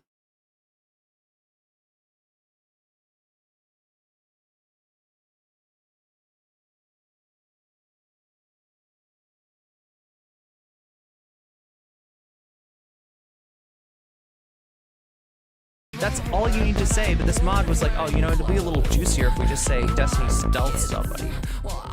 Like, no comment, Chick CC raided your channel. Of all of the things, why are you always lying? Hey, George Jackson 66, welcome in. Of course, it would be a drama clip. Oh no, we gotta mute that. We gotta mute that. I forgot that some people like to listen to music on their streams. That's Adrian Vixen. If you want to go over and check them out. Oh, of course, it would be a drama clip. All right. Well, I'm gonna get to bed. Yeah, it automatically plays a clip of me from years past. It's always an old clip when I raid into certain people's chat, and so yeah, that was it was some meme about like Keffels right there. Meme about Keffels. It was drama. It was Keffels drama. Anyway, much love, chat. I will see you again tomorrow. Have a good night and take care of yourselves and each other.